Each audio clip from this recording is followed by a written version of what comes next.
I think Destiny is cancelled. Oh, why? Members of the Space Force are called the Guardians. Oh no. Space Force.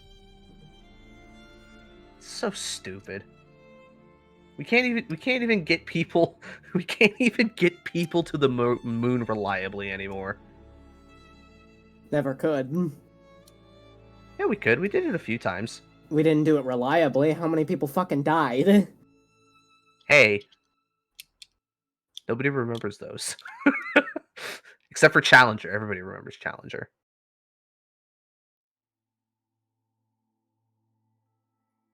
Have to rely on a guy who sells definitely not flamethrowers to people to get people into space. Oh, what a cuck. I hate that guy. Did you see that somebody made Oh wait, I made can't Elon... say I can't say that Ellis is streaming. Sorry. No, they didn't say that word was banned. They said simp was banned. Oh well, I mean,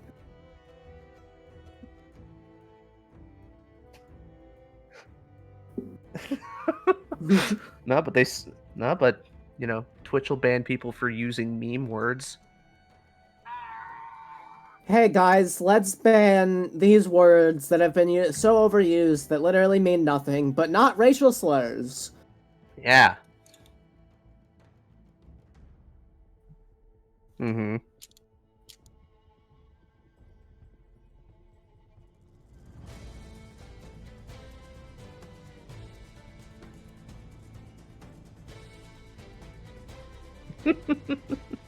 Oh my god. Hello, Elaine. I'm gonna go get food. Howdy. Ah! Help! Careful, Jake. I got caught on a wire. I'm okay. That's kind of what I figured happened. Not like a police wire. I always know when somebody's wearing one. Jesus Christ. Ah. Hold on. Let me add Vorm. Huh? Wait. So Vorm can play more Conan Exiles? Okay. Great. Ah. I mean, you know, it's an easy part to play. You just say beep boop, I don't understand, and you're good to go.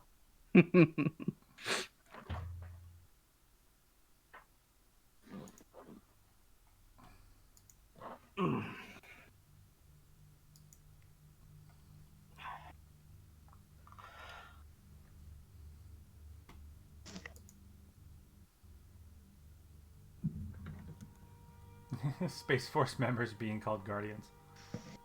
What the hell is this? Oh man, back when Family Guy was funny. Yeah. I don't know what it was. Just one day, it was in 2014, and like I just said to myself, I stopped watching Simpsons and Family Guy. I watched them every week for how many years, and then one day I just said, eh. It's only they only have so much gas in the tank. Family Guy didn't make it past like a couple seasons for me. The Simpsons I still really like. Simpsons was amazing, and then it got shit, and then it got kind of good again, and then it got shit again. So it's like it goes in waves. Hello, Vorm. Vorm, we hate to take you away from Conan Exiles. We don't know if you had time for D&D this evening. Should have said something. I don't exactly have a clock here. Somebody get Vorm a clock. Come here. No, Vorm, I just showed up like a minute and a half ago, so. I mean, at least you were in chat. You were just muted and deafened for like a half hour. Yeah, that's true. All right. That's true. Oh, we gotta wait for Cake to come back. He just messaged me and said, should I blow this off or should I come back? I told him, please come back. No, he didn't. He didn't really say that. He said, are we ready to start? And I just said yes. Okay. Well, I will assume he comes back. If he's not here, I will play the part of Arco. Have you heard of my lord and favorite Bahamut?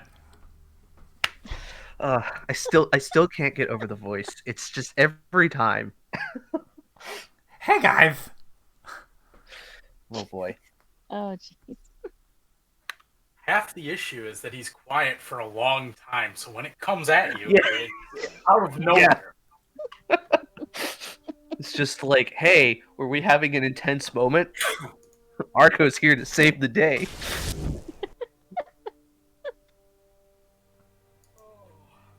Arco. Why do I feel like I'm missing someone? Arco, Pigeon, the Witch, Madcap, Tonka. That's it. Yeah. I don't know why I thought there was some other. Oh, fuck, wrong email.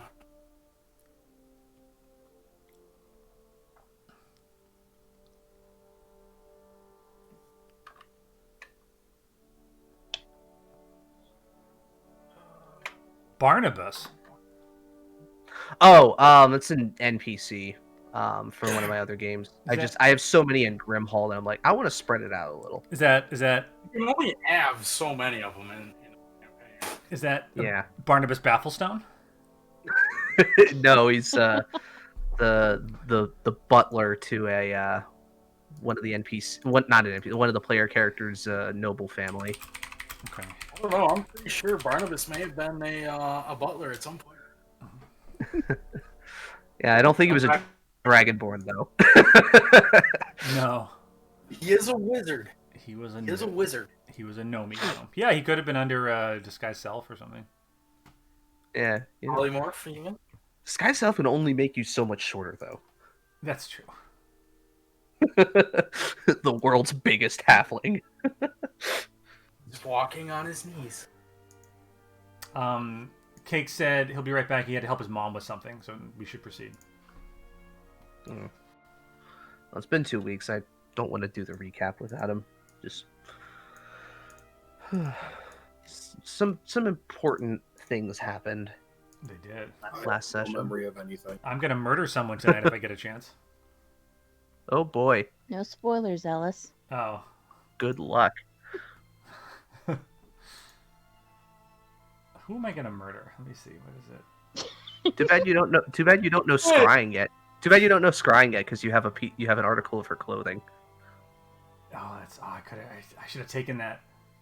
Yeah. Well, you can't yet because I think it's like, what level is scrying? 4th or 5th level? Oh, I thought it. Okay. Yeah. I want to say it's like 5th level. It's up there. Yeah. Yeah. Councilwoman Nadine Ravencrown. Mm-hmm. I hope she's not important to the story. Okay. I'm sorry.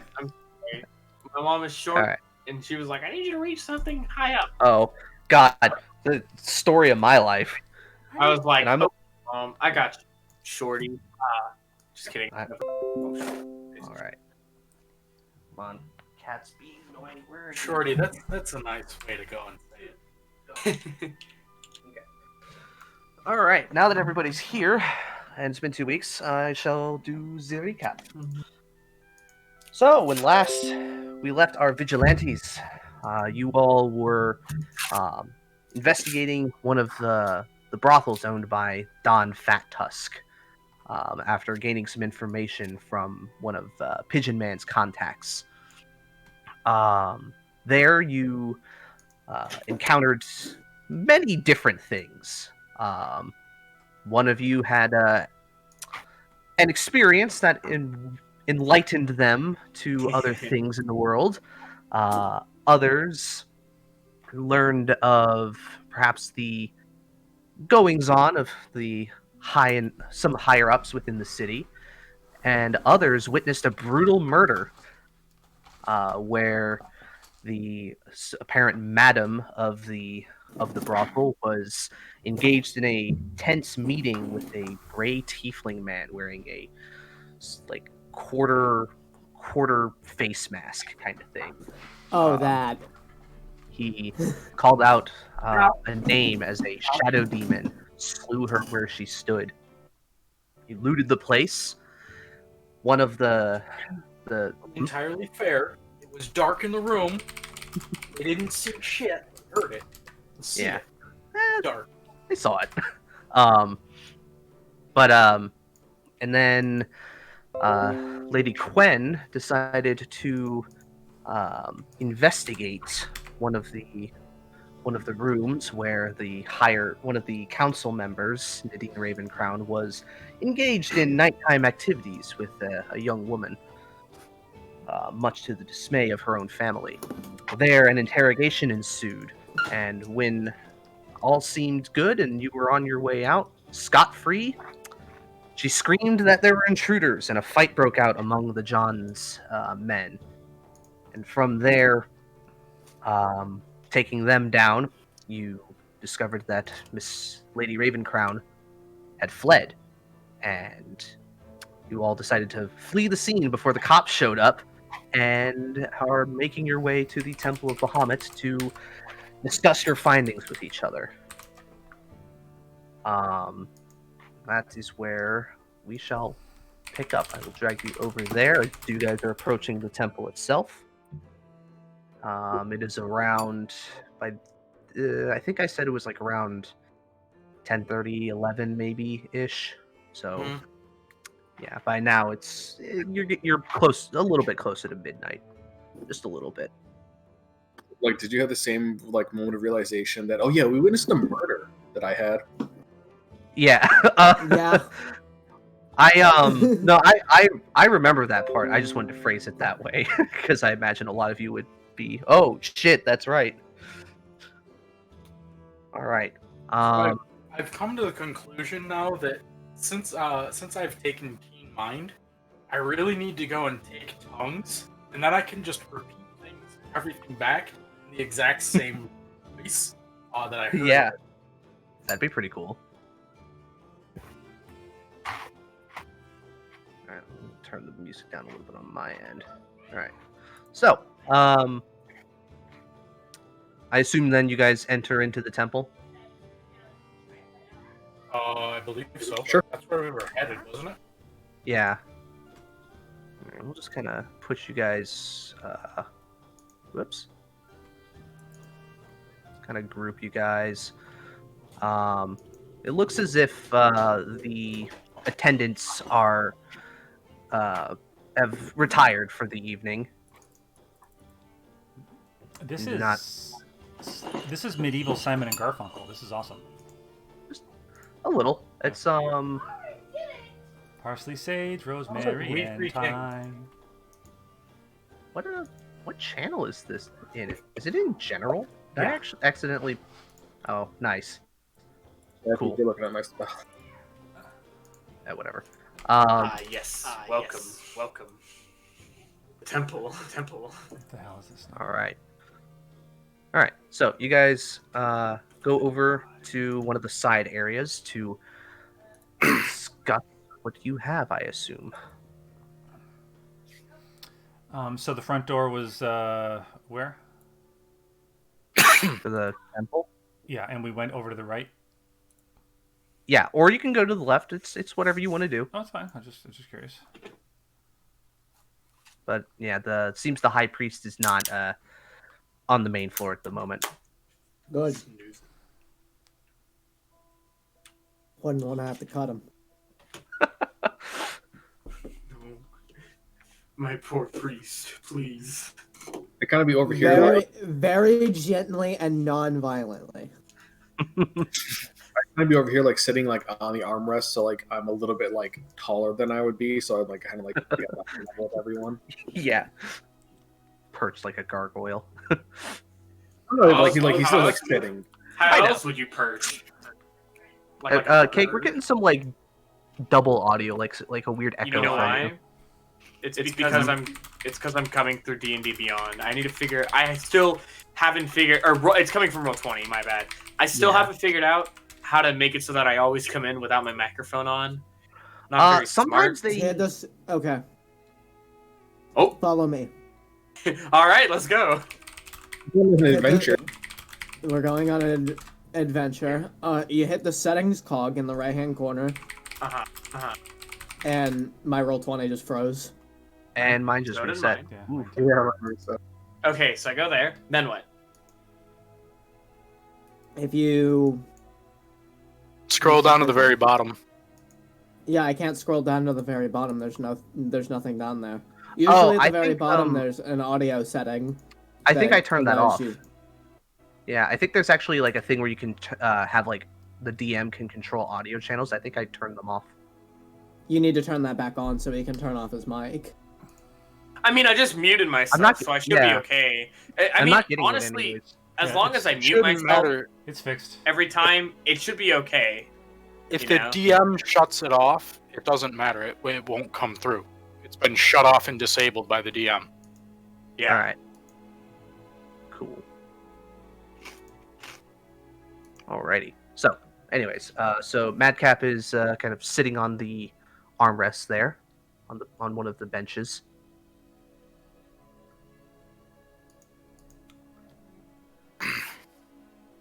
Well, looking at the 3 people who were not upstairs on the 3rd floor. So Quinn is kind of like slumped against the wall here, kind of like bleeding. Is there any? Is there a priest here, or can someone purchase? Is there a potion for sale? I could probably help you. Well, would you please get on with it? I'd be greatly obliged. Sure. I'll cast Cure Wounds. Okay. So, it'll be 1d8 plus 3. Okay. Cha-chang. All right. Thank you. Nice, not bad. As this kind of washes over me, I kind of crack my neck a little bit. I say that's a bit better now. Refresh me on what we're doing here. Oh, well, I thought we could come here and, hang out for a little bit, talk about Bahamut. I mean, he's pretty cool and all. I mean, we're in his house, so we might as well just, chat with him, am I right? And I kind of I kind of nudge Tonka, yeah, right? That wasn't the plan. I look over at Madcap to kind of see what Madcap's reaction is. Kind of shrugs. I just kind of roll my eyes. like Madcap actually likes Bahamut. Like he's not a follower. Like he's not a follower, but he's like, yeah, Bahamut's pretty cool. Do I know this? Pretty chill. Madcap he said before that like when you're going on about Bahamut, Madcap's been like yeah, Bahamut's all right, but we have something else to talk about. Yeah, probably. Okay, I'm not very smart. I probably would have forgotten that by now.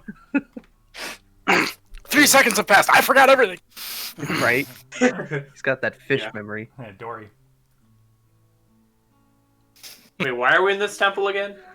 Well, from what I remember from last session, it was you guys were discussing where you should meet up to kind of discuss everything because you can't stay there.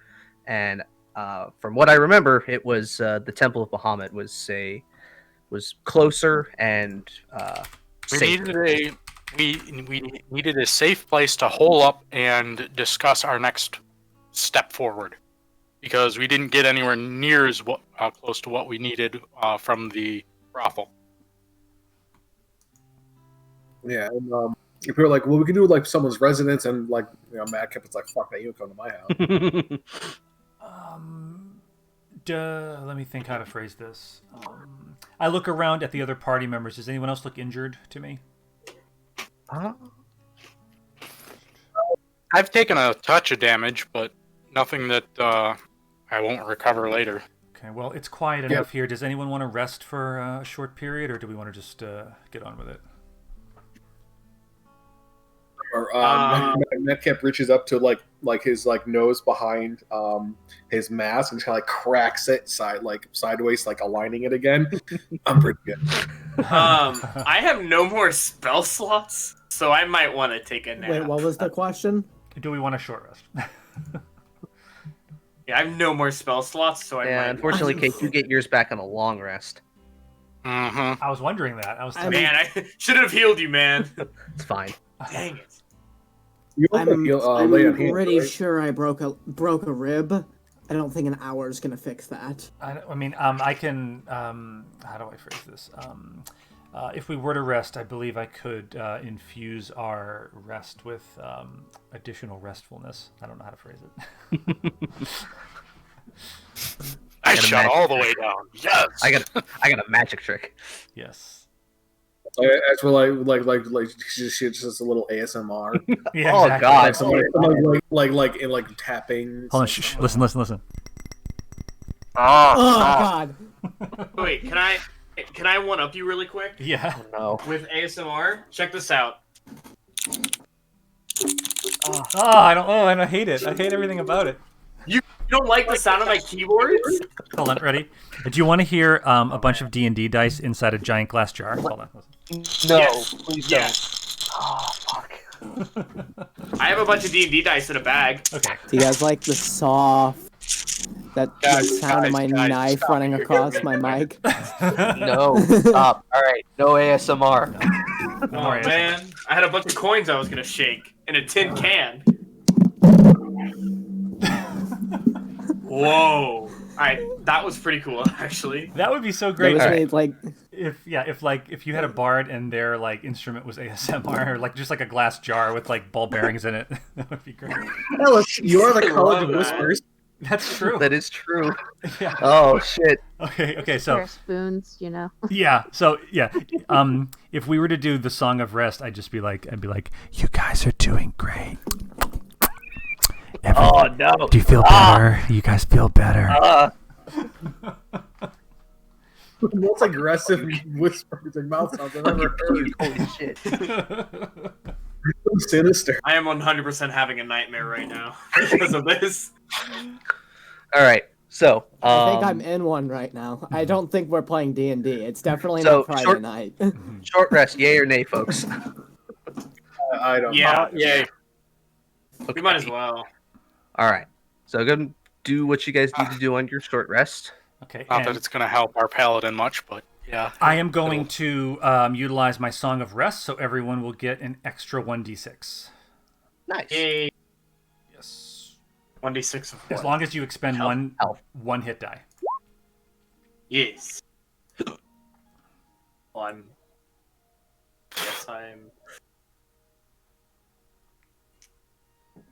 Wait, how do you roll hit die in D&D Beyond? You should Oh, be Oh able wait, click the little I have dice. to. I gotta hit. Yeah, I gotta hit the short rest button. Ooh. Maybe I did only need a short rest then, to fix my broken rib. actually, Ellis will roll the d6, and then everybody gets that number. Oh. Okay, I'll do Okay. that. Oh, fine. I mean, that's how I've always seen it done. So, Yeah, that's fine. Do it, Alice. Roll us a d6. Here we go. Don't roll a 1. Oh, 5. Hey, not Yeah! bad. That's pretty Not good. so if anybody Wait, needs that extra also- 5, Didn't we level up? yeah, you Yes. guys are level 4 now. Yay, okay, that's what I thought. Catch me with those 37 hit points. Dude, I high rolled on my roll. I'm like, yes. That is sad. I've got 30 and I'm a fucking sorcerer. Well, you also have a high constitution, though, Ooh. so that Yeah. helps even it out. Oh, I also have an 18 to my strength. I am so close I have to having 20. a 20 I have strength. 27, but I am a rogue and a child All right. That's fair. So, Alright, anyway. with I soft, have- brittle bones. 39 hit. I'm the halfling and I have 39 hit points. God, it's freaking, like just this Are you short sure you're not wall of meat. Yeah, Cobra, are you sure you're a halfling and not a beach ball with legs? Wow. It's not Varn, okay? Wow. Pretty harsh there. Varn was a bowling ball, all right? Yeah. Okay. So, you guys take an hour to just kind of catch your breath. Gwen Wait, does. isn't there a feat like doesn't Charger allow you to like charge people and do damage to them? Yes, if you you have to move 10 feet in a straight line, but it deals an extra 5 damage, I believe. Yeah, if you have to take the dash action, Okay. which I guess I could actually key point bonus action dash to count for that, and Not then have bad. my full round of attacks. Yeah, Jesus. All right, so you guys sit down for about an hour, just kind of catch your breath, nurse your wounds. Gwen does like she finger taps the bench next to her, and the magic causes it to echo a little bit, and it's strangely soothing. So what was that? That was the Mandalorian. Leave it Sounds like- alone. Yeah. This is the No way. spoilers. Yeah. I'm literally on Yeah. like the third of season 2. Please. Yeah. Unacceptable. I I'm haven't. Catch up. so far behind. I haven't seen the finale yet. I'm gonna watch What the hell are you doing I with did. yourself? Hey, It's I've real- been it's watching real good. nature I was gonna wa- documentaries. I was gonna- Okay. That's My- unacceptable. my- You have the Mandalorian to be watching. Hey, I love David Attenborough. Okay, I want to hear his sweet voice. That's fine, Right. but he's That- not in the That's Mandalorian. Sir David Attenborough. All right, new petition: put David Attenborough in the Mandalorian. All right. Okay, Why not? They put Bill Burr in there. Hold on. Oh, jeez. I'm gonna help our DM. Let's bring it back in. Yeah, please. I'm like really tired, so let's, for my sake, let's stay on task. All right. So you guys have taken an hour. What do you guys do next? I would produce the 2 ledgers that I have. It's a ledger and a journal, but yes, Yeah, they're sure. 2 documents. All right. Which I one would do pretty you much, want? I'll start by offering the ledger from the front desk to anyone that wants to take a look at that. Because that's, I don't know if anyone that is from that area, they might know, or would recognize any kind of descriptions of people or names or anything like that. Okay. And then I would want to start looking at the journal. So I would Okay. I would flip through the ledger. Would I be able to discern anything after our friend kind of deciphered the other journal, the other ledger for us? Would I have learned anything from that or no? I would say Like how to read not this specifically from Okay. not specifically from Hostile, because he was the one kind of doing a lot of the deciphering. Pigeon Man, being a rogue, just meta here, would probably at least know what to look for to see if there is anything, written between the lines, as it were. But if you want to flip through and see if like descriptions of people match any people of import that you know, you can make an investigation check. Me? Okay. That is a 17. Well, obviously there's the description of Raven Crown. That's pretty easy to suss out. Let me see. There, that guy you did the palm reading for, or the tarot card reading for, Oh yeah. at the bistro. There's a description in there of somebody that makes you think of him, but at the same time, it's like, but how many other fat nobles are there out there? So, Mhm. could be him, could be someone else. Other than that, though, a lot of it is kind of vague too. So, but that's pretty much all you're able to get out of that, even with a 17. Okay. All right, can I take a look through the journal? Okay. Info? All right. I do actually have entries written down. Would you prefer if I DM them to you or post them in like OOC? Oh, he's fine. Okay. So here's the first one. They are dated as well.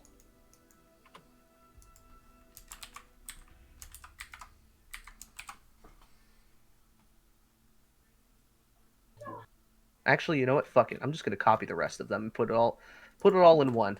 I hope this does not reach a character limit of some kind. It does, 2,000. Nope. I did not hit it. There we go. He was probably 1 letter away. Maybe. Who knows? Either way, if it doesn't go through, it usually goes and posts it as like a document that you can click on and read. Yeah. But Oh, either 2,000, way, 2,000 characters. Okay. Yeah. There's like 2,000 word. I was thinking words, so like my entire document with all the notes thus far is just over 2,000. mm-hmm. So, am I correct that this is written by Madame Forbend? Yes, this is the one that was taken from her desk on the 3rd floor. Okay. It's very obviously a woman's handwriting. Definitely somebody who either has some level of education and, obvious use for handwriting, or somebody who just has many, many years of experience being with penmanship.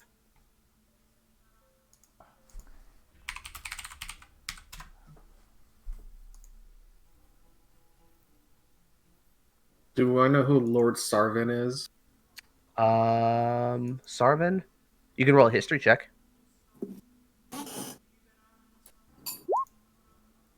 Okay. Lord Sarvin, you've with your previous occupation, was a nobleman, not like super high up on the totem pole, but he had a pretty bad rap with the public, being kind of just overall kind of a dick. He himself is mostly just like he owns a couple of merchant vessels that go between here and the mainland. But there's a lot of bad rumors about him, and he's just very very much gets calls, or has gotten calls from the guard, or gotten called on by the guards for like disturbing the peace or causing a racket with somebody. But other than that, um, not much else to him. He's I believe my notes say he's a half elf. Whose ledger was this again? Madam what? Well, this is her journal. This is Madam journal. Corbett. All right, I'm just going and putting this in my data bank now that I've got in mind. Commit to memory. Yeah.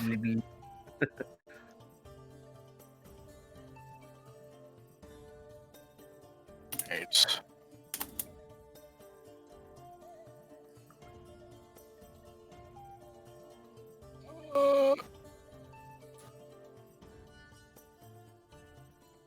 And then that way it's stored away in a specific spot to make it a little easier to find everything.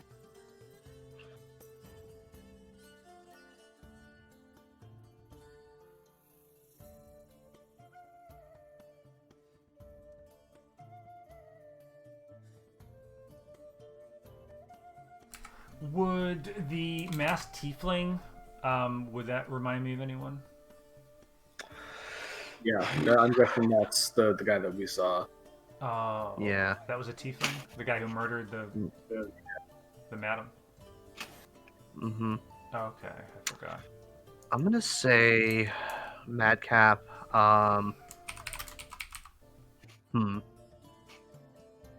You could attempt another history check, but with disadvantage. On the if you're trying to recall anything about the tiefling.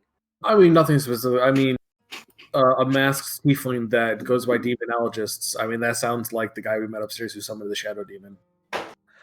Yeah, you can kind of infer from the from both their meeting and the notes that's probably who she's referring to. Yeah. If he's in fact a demonologist, would it be likely that he would have interacted with my rescuer, or whatever you want to go and call that wizard? You can make a history check. All right. Let's see. Where'd my sheet go here? That elf juice. That's that bottle. I recognize the contents of, right? Yeah, it was like a vial. It was like a test tube vial kind of thing. All right. So let's like a very faint blue liquid. I'm trying to remember where I put the notes on that. I think I typed it out somewhere, but I can't remember. I typed it. Okay. Okay, got it. Yeah. Well, yeah, that's because I'm just scrolling up and like, oh, here's all the combat stuff. It's like I know it was before that, so. All right. So let's see. You said history, right? Yes. Yeah. 12. Nothing's coming to mind. You know your you know that what was his name? Adolphus Levingham, I think, is what we had. Yeah, you know that he I know it was Adolphus. Yeah, you know that he worked with a lot of different people.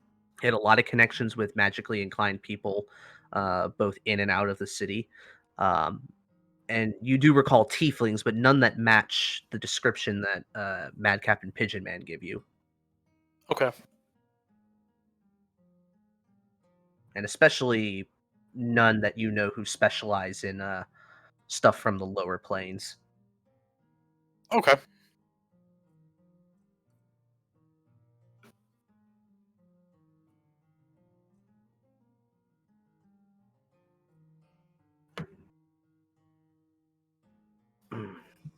Oh, I need a third screen. This sucks.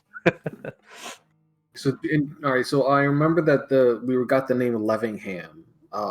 And from the meeting, what was the context of that? I will post the quote to you. Here we go.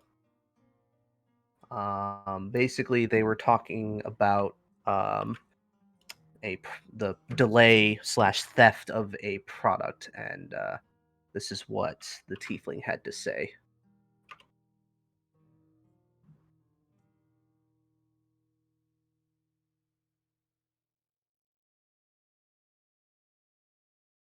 Okay.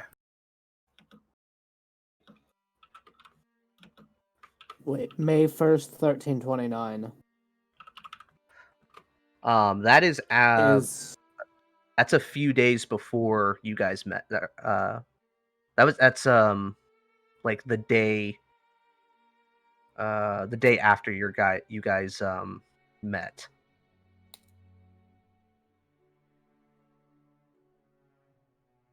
Am I aware that that's what the tiefling had said? Unless somebody tells you. Yeah. Okay, I was gonna say I don't think I would have heard that. Yeah, I'm just Yeah. posting it for clarification for Leg and Cobra. Yeah, we haven't gotten to that part of our debrief yet. Ooh, it's getting warm in here. Are you impressed by my entries? I spent time during training to write those with my new job. Now. I can type and listen at the same time. It's good to see that you're putting your effort towards something important. Nobody has to know. I'm doing pretty good at it. no, he's implying that D&D is more important than your job. Sometimes I feel like that though. D&D is his job. Thank you very much. Oh God, if only. All right.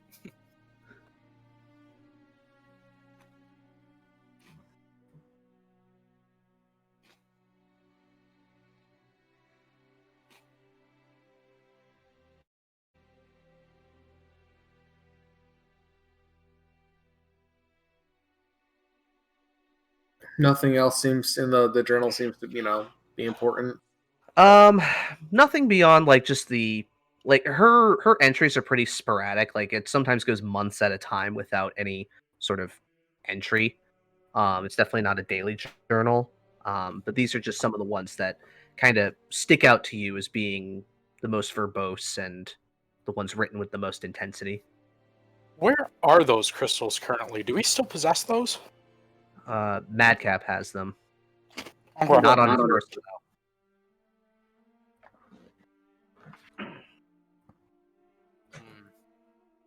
though. But I assume that these entries Madcap is reading out after he reads them to himself? Yes. Yeah. Okay. Cool. Now everybody's on the same page. Excellent. I'm committing them to memory. Guys, get me a new hard drive. This one's getting full. A new one? You mean add an extra one? Yeah. Mm-hmm. Oh, this is Come on, be like me. Run out of hard drive bays. This is interesting. Yeah. Set up a NAS. Who's the one? This is interesting. It says that this K's got a good look. Kaze that got a good look at one of us. Yeah, that was like the I think ninja looking lady or whatever in the warehouse session one. Yeah, she had she was young. She had like a high bun. The guy you interrogated after the ambush in the Heights a few days ago mentioned her and kind of was like, yeah, that's what she goes by, but I've never heard her speak. There's that, but there's also the one archer that went and took off that seemed to go and recognize us and bolted. Those two archers were part of the ambush. but they just fucked off when they saw that they were losing. Oh, okay, gotcha. Yeah, so Quen at this point would get a little upset and say, so it looks like one of you was tailed and led Kaze right to me. Right to you? When? When you mean? met me at the bistro. Isn't that when we were ambushed? I wonder if those were the was, yeah. the goons that Kaze sent after us. I don't think they were tailing me because they were there. I walked in on the ambush. The way the guys can I infer from this that they pretty much that she tailed me to me when I met, like the entire time that I went to meet Lucia to the temple home, and then the next day. It's hard to say because it doesn't specify who was being trailed. You can infer that when the entry mentions the goons think it's the madcap, they it's because you put your symbol down there, right? Yeah. If I'm remembering correctly. So that's more so where you're getting the implication that that's why the goons think it's you. But she's saying there were a lot of people there, and Madcap's good, but that many people could probably overwhelm him. I'm assuming if he's just your average Joe. They don't know exactly who or how skilled you are, but so maybe they tailed because we met each other during the ambush, and when you got back home that same night, your place was trashed. Yes. So there's no way they could have led that tail ahead of you. So then Quen might have been the one that was tailed. And then they ransacked your place because looking for the thing. And at this, she kind of looks down, realizing that she may have been blaming you inappropriately. So the fault may have been mine. Interesting. One thing that just from what I remember, I'm pretty sure that Quen was the closest to the Don and Kaze when the first encounter happened. I thought she was invisible, though. No, she was invisible when the... she went invisible afterward. Yeah, all right, never mind. Yeah, she jumped down off the railing and then went invisible. Mm-hmm. So...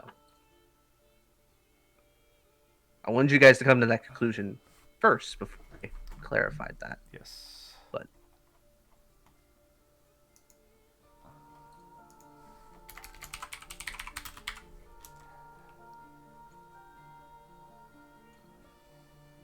I'll get that part out of the way. I think we all had some interesting encounters. Pigeon Man and myself, we were on. Because I whispered this to. I've only told Quen this through the telepathy thing. mm-hmm. So just to fill you in on our adventure, we were on the third floor outside the main window. We saw this the brothel madam. Her name was Forbend, speaking to a gray-skinned tiefling with a partial mask. Looks like he was unhappy with the items that were not delivered. I'm guessing, and I pull out that tiny little piece. I'm guessing it would be these of the tiny sliver of residual.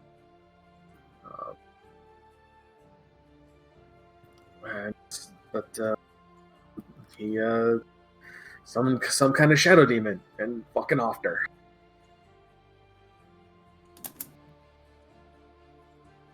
And he left, and we, cased the place, found her journal, and not much else. Oh, I found the journal in a small coin bag. You were looking in that chest, Pigeon Man. I don't know what you came across in there. Oh, that liquid. Yeah, the liquid. I was trying to. I just remember where that came. Yeah, he showed it to you, and that's how you identified it. Yeah, it looks like she had some Dwalaneth in her chest, which I'm guessing they've been giving that to the girls alongside the red powder, the crimson ash, which I don't know what the hell that would do to a person. A lot. And I would kind of like look to like the witch, but like not like knowingly, but like kind of like I would say that to the group, and then just kind of like look to the witch, like, do you have any idea what that would do to someone? Do you have any input, ma'am?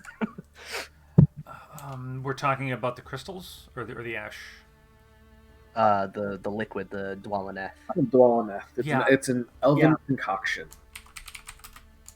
I would say you, especially being a wood elf, you definitely know what this is. You're well experienced, well traveled enough. It's not something you've ever partaken in, but you do know that some sects of your people use it when trancing or entering meditations to achieve a sort of like a much deeper meditation, one used for either introspection or some even say out of body experiences, that sort of thing. So it's like it's like yeah, elven it's designed LSD. Not really like LSD. It's more of a It sounds like it's more of a calming effect. Yeah, it's kind of like it's kind of like a calming concoction. So it's regulated. So it's like not anybody can get their hands on it, but it's not illegal. It's definitely something that's got a bit more cultural significance for wood elves as well as druid circles. So the like recipe, as it were, for it goes back centuries. I would turn to Madcap and just kind of shrug and say, the recipe for this goes back centuries. It's some sects of my people use it when trancing or meditating to achieve some greater understanding of whatever they're trying to understand. It's known to be rather calming, but it's too dangerous for me. I don't partake. As you go and mention the fact that it's calming, Tonka's head would kind of click. And he'd go and say, the powder is stimulant.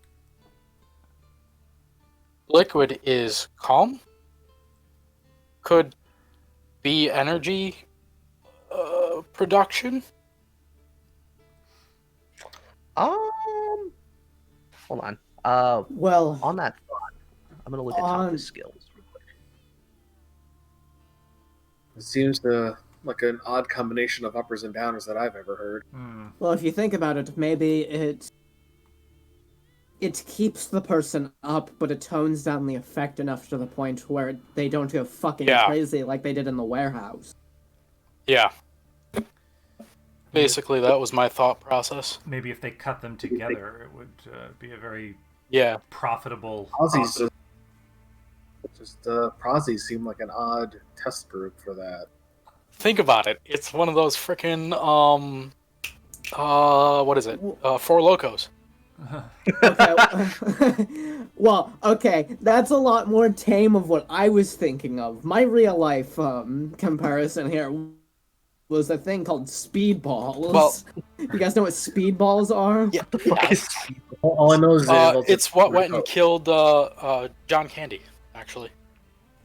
Yeah, speedballs is heroin cut with cocaine. Jesus fucking Christ. All right. Well, maybe not necessarily that intense, but you guys are definitely on the right thing. Is the ash is a hyper stimulant, whereas the Dwalaneth is calming, so it kind of balances out, and in theory, might give you a much smoother experience. So they're giving that to prostitutes that would go and. I'll say, since Madcap was reading it, Madcap would probably infer that maybe not all of them. It was maybe something that was trying to be done, but doesn't seem like it was. Seems like the madam did not allow it. Seems like she definitely had a lot of sway and control in that establishment, and did not want her employees. Well, you've got your test group and your control group. Yeah. Quinn would kind of tap her temple and say, I think I'm a little behind the rest of you, but Tusk wants to keep the workers in line, getting them hooked on the ash. but he's cutting it with the. Hold on. Hold on, I can scroll up. Well enough. Yeah, I'll post it. Yeah, I've got my notes here. He's cutting it with the Dwellineth to tamp down any of the negative side effects. So I think Madcap would probably know this just from his background. I mean, the only time that in like us as players have seen this ash in use, it was a mega dose thrown at them. It's a normal dose, just like a tiny little bump, like cocaine. It's stronger than cocaine, but yeah. Well, I mean, like the amount that you take is typically a tiny bump, right? Yeah, they either like snort a little bit of it or like rub some of it on their tongue or something like that. You don't take a handful of the shit. Yeah, no, you're not Charlie Sheening it. I would say you're not Scarface just did like shoving your face in the mouth. Yeah. Well, yeah. Scarface, though, is also a little bitch. Because he used a noob tube. Oh, did somebody beat me? But yeah, it is definitely, the ash is definitely, the reaction is, yeah, exactly what I was thinking, Ellis, thank you. But yeah, it is definitely a big stimulant like cocaine, but a bit more intense. Like you don't have to take nearly as much of it to get to go crazy. But yeah, the mega dose will just like practically turn you feral. Like meth. Yeah, a little. It's a little bit of everything. I don't know much about drugs, so I'm just like, yeah, it does this. It's like this. Everything I know about meth, I learned. I've ingested a lot of them. Exactly. Yeah. Everything I learned about meth was through the police reports of the 3 meth busts in my town. No, we have problems in my state from as your well. leg. Good old Virginia. Yeah, good old Virginia. Good old Virginia. Yeah, I live in a town of 10,000 people. In the 7 years I've lived here, there have been 3 of them within a 5-mile radius of where I live. Only 3? Classy. Within 5 miles? We're not even in the boonies. We're not even in the boonies part of Virginia either. I had a friend who was involved in like a major bust. They were like an informant. It was wild. Rad. Yeah. I've seen a few explosions caused by Your around friend my is area. cool and lame. Yeah, no, I know. All right. Your friend is cool because they did math, but they're lame because they talked to police. Okay. So, anyways, I'll D&D. Yeah, I'll tell you that story another time. Like, okay. Kind of gave the information that we had. How was everyone else's stay at the? Was there a name for this place? Not really. It's just like it's like a speakeasy kind of brothel. Like people know where it is and what you do there, but you know, It doesn't have a you can name. only go during certain times. So, how's everyone else's stay? It looks to Tonka, or not Tonka, Lantern. Oh yeah, because Madcap knows damn well what he was doing. Oh boy.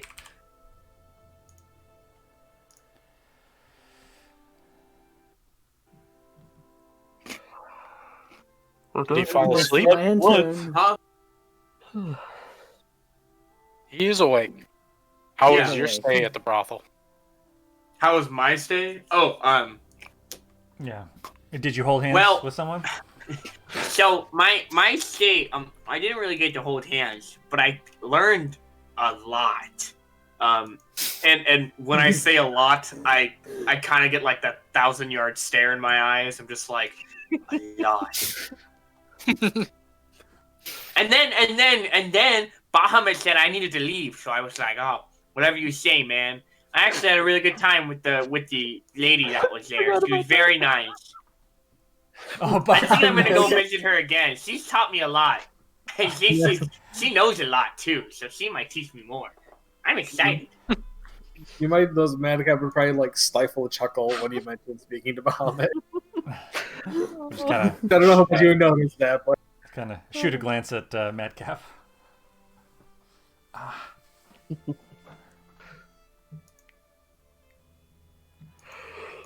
All right. So, Well, how about this weather?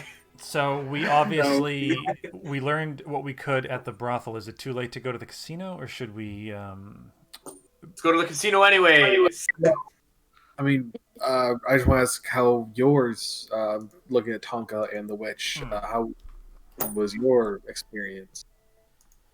I was bored. I was able to meet that councilwoman, and she told Which one? me, Nadine Ravencrown. Now, am I familiar with this lady? You know her family. She is one of the newest council people. Her family has historically held the position of being the representative for the Merchants and Traders Union within the city. And she is the youngest member of the council ever since its inception nearly 80 years ago. So that kind of goes to show for either her family's influence or her skill, or both. Yeah, I would say that I would kind of lower my voice, looking around, and there's no one else here that we can see. Not as far as you can tell. Is there like a priest or anything, or just it's like too late? There is, but it doesn't seem like he's either awake or at the very least on your Okay. on your floor. So she told me that I'm just kind of thinking of what to say. Apparently, we're to look at people who are turning a blind eye to what's happening. People who have the power to stop these sorts of things, and they aren't doing it. So I'm trying to... Any suggestions on who that might be would be valid, but that's what I'll be digging into in the coming days.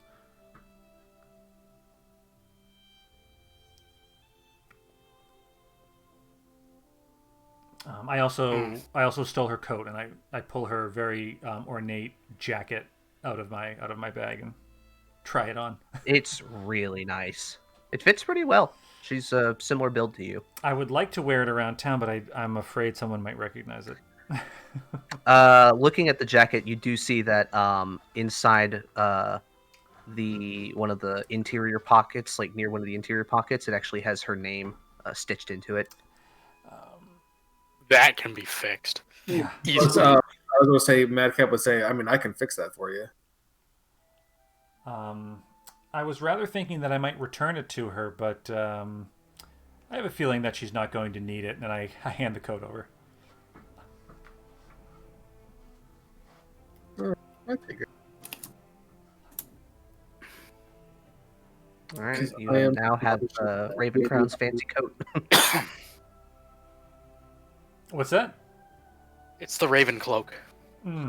So is Madcap... Cloak of Ravenkind. What is Madcap doing? He's going to remove the stitching or something? Yeah, Madcap is proficient with Weaver's tools. Oh, so okay. He's gonna change the name and maybe dress it up a little bit for you. Okay. Yeah, so Madcap kind of sits over and he starts knitting. I mean, not now. He's gonna keep his Weaver's tools in his back pocket. Oh, okay. We'll take it home. Yeah, this is gonna be a day project. He keeps his crochet hooks in his.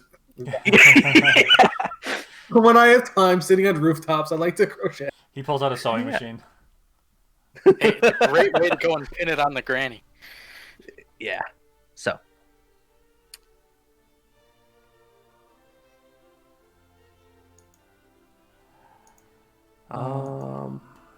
Also, other than okay, go ahead. Sorry, other than Ellis, did anybody else look over the ledger or have anything else that they wanted to bring up?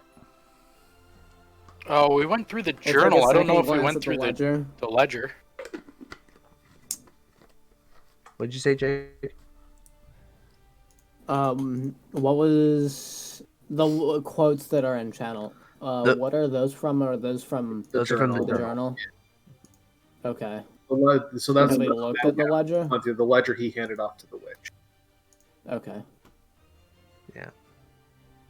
And aside from very vague descriptions of people and, gold amounts and whatnot, and who they chose to spend their time with, there was nothing obvious to the witch.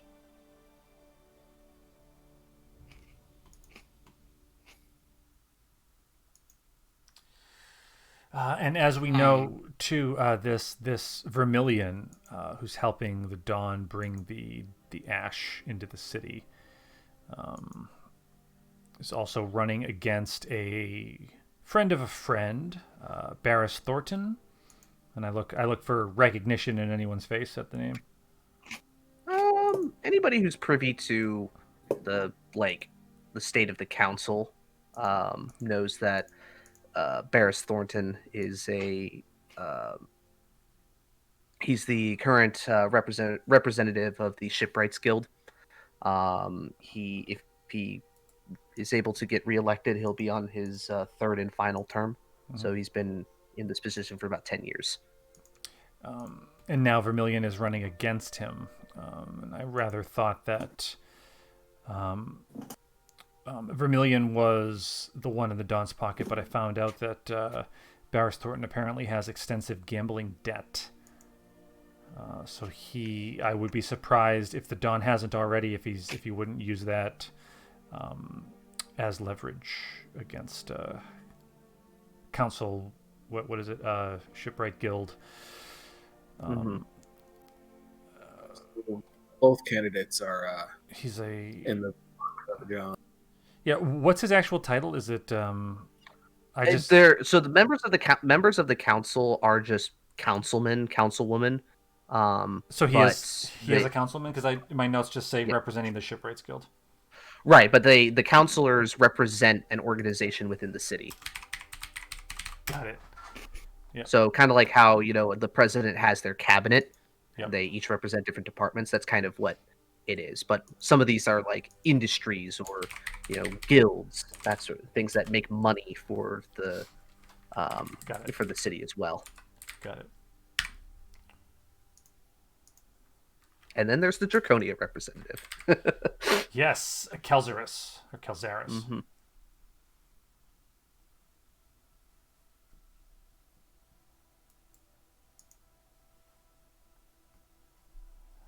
That's an interesting point. I wonder if Kelzaris would be someone who's seeing what's happening and is doing nothing. I'd be interested to find out what they know.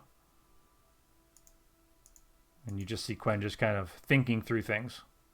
The Rolodex spinning. Yeah.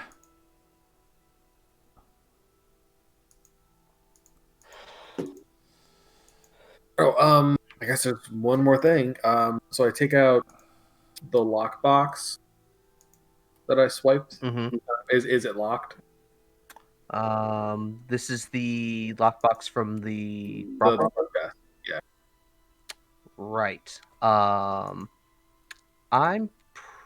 pretty sure that's the one that has the ash and the Dwalneth in it, right? No, that was the chest upstairs that Pigeon Man. Oh, you're talking about the one on the desk at the the front desk, the money. That one is locked, and you can kind of move it around, and there's like coins jingling in it. The unmistakable sound of coinage. I kind of like head nod towards the Pigeon Man. If you wanna bust this open, we could get paid a little bit. Sure. What am I doing? Lockpicks. Picking lock.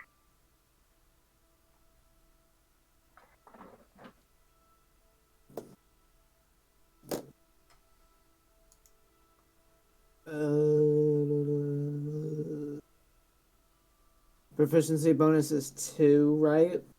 Yeah, for level 4. Okay. And then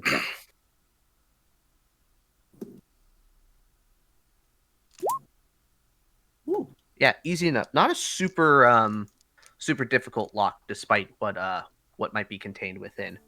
You managed to just take a few moments, and easy enough, like you've done it a million times. Inside, you find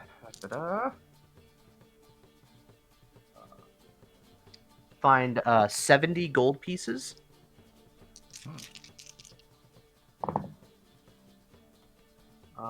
Let's see. Ooh, okay. 200 silver pieces.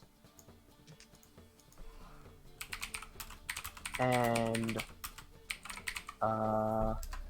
platinum pieces. And what? 2 platinum pieces. Oh. Yeah. Somebody decided to either not get change or pay for quite a bit of time. He had a good night. Mm-hmm. So, let's see. Pop.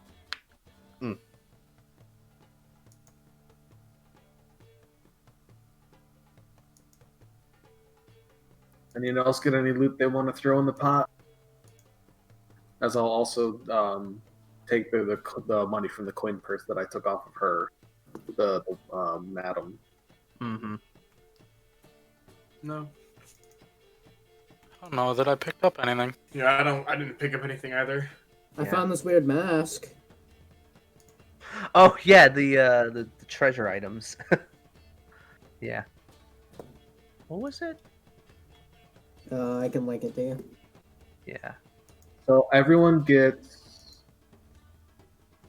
20 gold. Okay.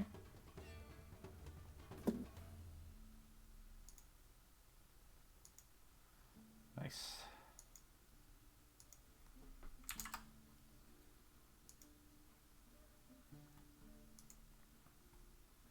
Just a flat 20 gold.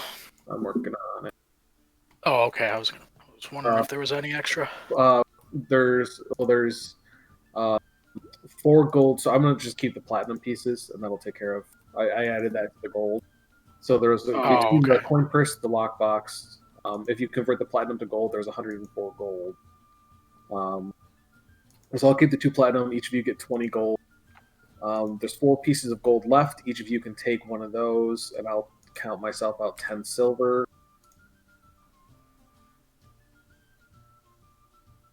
Yeah, so you guys each get 21 gold, total of gold pieces, Okay.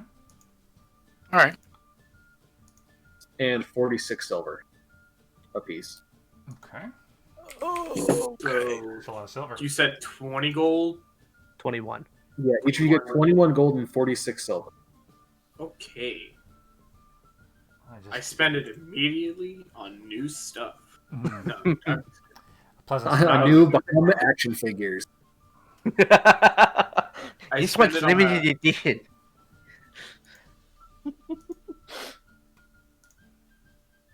Wait, no, Yeah, no, what okay, the wait. fuck? That's what the Catholic Church should do. They should release Jesus action It's figures. it's only 40 pieces of silver. They would, but that would be considered an idol, and you're not allowed to. In Catholicism, you are. I think my Technically, no, you're not. my dad In the Eastern Roman Empire, you're not allowed to because that's a different church. So my dad does like abatement work and mold, not mold testing, but like radon and lead paint and other like shit like that, along with like building code inspection stuff. And sometimes he goes to abandoned houses that are going to be torn down or renovated or something like that. And in one of them, he found like literally a Jesus action figure with like a bread basket that had like fish and bread in it. nice. That's Yeah. so cool. Yeah, it's actually, assuming he hasn't redecorated, I'm pretty sure it's up on the mantle in the basement. Cool Oh, yeah, these find. exist. That's a pretty cool find, actually. Yeah, it's a really shitty action figure. Like Even shittier than shittier than that. Like literally the arms only move like up, not like up and down, but like clockwise, counterclockwise around the joint at the shoulder. Like they don't move out or anything. Oh, so it's like a fixed. It's just a rotating arm. It's like Barbie doll kind of. Yeah. Kind of articulation. I did the I corrected my math. It's 40 silver pieces, not 46. Oh, everybody It's, takes 26 it's silver, unfortunately. 21 gold, 40 silver a piece. Yeah, hell yeah, getting paid, blood money. All right. I'm removing the leather bound. I didn't hurt anybody. I'm I removing the still leather. haven't killed anyone. I'm removing the the ledger from my inventory because I'll leave that with the witch or anyone else that wants it. Okay. All right. If that is all of your discussions after an hour's rest, we'll say it's approaching. It's probably close to, if not at 1 a.m. at this point. So, okay, it's been like an hour. Does nobody want her weird sex mask? I'll take it. Dang it. Well, I was gonna like what are all the things that you because none of the lantern, Tonka, or the witch found anything interesting, right? I didn't look for No. anything. I just was like, oh shit, we should probably go because we murdered a lot of people. They were just doing their jobs, and we said, all right. Hey, they attacked us first. We responded. That is true. That is true. We're on the run anyways. Or like half of us are wanted, right? Madcap is. Exactly. Very The Pigeon Man is. My character is not. C2. So like what was all the things that Pigeon Man found in that chest? It was the vial of that elven liquid, and you found the weird mask. I found the Okay, so I'll reveal everything I found. So, I got 150 gold pieces, 280 silver pieces, the mask, 3 silk handkerchiefs, a nice mirror, like a small one, like a hand one, 2 small gold bracelets, and the vial. So when I said, does anyone want to pitch stuff into the pot to divvy up? You're like, nah, fuck you. He is a thief. Well, yeah, exactly. I was going to do that. I was going to sell everything, and then I was going to add it up, and then split it off to people. I'm not complaining as a player. I do whatever. Everyone just wakes up with a pile of gold and some breadcrumbs next to their bed. Yeah. Pigeon Man just has a roll of saltine crackers in his pocket, just in case. I just love the idea of like everyone, like every citizen just always carries a little bit of breadcrumbs in their pocket. Like if they meet the Pigeon Man, they just like shakily take it out of their pocket. It's like tribute. Yeah, Pocket save. If you run into the Pigeon Man, you better have your breadcrumbs. Well, I mean, Justin, like, first session, like, brought up the, like, the thing of, like, oh, if you leave breadcrumbs on your windowsill, he won't rob you. It was like, okay, I'm gonna take that and run with it. Yeah. So now I've started leaving breadcrumbs places. Yeah. I mean, it's just rumors that, like, you know, the people come up with, because people just say shit just to say shit sometimes, and then it People sticks. talk. Yeah.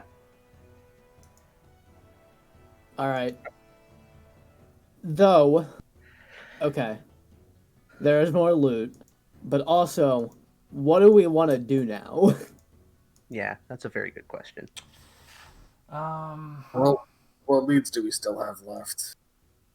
Well, there's a magical casino that we could still rob. We could split off and rob it tomorrow, or we could sack 2 places in one fucking night. Take a long rest so I can get my spell slots back. I have none. Well, neither do I. We don't see me complain. I don't need spell slots. Do I have spell slots? I didn't cast Disguise Self today. Oh wait. Hey, but I need spell slots so I can create or destroy water. That's all I want to do, and I haven't even done it yet. A very useful spell to have in Draconia, as we have learned. How do you destroy water? I just want to make things. I just want to Evaporation. make 30 gallons of water. Is that so much to ask? 30 gallons is a lot of fucking water. Yeah. I always thought it was like, oh, a little bit. No, it's like... Can you not... I mean, you can't really truly destroy water, because you can't destroy matter, so... And water Magic. is matter. Magic, You though. magically can. You should reduce all its energy into photons and just irradiate everything. Yeah, exactly. Actually, I'm pretty sure you just go and Who split says the you have? hydrogen from the oxygen and just blow shit up. Who says you're not just pulling water from the plane of water? Or returning it. Mm-hmm. Good point. Yeah. All right. So, the mechanics of magic in a traditional sense aside, are you guys splitting, or are you I hate guys going magic. are you going for the casino? What are we doing? Excellent question. At least take. I mean, probably don't. If we're apprehensive of going in, we can wait to go outside. But I mean, anyone that wants can at least scope out the casino, get a good look at it. I'm You gonna know, take at a least look. from If the we're gonna outside. split off, I can take a look at it before I go to sleep. I'll go in looking for an accounting job. Hey guys, I'm really good at math. All I know is Inspector. all I know is numbers. The numbers, Mason. What do they mean? What do they mean? Ones and zeros, and I think I saw it too. No, there is no such thing as two.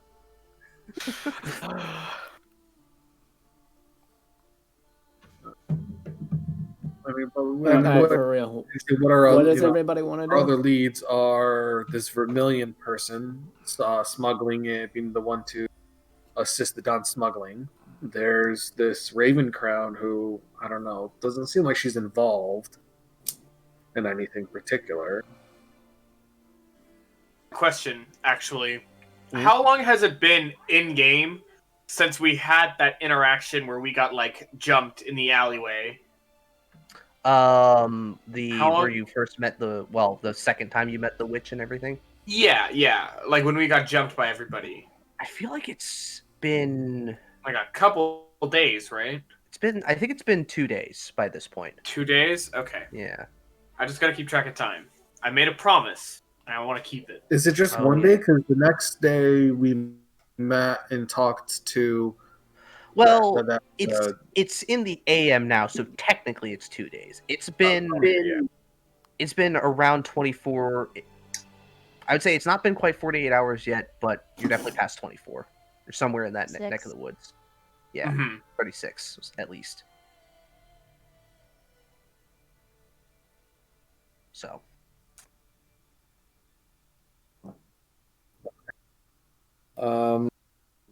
I don't know. I mean, it's probably not easy to find this the Don himself or this Kaze or this demonologist. I don't think I want to find this demonologist anytime soon. Quinn would kind of chuckle at this and say, although I have a feeling that day will come before we know it. Yeah, well, we'll have to eventually, but I mean, if I can get one more level and get to like extra attack, that'd be pretty dope. But, I've learned how to use both of my fists. I cast fist.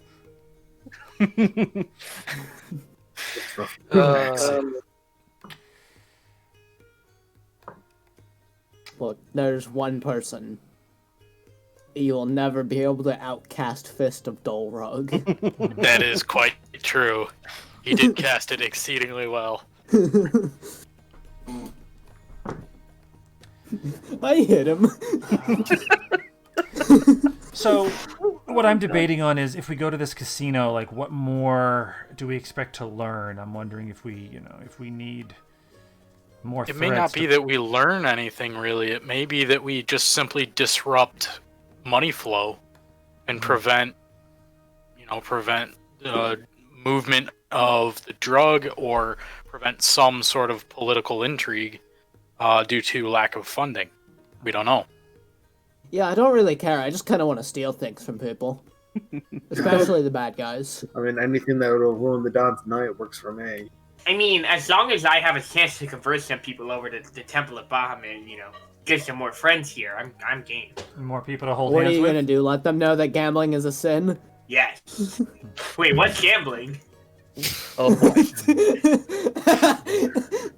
All right, let's I open don't that know can of about worms it. later.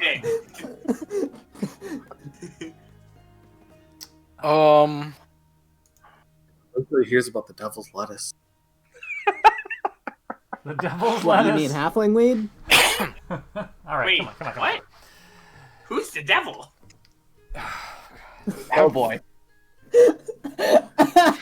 Asmodeus. Say, I'm Yeah. like, there is no canonical somebody. Well, there's probably a For devil. Bahamut, inside. it's Tiamat. What are you talking about? So it would be called Tiamat's lettuce, not the devil's lettuce. Yeah. Come on. You stupid smooth skin. Come on, guys. Come on. All right. So where was the casino? Let's go back to the city map. The casino, I think he's because you got that from the dude that you spared. Pretty sure he said it was close to the plaza. Yeah, I thought it was like up here. I think. He did give you a description of the building. I think he said it's like it had red shutters or something. Something like that. And what was the like? So this information came about just because we were asking like where we could find the Don, and he's like, I have no idea. I just know there's one place that the Don owns. Yeah, like place he's had to like work effectively, like make sure people aren't cheating or whatever. And he knows that a lot of money goes through that place. So, if anything is going to have a very strong connection to the Don, that's definitely one that he thinks is worth investigating. Yeah. So, I mean, I would suggest, if we are going to go there this evening, I would suggest that we perhaps adopt a slightly more measured approach. I don't know that we want to engage in another all-out melee if we can avoid it. Yeah, especially not at a casino that would probably be a lot more packed in comparison to a brothel. Yeah, so Well, I would like to not break a second rib today. Yeah. I mean, I'm always up for a good fight, but I mean, sleuthing is not a bad idea.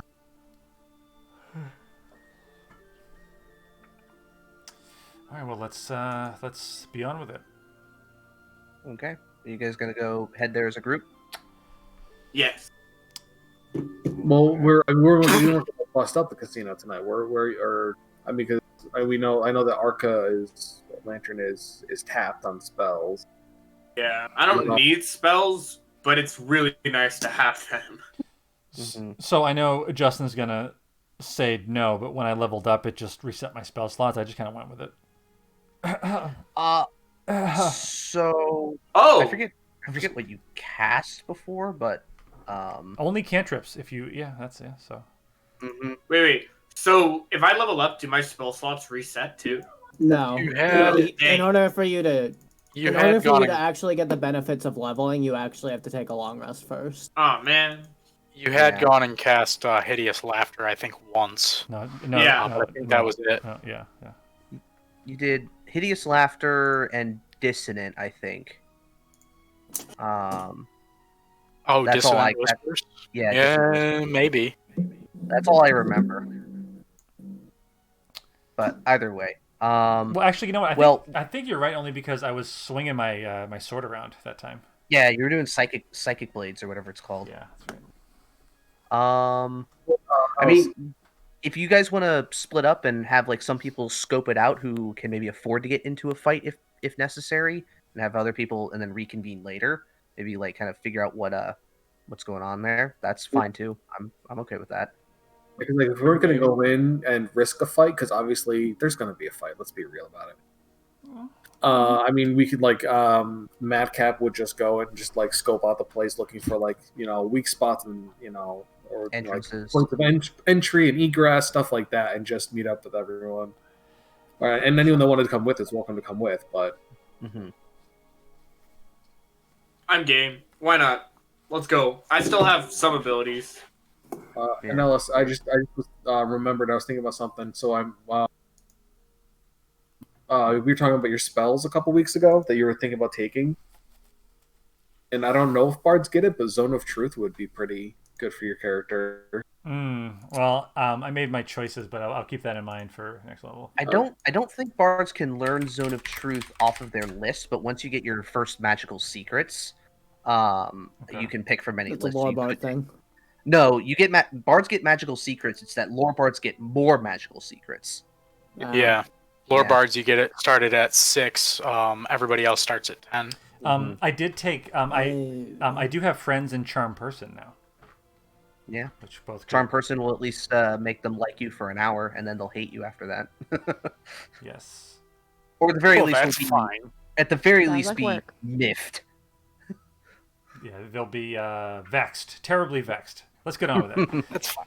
They're not likely to go and survive long afterwards anyway. It doesn't matter. Could you ping this casino on the map again for me? Yeah, let me go back to it. I'm just curious where it is. It's like he said in this area. So you, Oh, that's like a 15-minute walk. but he it didn't looks give you, yeah, it's not too far. He didn't give you an exact location just because he's kind of dumb and bad with directions. But he's like, yeah, it's a 2-level building with red shutters. Okay. I'm gonna head on out, guys. Oh, yeah, thanks for hanging out. I All gotta right, get thanks up for joining, and Lane. Joe. There. Right. All right. So do you guys? All right. So just so. All right. So we're going there. Okay. Okay. Let's And rock and roll. everybody's going.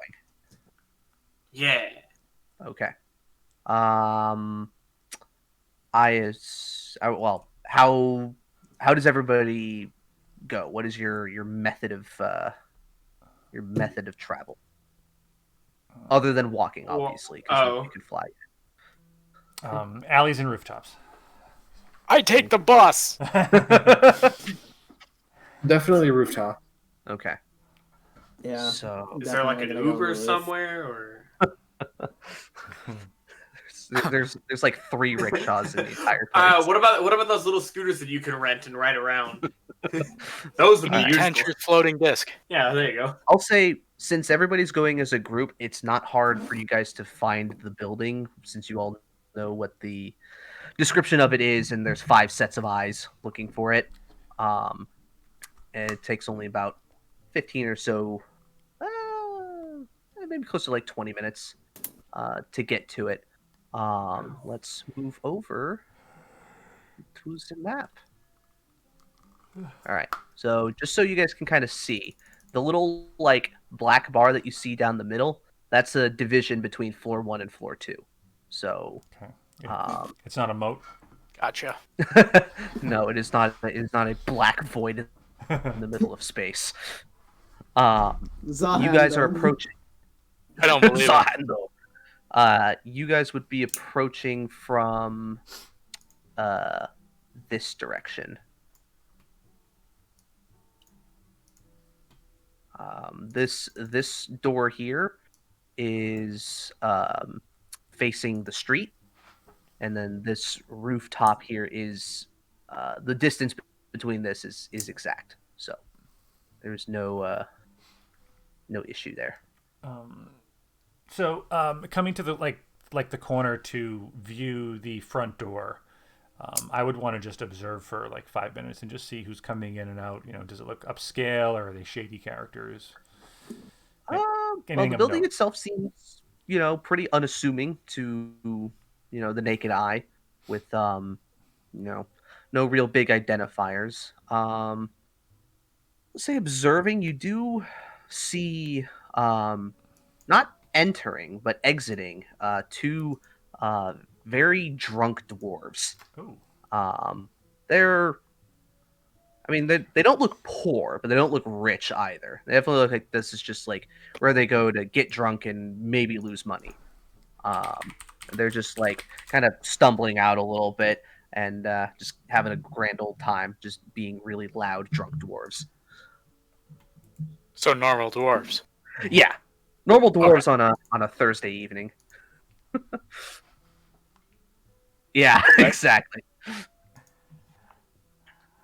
So Smiggles. Okay. Yeah. That's fine. Smiggles. Are they? Well, yeah, but I mean, these ones are clearly alive and not 6 feet under. Oh, big rip. Ouch. That's a fair point, actually. Rest So are you in gonna say peace, Ellis? my boy? Oh, it's just. I mean, are they talking to each other in common or dwarvish or? It seems like they're kind of going back and forth in like a slurred manner. It's like And but drunk. Yeah, they can't keep the language straight. It's like you hear some common words and you hear some dwarvish words. Okay. But it's all just drunk people. It's like, did you say that tits saw hurt? Yeah, I did. It's like, I fucking don't have lost all my silver. I can translate. Here's to Bessie and her tits.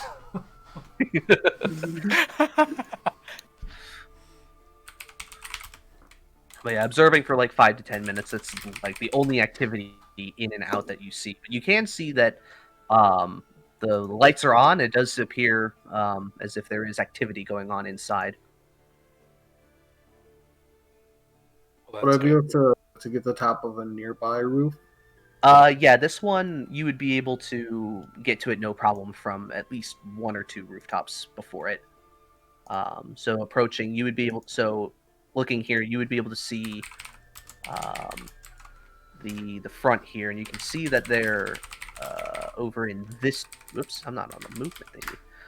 In this direction, it looks like some sort of there's an overhang around the back side of the building.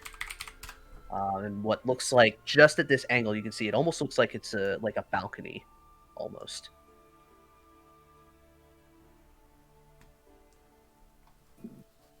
So you're going up on a roof? As per his style. Yeah. As one does. I mean, just to get a good viewpoint, you know.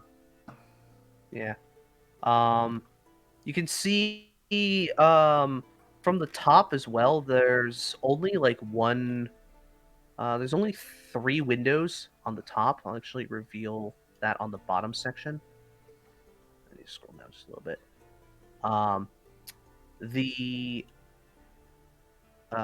This one, the light appears slightly dimmer from this one, whereas it's a bit more vibrant coming from this one. The curtains, however, on this one are pulled over, so you're really only getting the edges. But you can see that there is some bright light in there.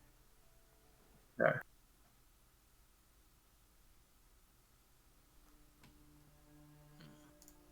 And what's the distance between the? Is this to scale? Like, there's like.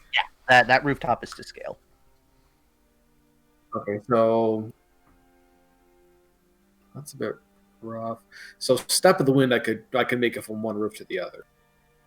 Yeah, you could. And with this one that you're on, you are at level with the roof of the casino itself. Okay. And I think the Pigeon Man, with his increased jump distance, could make it as well. More than likely, or at the very least, he might have to go for the balcony on the second level. Okay, it's good to know. We have some points of entrance. I'll be right back. Are there people on the balcony?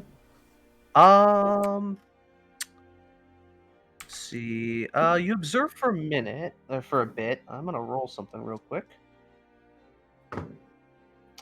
Not initially, but after. So you want to move your character up a little bit. You're gonna have to go a bit over, like, towards around this corner.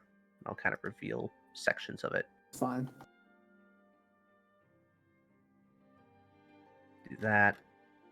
You also do get to see that below it. It looks like it's kind of a like storage area. There's like firewood, some barrels of either provisions or other things like that.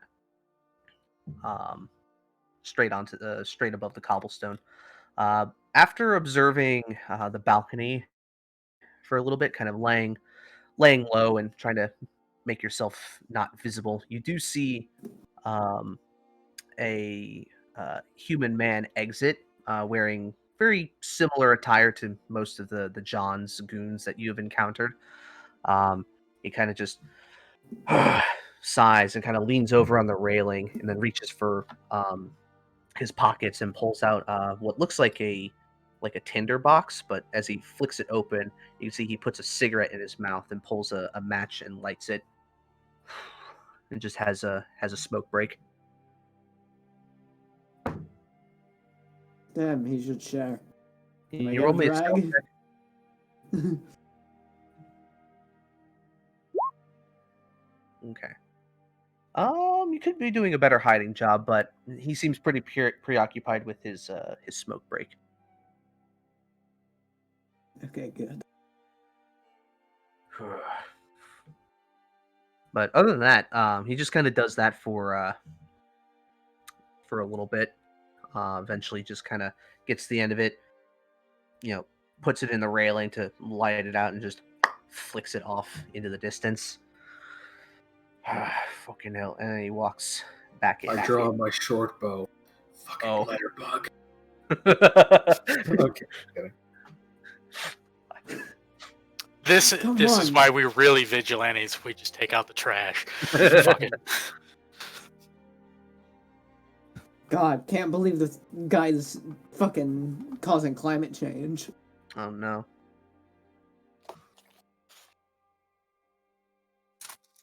The magic climate. Yo, if we had magic, we wouldn't have to deal about climate change. Yeah, right. Just control weather. There you go. What are Tonka and Arco doing right now? That's a good question. What are you guys doing? I have no idea. Okay. I am simply following along. I might kind of nudge at this point. I might kind of nudge Tonka and say, "You want to try it again?" And kind of point to the front door. Yes. May as well. Okay. Worked last time. Yeah, worked great. I will, at this point, I'm going to cast Disguise Self. Okay. What do you I'm just going to turn myself into a nondescript human male who would look something like someone who would belong here, whether it's upscale. I think you said it was kind of like middle of the road, so, dressed in a way to blend in and appear to just be another customer. Very moderately. Yep. Okay. All right.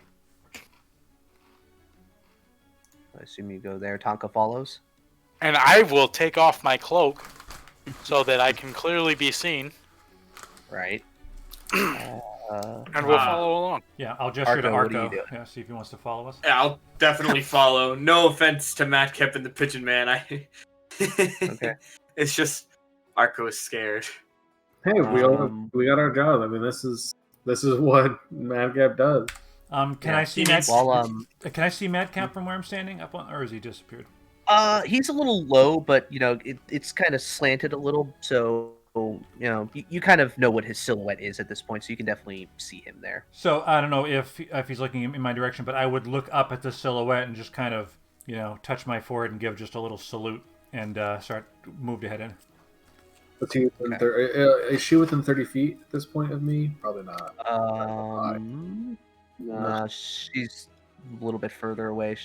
She was within 30 feet when she was at the corner here, so you could have maybe hit her with that before getting up to the door. No, I mean, no, I'd be at this point. I just kind of give a nod, and I would think to the Pigeon Man to not make noise. Looks like they're going inside. Do you want to take the roof entrance? Yeah, sure.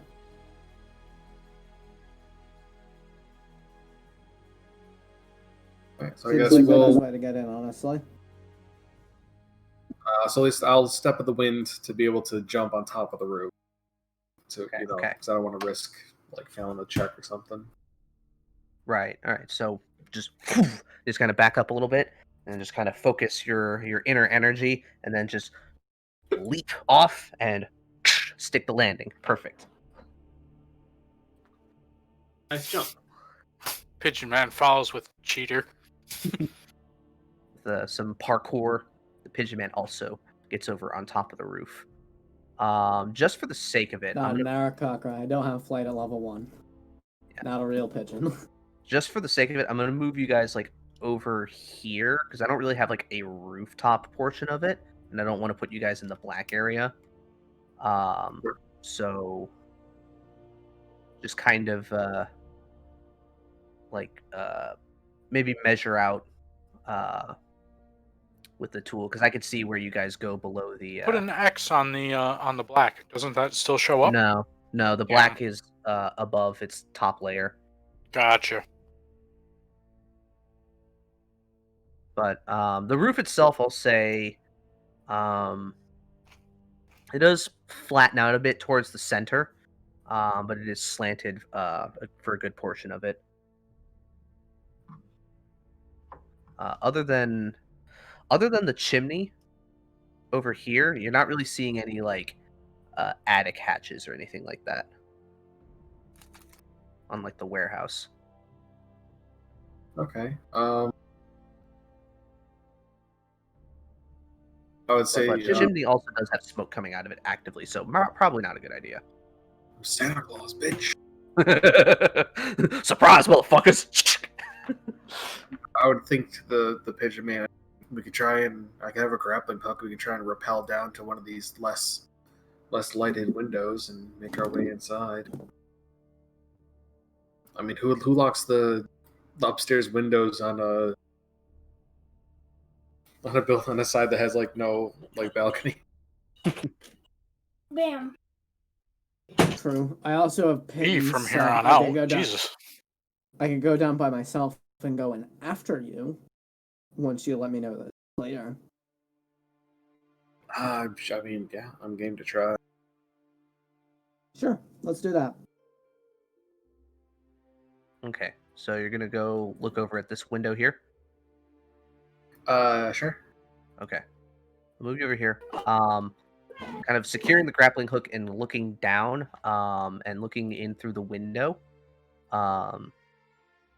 Here you can. While you're not gonna be able to see it on here, basically there is no actual floor on this window. It looks like it's just for like for additional light during the day. Gotcha. And it shows the bottom area, and you can see that there are patrons on the inside. I'll actually reveal it on the bottom layer just so you guys can see. I was gonna say, do I see our three friends making their entrance? They're about to. I'll say you're doing this around simultaneously what they're doing. So once I get to them, that's what you see happening. So I mean, yeah, I mean, do you want to cut to them and I can observe, or do you want me to kind of do the next thing and kind of make our way up here? Does it seem like? Do I see like over here, like is there like an open balcony that looks like at least to this, or do I see a wall that would lead to rooms? Give me 1 second. Hold on. Did it actually? There we go. Yeah, so you do see in here. I guess I did not get it. Yeah, you do see an open balcony with. Let's see, and then there's also one. Oh, this is like weirdly laid out. I have to do it in like sections. There we go. You do see one over here. It's kind of just like off on its own, and there's a doorway behind this person who has a short bow. Not knocked or anything like that. They're just kind of holding it off the side and kind of looking down at all the people who are gambling away. Same with this one. This one over here, he's kind of leaning up against the wall, just kind of like looking around, kind of checking on the doors that are nearby and checking the stairs and everything. So there's no patrons up on the second floor.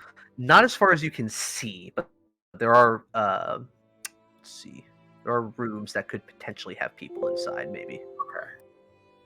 All right, that's good to know. Mm-hmm. Pigeon Man, where do you want to be, just so I can get you in position? Well, I'm waiting for Madcap to come back and tell me it's clear. Okay, so should I assume that you're maybe like up here on the center somewhere? Probably. Okay. All right, down at the bottom. Quen has disguised self. Tonka has taken his hood off, effectively removing his disguise, quote unquote. And Arco is there. I can now be clearly seen. Hello, folks. I am not just a voice anymore.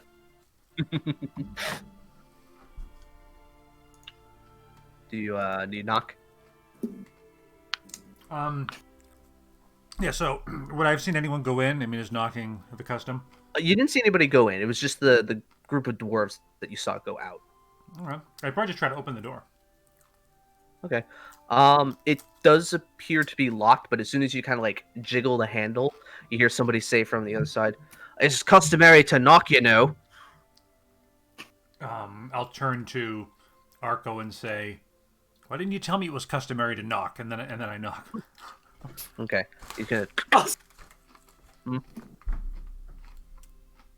Huh? Were you gonna say something? Oh, I was just gonna reply. I was gonna say, I don't even know where we are. No one explained what a casino is. Yeah. So, but you end up doing a knock, and then you hear, and then you see, like the little, like, the eye latch thing, kind of look out and goes, see, now that's better. And he goes and opens the door for you.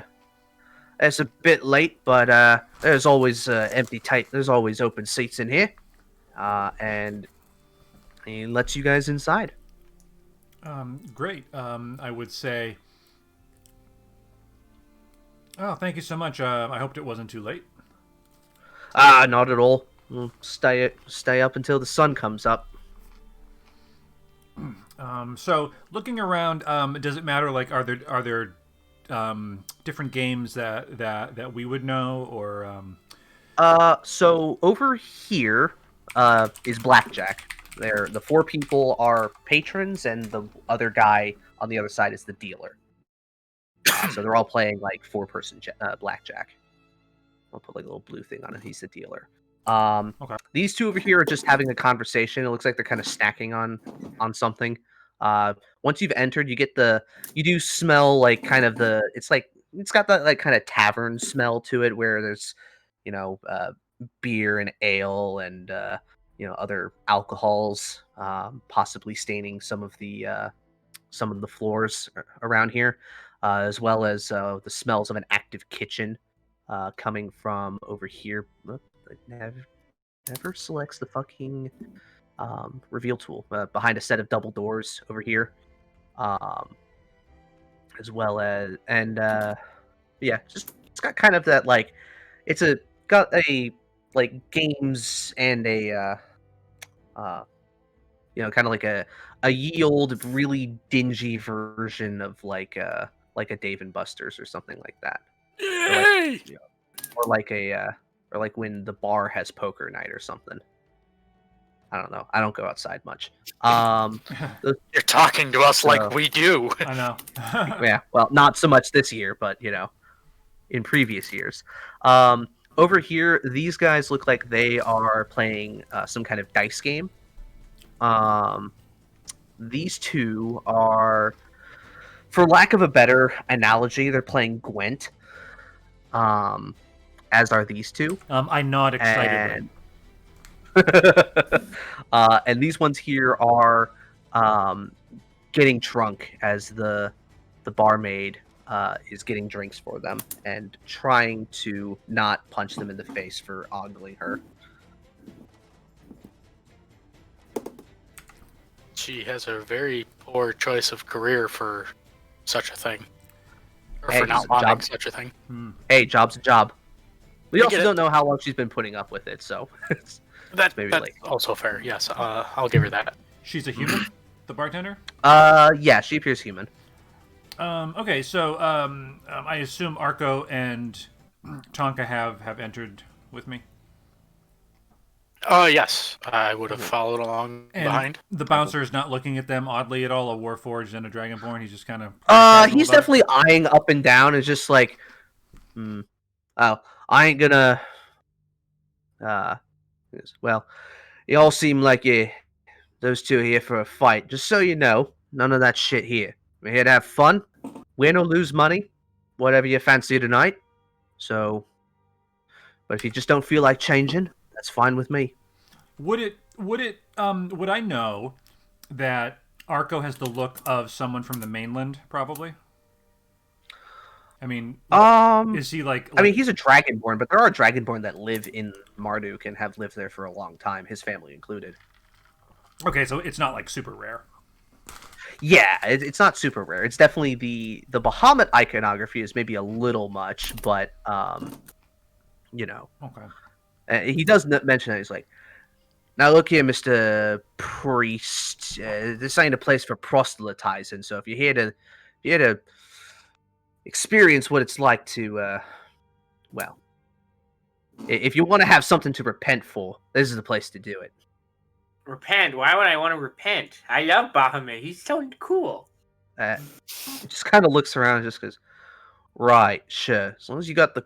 It's like, look, as long as... He's like, look, as long as you're gonna deal in at least a couple of times, you'll hear no problems from us.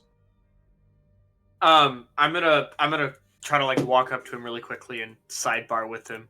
Okay. And I'm gonna whisper, so, what exactly is this place? You were talking a lot about money.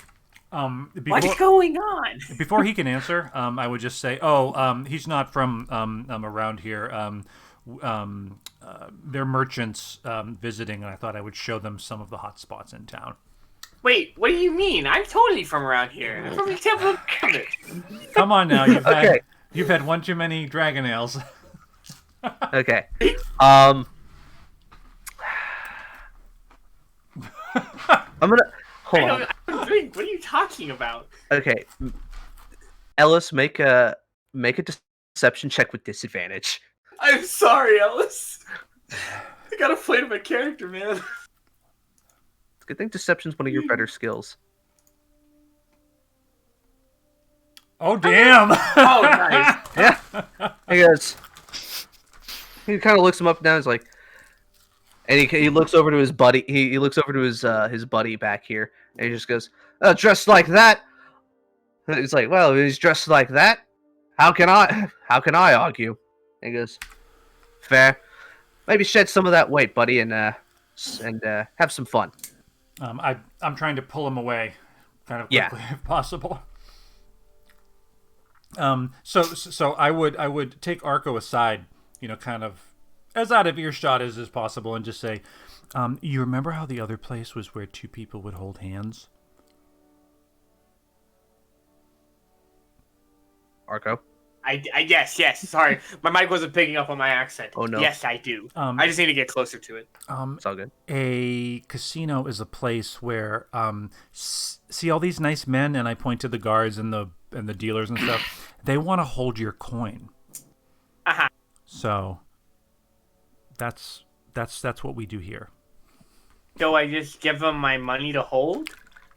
I kind of look at Tonka.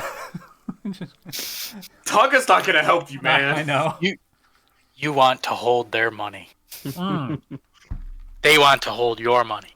Exactly. Wait, so why? I don't get it. Is it like one of those so-called fetishes I heard about? I mean, I want to play with cake, but like, what my character would do is be like, would say, Arco, go wait outside. No, don't be mean to the poor Dragonborn baby. He's just a little himbo. He's trying his hardest. He can only do so much.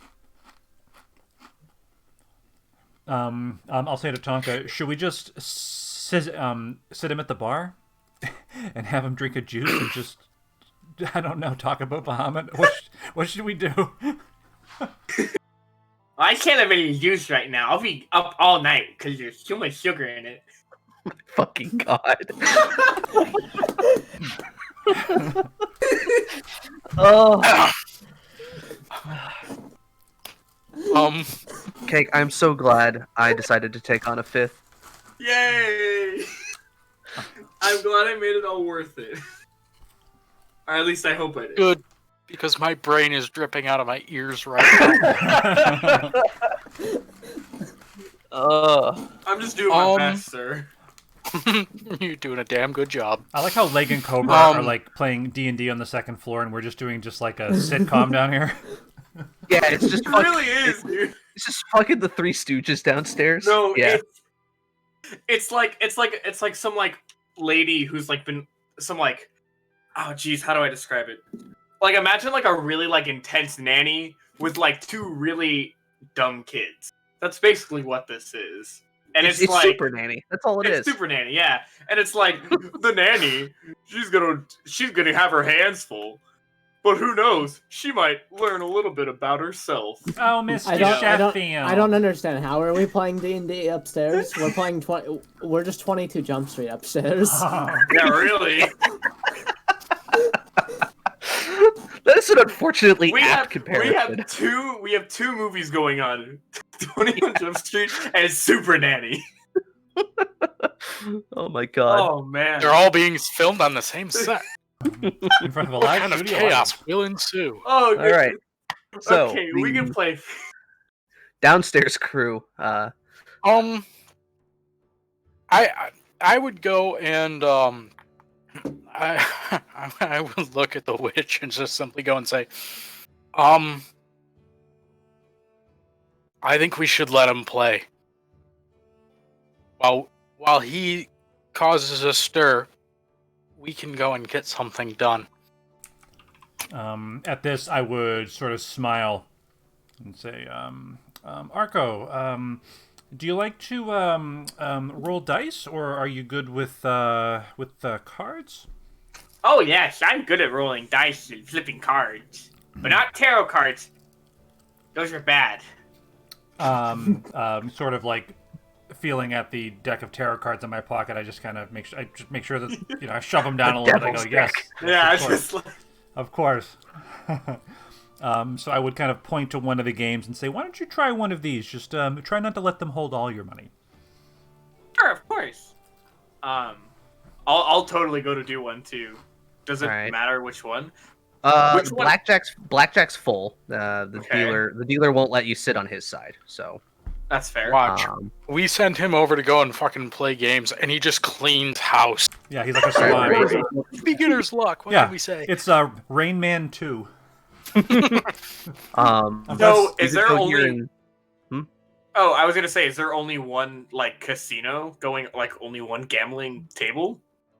Well, no, there's other things. Like these guys over here are doing dice. So they're kind of playing amongst themselves. There are these two guys look like they are like I said, they're just kind of like on a break, basically. Sure. So when I say casino, that's kind of like how like it's marketed, but it's basically like a tavern den that is like really big on the whole Gambling aspect. So yeah. like they have kind of like how like in Witcher 3 there's that one thing you do in Novigrad and you have to go to a to like one of the Horson Juniors places and it's like there's like Gwent tournaments going on. Oh, yeah. Yeah. Kind of think something like that where it's like, yeah, there are places for traditional like casino games and like they run stuff like that, but a lot of times it's people playing amongst themselves, losing money. Or, it's just a tavern that just happens to do gambling a lot more. Yeah. In comparison to other taverns. You know, they'll have like events where like, okay, nobody does personal stuff, all the tables are open and we're doing like tournaments or something. Sure. Yeah, it's like kind of something like that. You're here on like one of the slower nights. Is there an upstairs too, or is it just the downstairs? Yeah. This stair set leads upstairs. And is there more gambling upstairs? From what you can tell, it doesn't look like it, but It's just all kind of down here. You do hear it is kind of loud in here, so it is also kind of hard to know if there is anything else happening upstairs. Sure. Is there anything going on at the bar right now? I mean, there's these two guys over here kind of talking amongst themselves. This guy is like 3 sheets to the wind, and he's just like slurring pickup lines at the bartender lady, and she's just doing her best to ignore him. Yeah. Sure, I'll probably head over to the bar then and at least talk to the bartender and see what's going on. Okay. Sit over here. I was moving you. I got you. Oh, yeah, thank you. To, like, position you on the stool, I have to, like, alt-click. So. Oh, okay. Alright, so he's going over there. What's Tonka and the Witch doing? Or are they waiting to see if he causes a scene? Yeah, so I mean, like, if we wanted to, like, play something and, like, sort of strike up a conversation, it seems like the dice table to the left would be the place to go? Possibly. If You might be able to see if one of these guys would be willing to play you or something. Okay. Yeah, I'll try that. I'll say to Tonka, I'm gonna see if one of these nice fellows would like to take a break and let me deal me in. Not a bad idea. Got to start somewhere. Yeah, so I will walk up to this table and just kind of see who's sitting there, see if I can get a read on what's going on. You see a gnome gentleman. Kind of hard to place his age. Gnomes, after they reach a certain point, it's like, they could be like, They're 50 years old and they still have gray hair. yeah, or they white could be hair. like 40 years old, or they could be like 120. Like, Yeah. that range is hard to tell. But he's got black mutton chops, and slicked back into and tied into a short ponytail. Black hair. There's a little bit of gray coming in. And they're playing basically like this universe's version of Gwent, and he goes and places one final card down out of his hand, and he goes, "And with that, I have the highest score, so pay up." And he's like, "No fair! How did you have all of those combos?" It's like a well-crafted deck, my friend, as he is pulling in the haul. Looks like it's mostly silver, but it's a pretty decent pile. And he looks over and goes, "Ah, looks like we might have a challenger, another one I can clear out." I will. So, do I have knowledge of this game? You do. You played it on occasion. It's, some people call it like a money trap because getting the cards is often difficult. Yeah, it's like Gwent, because like with Gwent you had the quest to like get the rare cards and stuff like that. But so I will pull out my Scoia'tael Dwarven Melee Boost deck. Pull out the red deck wins. Yeah. I think we all just stick with the Northern Realms beginner deck and just spy. Dude, I play monsters. Oh, do you? Monsters are great. I play monsters. I just spy and decoy my way to victory. I mean, I really went into Gwent on like my second playthrough of it with New Game Plus, and definitely did pretty well with like a Nilfgaard spy deck, but I like monsters better. I played it a little bit, but I definitely played Gwent more in like the actual standalone Gwent card game. Yeah. The person who lost, what are they getting up, or are they mad? What are they doing?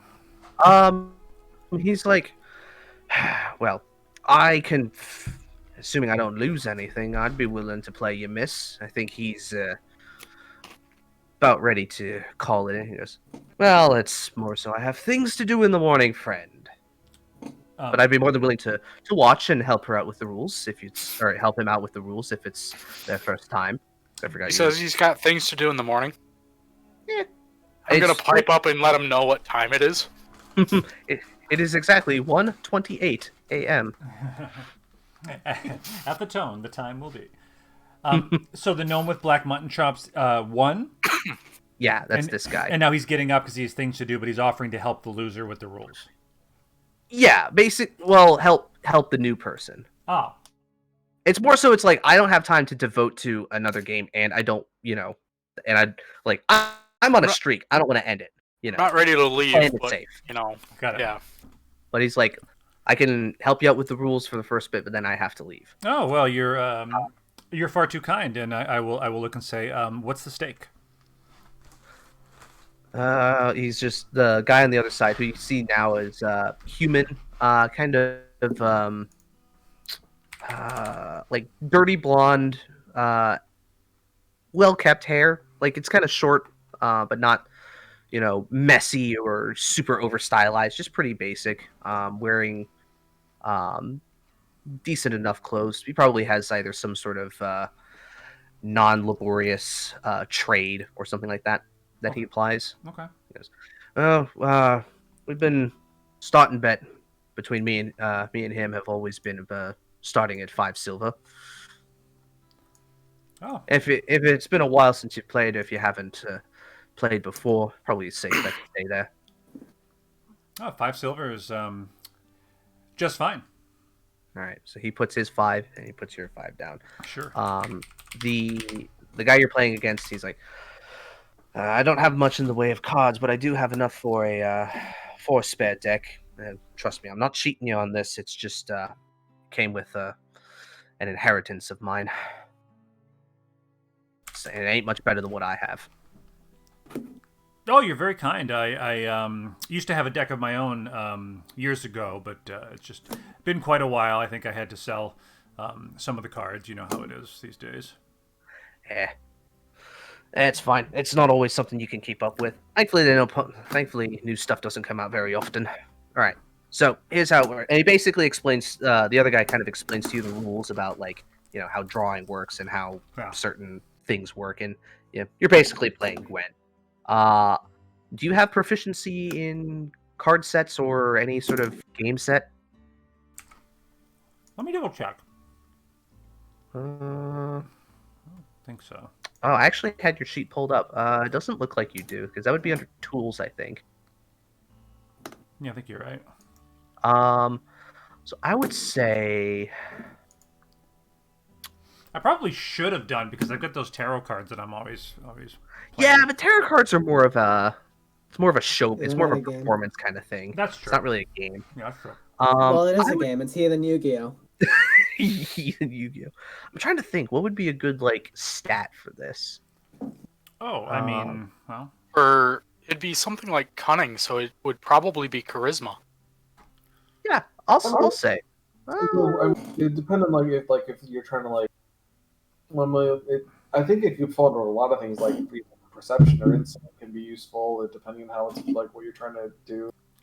You know what? That's a good point. I'll say roll an insight check first just to see if you're able to kind of maybe pick up on the guy's strategy as you're kind of being walked through your first couple of turns. Sure. So that's a 10. Okay. Yeah, you're picking it up pretty quick. You're a very adaptable person, jack of all trades and everything. And sure. It's not like you haven't played it before. It's just been a long time. Sure. And you're well seasoned and traveled. You've lived probably longer than all of your traveling companions combined. So very well experienced. Picking it up pretty well. His strategy definitely seems to be pretty straightforward. Put a lot of things down sparingly to kind of gradually build up score, and then you get the sense that he's either holding on to either something big for a massive boost, or maybe he's holding back for the next round. You feel like you could probably take this round. Okay. So I'll let you choose. You can either attempt to, take the round, or you can tie, or however you want to do it. I think I'm going to attempt to lose to relax them and kind of, play up, draw them in. Yeah, as if I was trying to hustle them a little bit, you know what I mean? I'll say, maybe make a few obvious mistakes to. Yeah, so you'll intentionally pass this round. Yeah, I think that's my plan. Okay. All right. I'm gonna make a deception check. Oh God. Hey, you did pretty well last time. That's true. That's an 11. Well, not that time. All right. The guy you're playing against goes, well, sometimes saving for the next couple of rounds is a solid strategy. All right. And the other guy goes, all right, so you have these in your discard. This lets you bring this one back, and he just kind of does all that. And next round starts. Go ahead and roll me another insight check. Sure. Little mini game here. 18. Yeah. I am literally making this up on the fly, just kind of thinking about how Gwent works. That's all right. I had a fucking arm wrestling competition mini game in one of my games. Yeah. It took us 12 rounds to fucking finish. Well, that's what happens when you do opposed strength checks or opposed athletics checks on people who are athletic. Yeah, it was two dwarves doing it. It was interesting. Did you remember the this round, you get the sense that, maybe he was bluffing a little bit. You have not seen a big combo come out at this point. You're very much cleaning him up at this point. Well, it seems as though I'm getting the hang of it. Yeah. You said you haven't played? And he kind of is debating on what to put down. He's like, you said you haven't played in a long time? Yeah, a year or two. I play when I get the chance, of course. This one goes, as like I said, it's like riding a bike. No matter how long it's been, it's easy enough to pick back up once you remember how things work. What's a bike?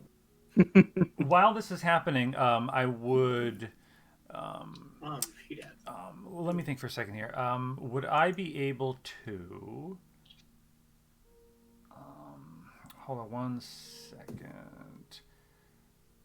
I'm just reading the description on Detect Thoughts. I'm just trying to see what. Detect Thoughts is interesting. I'll be fair. So there is a. What I'm thinking through is like I don't have like subtle spells, so I think they'd notice I'm sitting at the table if I start casting spells. I think they'd probably notice it. Yeah, probably, and they're very much in close proximity. Yeah, so I'm not gonna do that. Pity, I have it. I am going to Misty Step over to the stool next to Arco. No, I'm just kidding. Poof, he's gone. Get there. Yeah, exactly. Okay, yeah. So... but I will say with your insight check, because he rolled pretty bad on his thing. You have a he's gonna kind of see. He's like, I'm gonna pass this round and see what happens. So this round goes to you. It's all up to this one. Okay. While we're playing, I would be kind of striking up a conversation. I would try to say,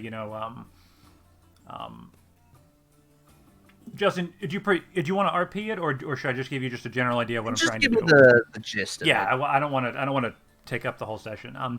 I just want to try to get to know sort of like what they do, if they have any, if they're from around here, if they have any political connections, and just get any information about maybe the other patrons here. I'd be very, very casually weaving it in.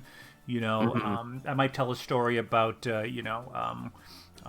how my friends are merchants, and we were down at the docks earlier meeting a friend, and we have business deal. I would just kind of put them at ease by giving them weaving a tale, seeing if I could get any threads. The human that you're playing against, he mentions he is a cobbler. So he makes shoes. And he says, hey, people always need shoes, so the business is always good.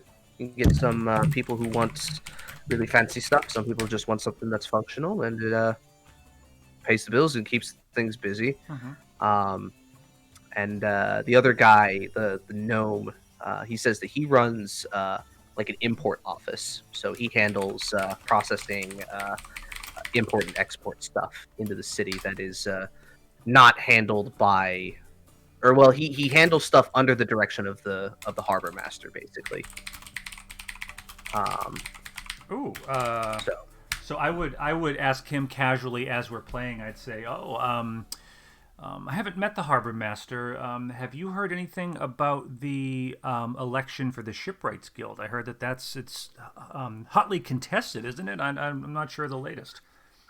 That it is. It is quite the hot button issue. Many people in the Shipwrights Guild, from what I can tell, are very much they're very much pining for Lady Vermilion to win. I mean, she's down in the dirt with a lot of us. Definitely has more of an eye out for our plight than I'd say Mr.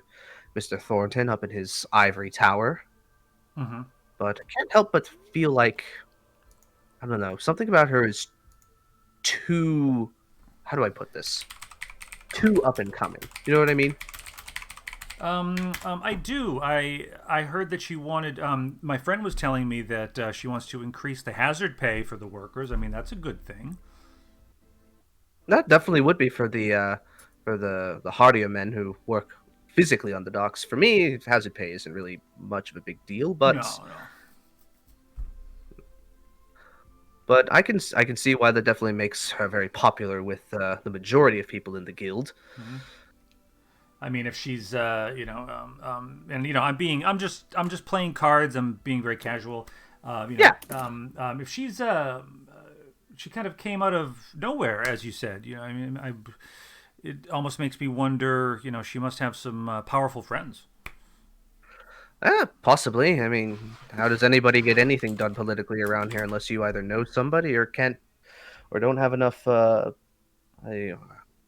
not one to say, but sometimes a little bit of dirt. He kind of does that thing where like he rubs his fingers together. Sometimes a little dirt helps as well.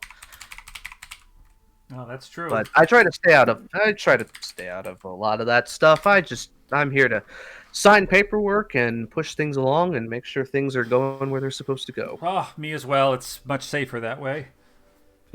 Right. No need for dropping precious cargo or straining your back or anything. I mean, look at me. He kind of, motions up and down how short he is. Mm-hmm.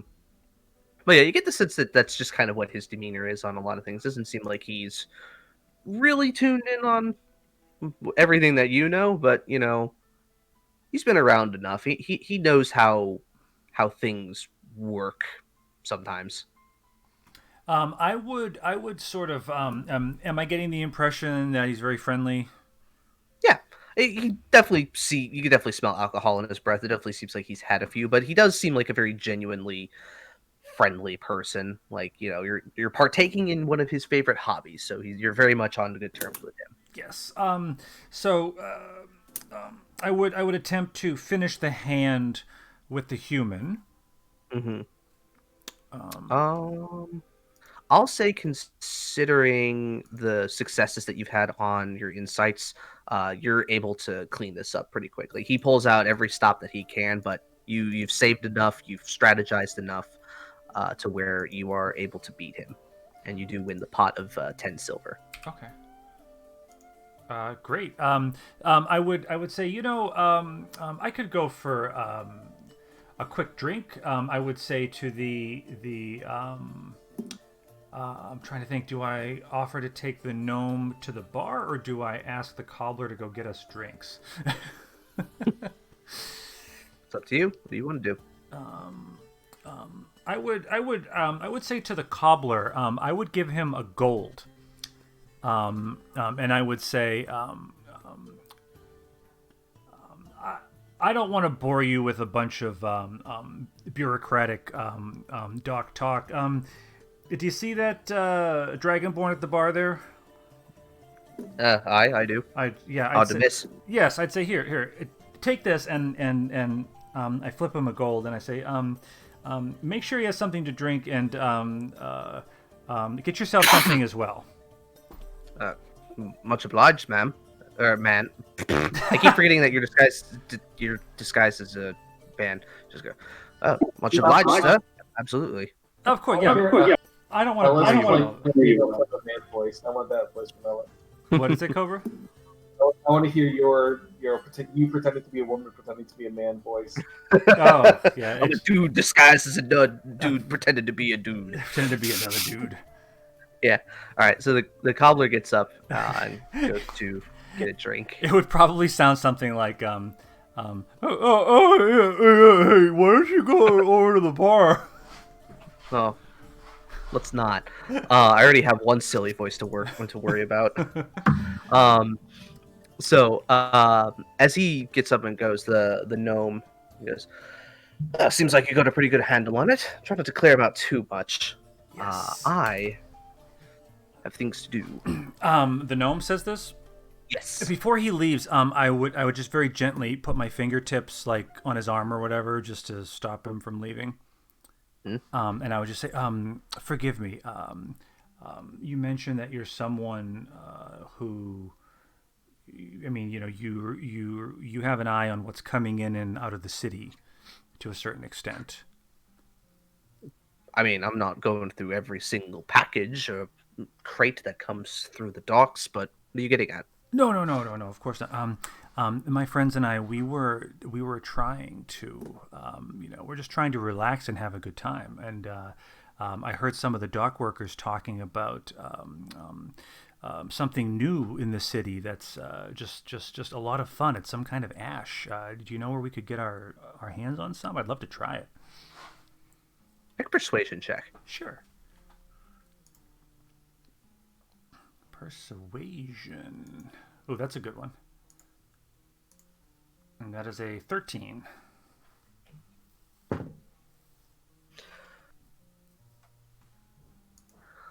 Look, buddy, I don't know what you're getting at, but I run a reputable business. What people bring in or don't tell me that they're bringing in is their business. If you're looking for some of that shit, I'm not the person to ask. Oh, no, He kind no. of looks around, and he kind of looks around and kind of notices a lot of the goons. Just like, yeah, and he just kind of gives you like a very slight nod. He says in a hushed tune, while these guys have been stationary on the map, they are like moving about and kind of just checking on things. I would assume so. You know, making sure people aren't like stealing shit or somebody's not like, pulling cards out from their sleeve, that sort of shit. They're there to moderate. Of course. Okay. So after he says that, what do you do? So I got the impression from the way you did that he is playing it up for the guards that he doesn't know. He's waiting for them to be out of earshot. That's what I got from it. It's more so he's saying that he himself. He's indicating the guards might know. Yeah, like he's like, I'm not the guy to ask. And if that's what you want. And I would just say to him, I'd say, forgive me for implying that you were anything but an upstanding businessman. Of course. Thank you so much for the help with the game. When our friend the cobbler returns, I may ask if he'd like to play another hand. I'm certain he would. He's holding on to a lot more coin than you realize, and he kind of taps his his now very full coin purse. Yes. Let's go. He still goes strong. Don't know where he finds it. And then he will leave. Boop. Excellent. The cobbler, up next to Arco, who I imagine is making small talk with the bartender lady. What are you talking about? He's preaching about Bahamut. Of course I am. I just realized that I was muted there. I was talking to you about this. Oops. But this guy, he kind of comes up, gives the he says, Priscilla, give this one something nice and strong. I'm pretty sure his gullet can handle it. And get me two of your finest meads. She goes, right away. And she goes so she gives him she pours him the flagons very quickly, and then goes presumption of this guy something strong. And then, well, Dragonborn. So in the world, the Draconia makes some of the like strongest spirits because Dragonborn have very hardy constitutions, and a lot of stuff in the creation of it utilizes their breath weapons. So like this is true. However, have you met our Dragonborn? That's also true. Pretty sure when he thinks of something, doesn't know you're Dragonborn. when he thinks of something strong, it's like cranberry juice. Dude, so my strong is too much chocolate in my chocolate milk. Okay, better watch it. So she pours you a double shot of a brown liquid, basically something that looks like really dark whiskey. Okay. Is it like in like a shot glass too? It's in a shot glass, but it's a double. It's like almost to the top. Dang. I'll look at it and I'll say this is some weird color chocolate milk, and I'm gonna put it to my mouth and I'm gonna very, very slowly take a sip of it. Okay. It is strong and bitter and very unpleasant to you. But she sees you doing that and she goes, dear, you're supposed to take it all at once. It's a shot. Oh, like medicine? Sure. Okay. Yeah. Dude, I just throw it back like it's nobody's business. Make a Constitution saving throw. I was really hoping I could get away with just being like, cool, nothing. All right, let's go. A 12. Oof. Don't you have advantage though? I should have advantage. Well, it's a 12. No, wait, that's a fighter. Never mind. Yeah. So I like that the paladin has a 1 Constitution. Plus, I'm very strong and very charismatic. Shoot it back. It burns going down your throat, which is weird because you're a red dragonborn. Burning is not something you Yeah. do. And you're just like, it's definitely coughing it up. But it burns and like tingles, and it stays tingly, and you feel like, I don't know, you feel like your fire breath could come out at any moment if you burp too hard or something like that. Dang. Your nostrils are opening up, and you're you know, you have a couple of tears coming out of your eyes. Yeah, It's like it eating a hurt a lot. habanero. It's like you're starting to get to the point of like, oh shit, I ate a habanero pepper raw. It is very hot. Well, Yeah. it's very spicy. Yeah, it's a strong, spicy liquor. And after you kind of like you're like, what? She just goes, it's like, I thought someone of your caliber could handle such a thing. It's draconian fire whiskey. What? Whiskey? Supposed to have alcohol? The two guys over here who are having a conversation ignoring just both turn and look at you, and the other guy here who's like really drunk, like even he looks like he sobers up a bit at that and looks at you. He goes, dear, then what are you? And she just goes, dear, then what are you doing here?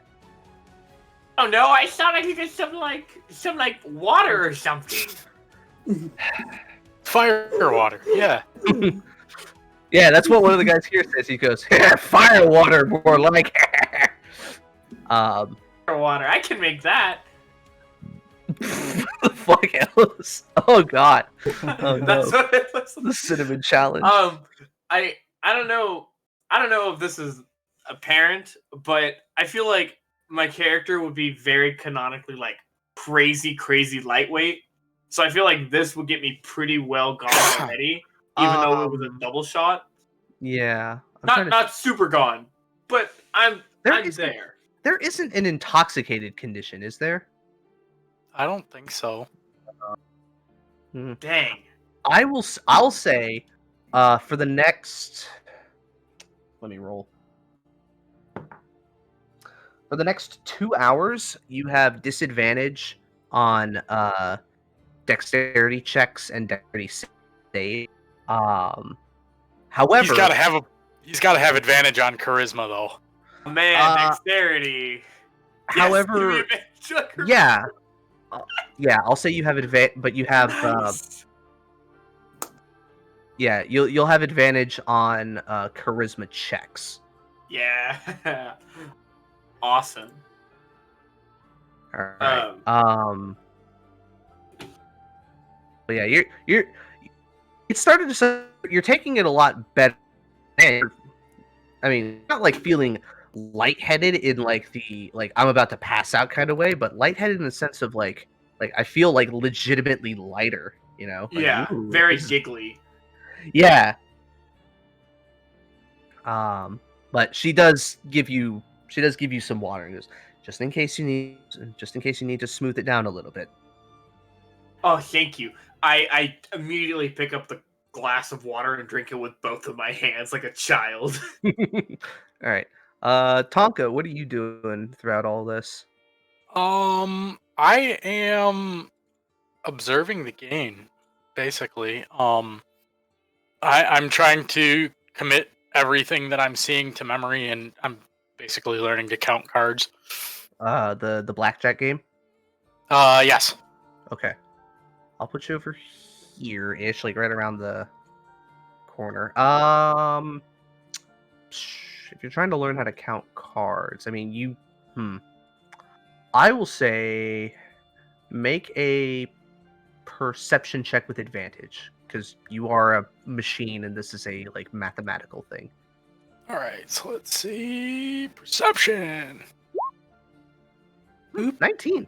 Yeah, you know a deck has 52 cards. You've learned that from some of the sailors and ship maintenance people. Yes. That you've worked with. You know how cards work, and so you're kind of taking in stock of like who has what could potentially what's going through. So over the course of like 10 minutes, you're starting and you see a couple of rounds play out of blackjack. You pick up on the rules pretty quick. It's pretty simple. It's just a matter of counting up until you get to a specific number, or as close to. But what's interesting is instead of these guys just playing against each other, they're all playing against this guy. So it's very interesting from what you can see. But yeah, you're starting to get a pretty good handle on what's going on. You kind of have to reset a little bit every time they have to shuffle back in. Yes. But over time, you're starting to see the patterns. I actually watched a bit of a video on how to fucking card count. It's actually kind of interesting. Yeah. But it's neither here nor there. We're not getting into that. So, okay. Quen, Ellis, when the cobbler comes back with your drinks, did you want to continue playing with him? Yeah, I'd probably play another round with him. Okay. And he gives you a flagon of mead. He goes, had a bit left over. Figured I'd get you something since we're having such a nice chat. Excellent. And I'm also trying to be as aware as I can of the time.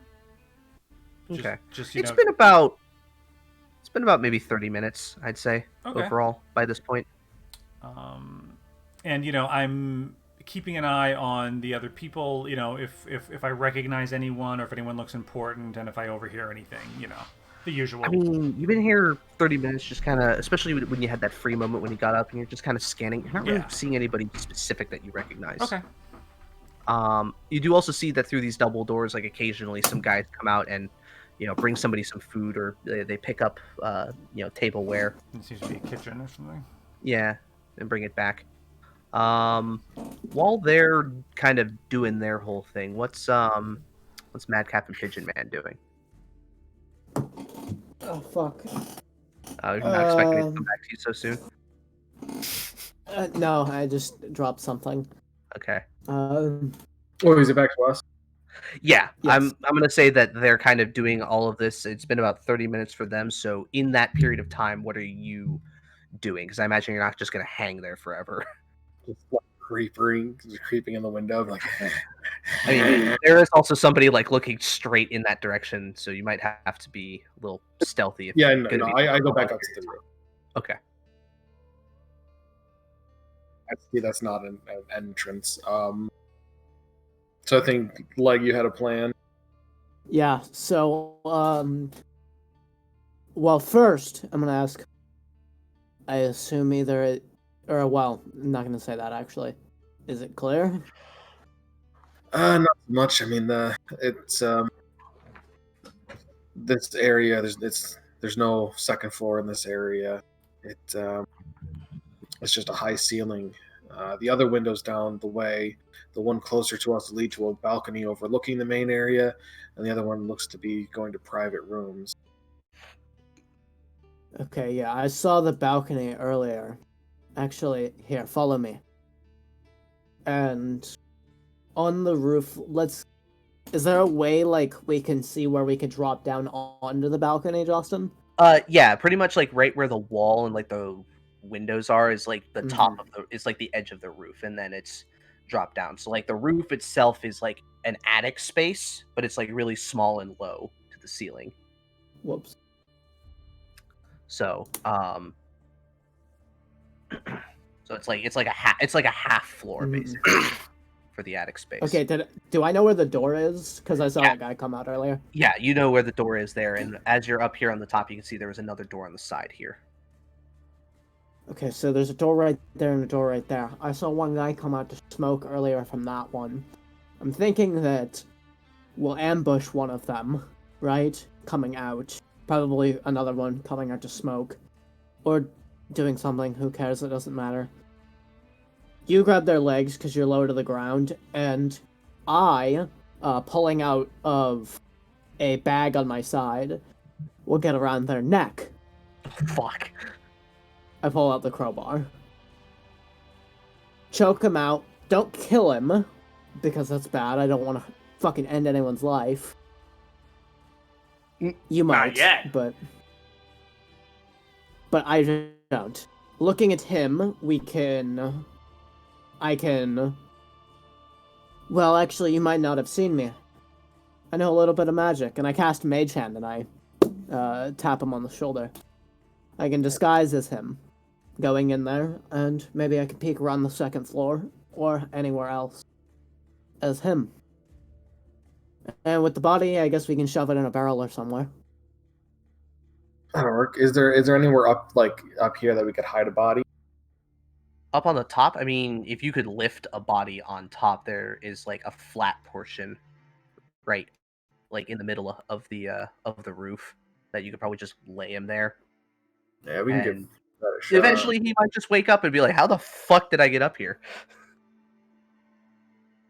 We could always shove him in the chimney, too. Oh God! I think that would probably suffocate Head him. first into the fire. No, they'd tie him up there by his shoelaces.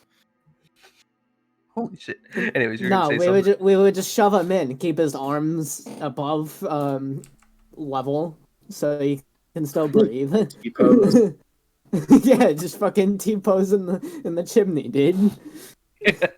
Cast prestidigitation on that jacket and turn it red and shove him in the chimney. Like tie a rope, Holy shit! tie a rope around his waist into the banister and hang him over the edge. Well, yeah, well, Jeez. well. I said around his waist. I didn't say freaking lynch him.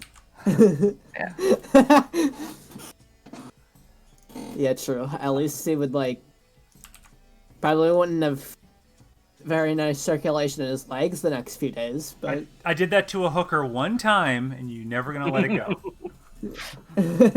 To be fair, it was a little shocking. I know.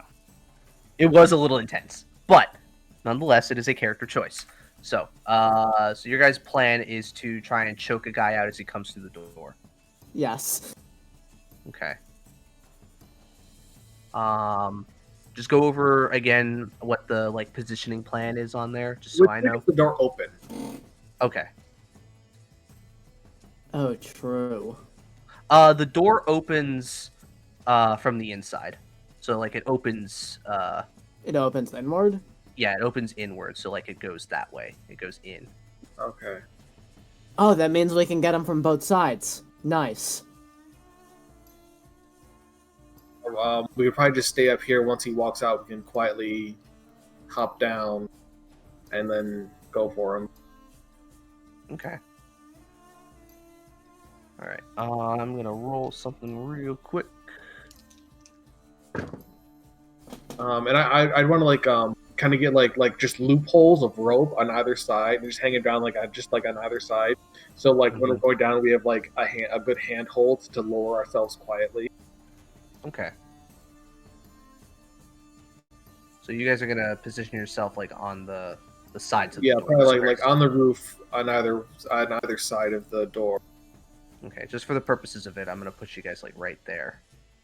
Okay. And you guys are gonna prep kind of a group grapple kind of. Yeah. So I say you go at his top half and kind of like from behind and pull him towards you, and I'll go for his leg pushing forward and take him out from under him. So it's kind of like pulling from his top half and yeah. So we push and pull the weight evenly. Yeah, spin him right around his center of gravity. Okay. All right. So as you guys are waiting, kind of waiting for a little bit just to see if somebody comes back out. Eventually, you do hear the knob turning and the door opens.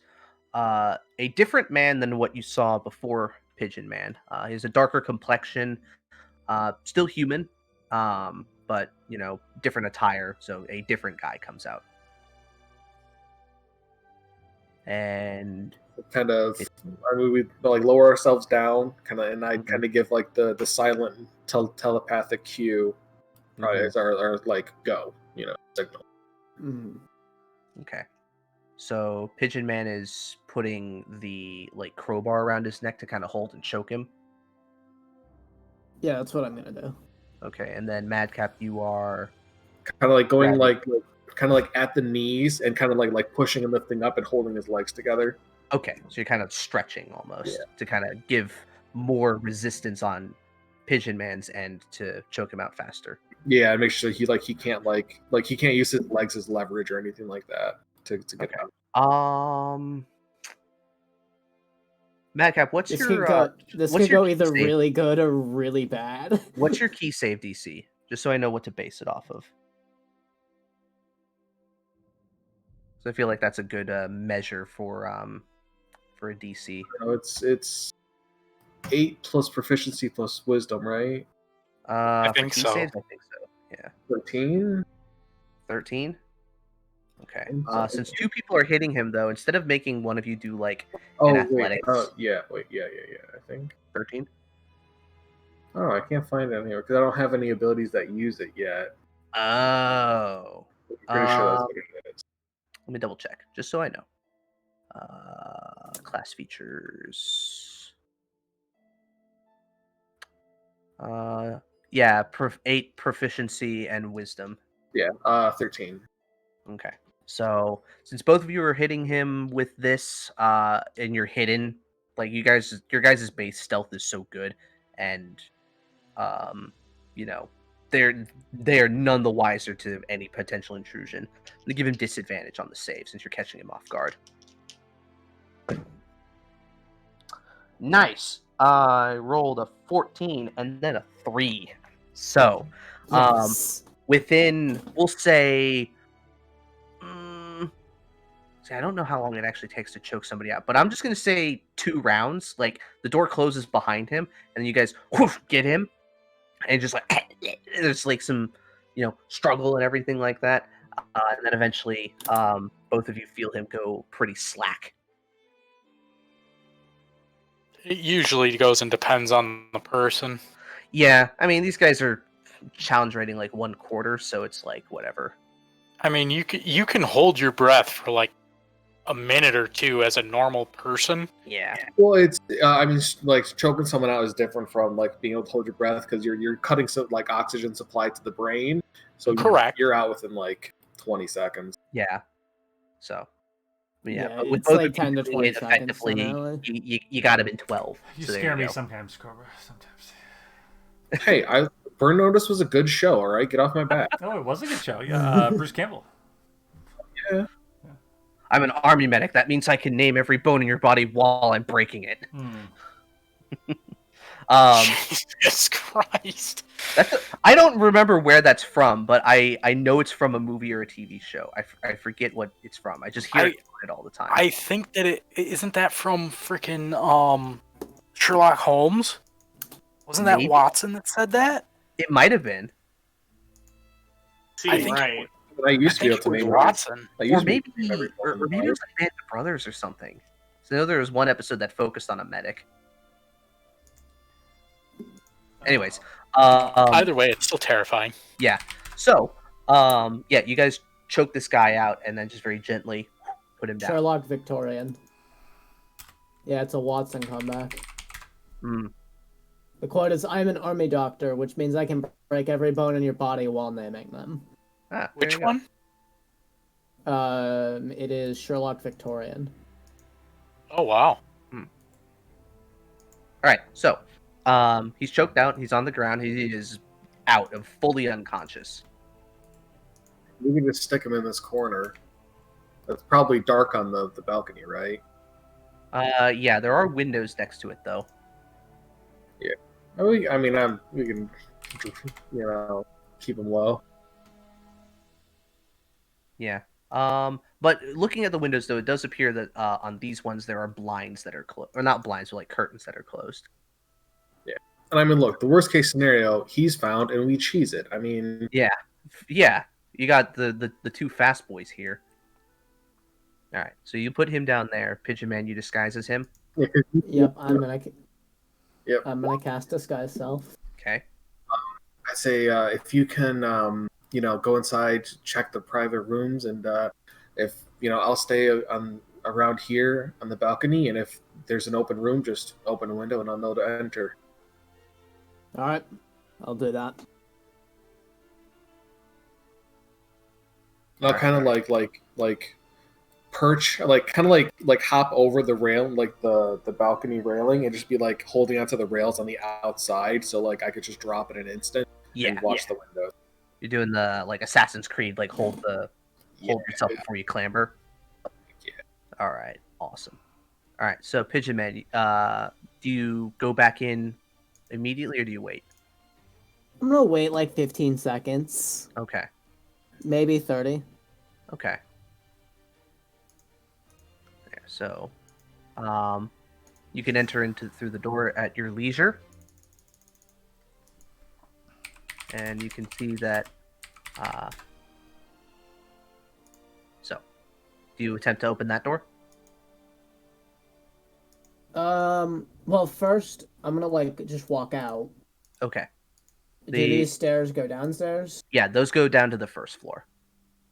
And you can see down in this like darkened area all the stuff going on here. On the level above the bottom floor, which is above you, which is weird. As you were passing this door, though, you do hear like sounds of conversation, various different types of voices, different accents too. Mm-hmm.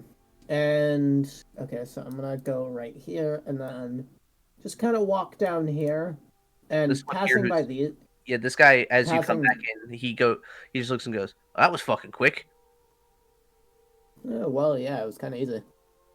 All right, I just wanted to get that out of the way. What were you gonna say? So, looking above these doors, are there anything with like numbers on them or anything? No numbers. They're just doors. Okay. So there's no like signs indicating what those doors are or what they go to at all? No, other than they go into a room. You get the sense it's probably like this place is small enough that like it's pretty easy to keep track of like what these are supposed to be as soon as somebody's told. Mm-hmm. I'm actually gonna go back here and come back out onto the balcony. Okay. If this guy asks does this guy ask anything? Yeah, he says, "What? You didn't finish?" No, actually, I'm kind of fiending, dude. Can you cover for me? I really need a fucking smoke, dude. Like really fucking bad. He goes, fine. Just don't take forever. I won't. I'll take like 5 minutes. He says, "You know how Kemmler is." Yeah, absolutely. All right, so you head back outside. Yeah, and I'm gonna go to this door. Okay, that door opens. Inside, you see there's a guy leaning on the railing, facing away from you, and as the door opens, he looks over, and says, "He's like, ain't you supposed to be on the other side?" I'm bored out of my fucking skull, dude. Tell me Thought I'd about walk it. around. Tell me about it. Pretty slow night, anyways. I don't know why Kemmler wants so many of us out right now. It's fucking crazy. And then of course Kemmler also is a. Wait, is Kemmler a he or a she? You get the sense it's a he. They probably used Mm-hmm. Okay. the pronoun at least once or twice. Also, it doesn't help that he has a fucking stick up his ass. Tell me about it. It's a pretty big stick given his size. Yeah. Whatever though.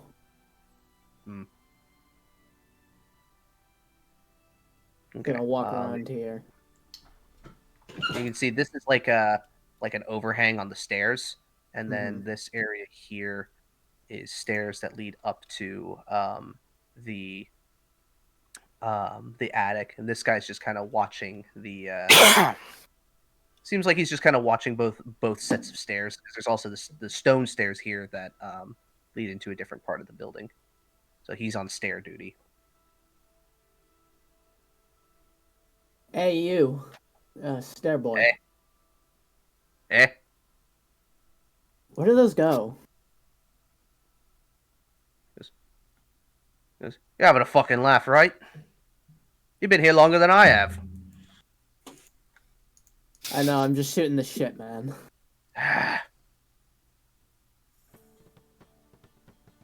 It's like, look, if you, and he kind of points to the stone stairs, like, look, if you want to go and sneak something out of the kitchen, I won't say nothing. God, yeah, I'm fucking starving. I could eat, totally. Mm. God, stop talking about it. And speaking of Gwent, Oh, I was saying that in character. Yeah. All right. Yeah, I'm gonna do that.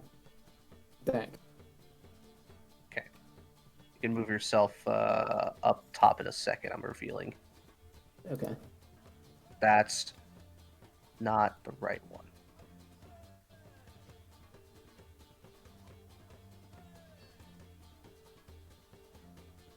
All right. So, go ahead and put yourself up there. You know, I'll just reveal the whole fucking kitchen. I don't give a shit. Or at least this part here.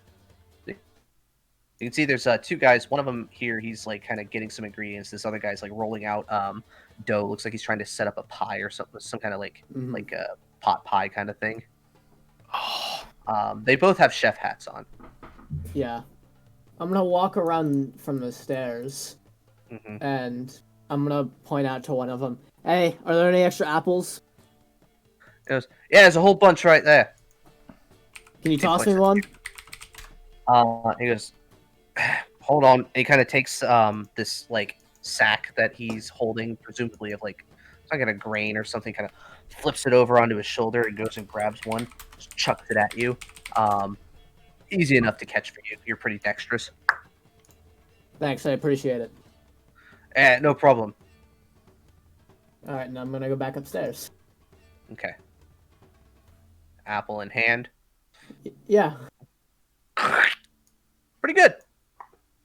I mean, not the freshest apple, but you know, for something that's probably been sitting around for at least a day, it's not bad. I come back around, I tap him on the shoulder, he's like, thanks, dude. While I come back around and around the corner and leave. Okay.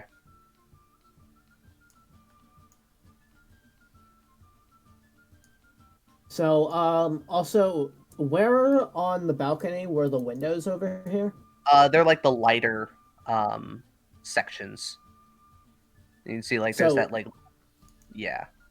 Can I assume, even though they're, you know, bound up, that they lead into these two rooms? Yeah. Yeah, you can get the sense that they lead into rooms. These ones here have interior shutters on them, so like not like, whereas this one has like a big set of curtains that are covering it from the inside. I'm gonna come back in. Okay. It's a little longer than 5 minutes, but man, I appreciate it. Yeah, no problem. It kind of. Yes. How long has it been since I've been standing here? You keeping count?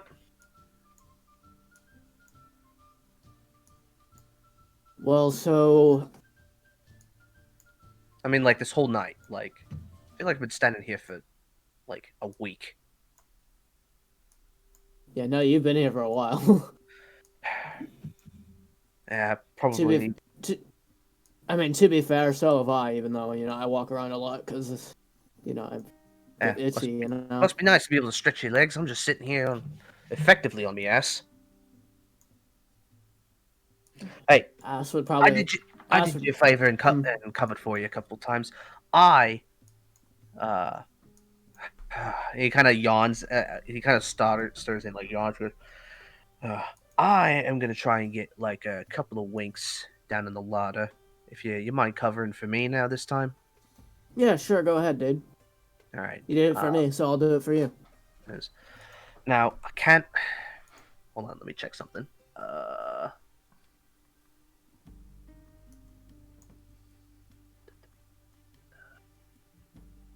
He goes, all right.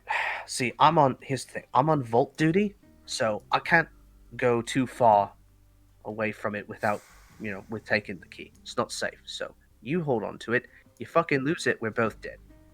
And gives you like a pretty basic iron key. The vault key. Mm-hmm. And kind of Mm-hmm. like, looks and is just like, I don't get any funny ideas.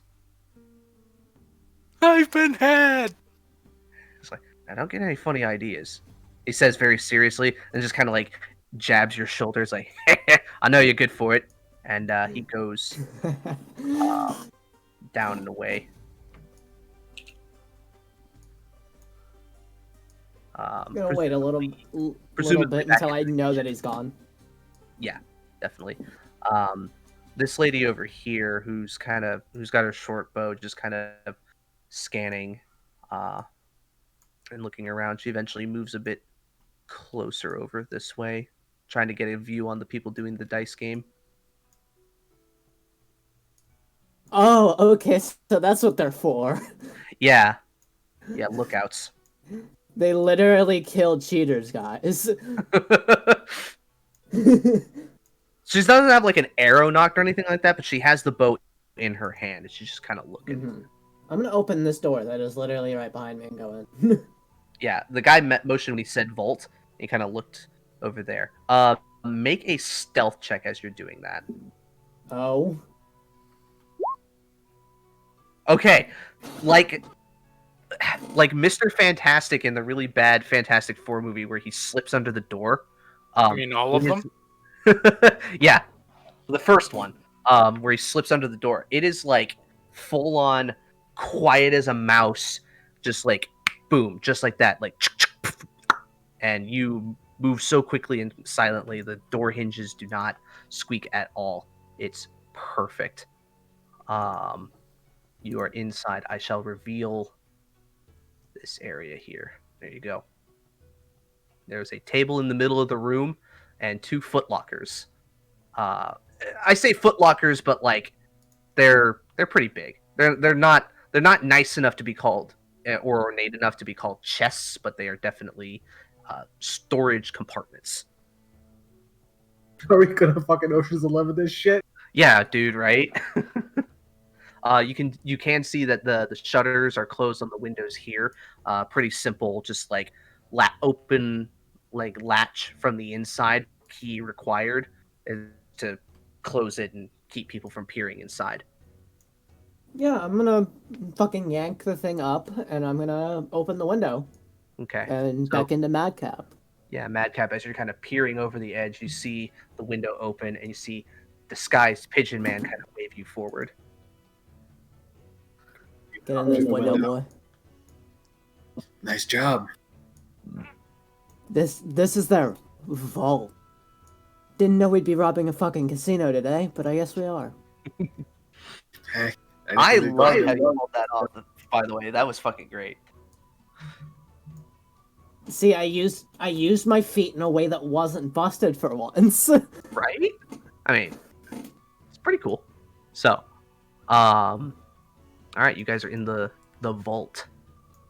Yeah, let's open these fucking chests. Okay. Well, they are locked, and your key does not seem to work on them. Oh. But good thing you're a thief. Rogues, man. So which one are you doing first? We'll do the one on the right first. On the right. Okay. So this one. This one. Yeah. Okay. 18. Yeah. Easy. I wouldn't say easy. This is definitely a little bit more challenging, but you are able to unlock it after a few moments. Inside. And then I'm not gonna look in it. Okay. I'm gonna leave Madcap to look in it, and then I'm gonna go and try and unlock the other one. Okay. Make me another check real quick. 21. Oh, yeah. Taking the experience from the other one, very similar. Like the tumblers are different, but it's a very similar mechanism, and you're just there. You go. So, I assume then Madcap's looking in the right one. You're looking in the left one. Mm-hmm. Okay. Madcap, since that one was open first, here's what you find inside of it. I have to look up the description of something real quick.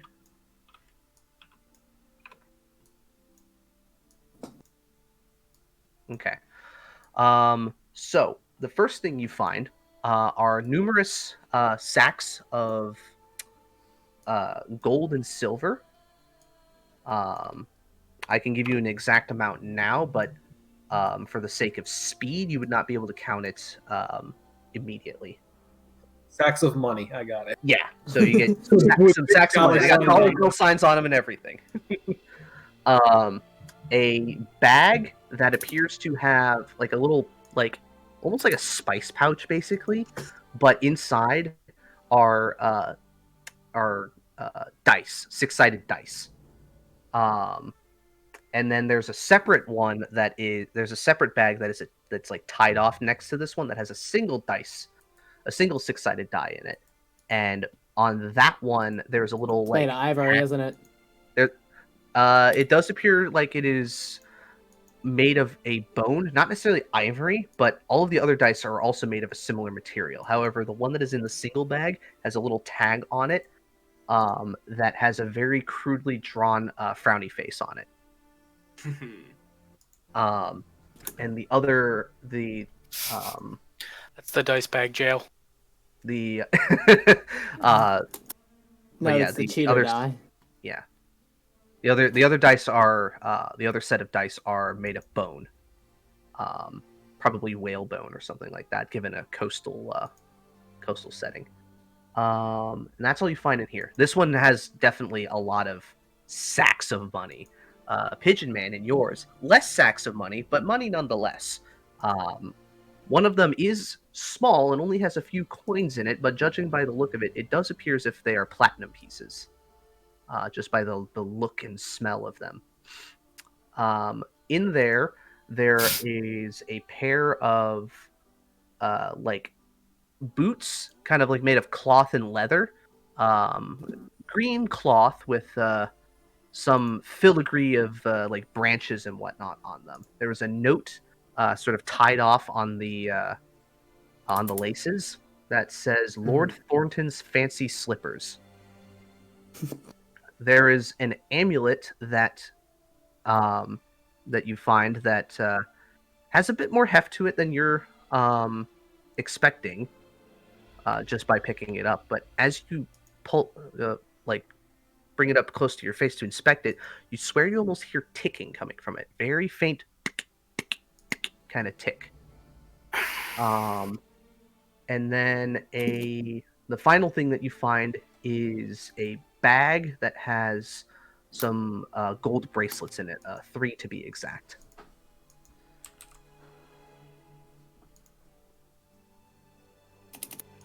Okay. And that is what you find in the... I wrote it all down, and it's all going in Madcap, or going to Madcap right now, because I technically can't take it. Mm-hmm. Put all of that stuff in. I have a couple sacks. I'll put all of that stuff in one of my sacks. Okay. And then I'm gonna start just slowly, like one by one, moving the bags from the room through the window to the balcony. Okay. And just I'll tell my plan to the Pigeon Man telepathically. I'm just gonna like tie all the bags, because it's pretty late, right? It's getting there, yeah. There's no one on the streets, pretty much, right? It's probably about 1:30, 2 o'clock. By this point, it's getting closer to 2. So I'm gonna pretty much just tie a rope and hang the sacks off the balcony, because I'm assuming no one's gonna be out to see it or looking up at this particular building or whatever. Mm-hmm. Or should I move them to the roof? Should I move the bags to the roof? Probably move them to the roof. Yeah, so I'll kind of tie the bags to a rope, get up to the roof, and pull all the bags up to the roof. Mm-hmm.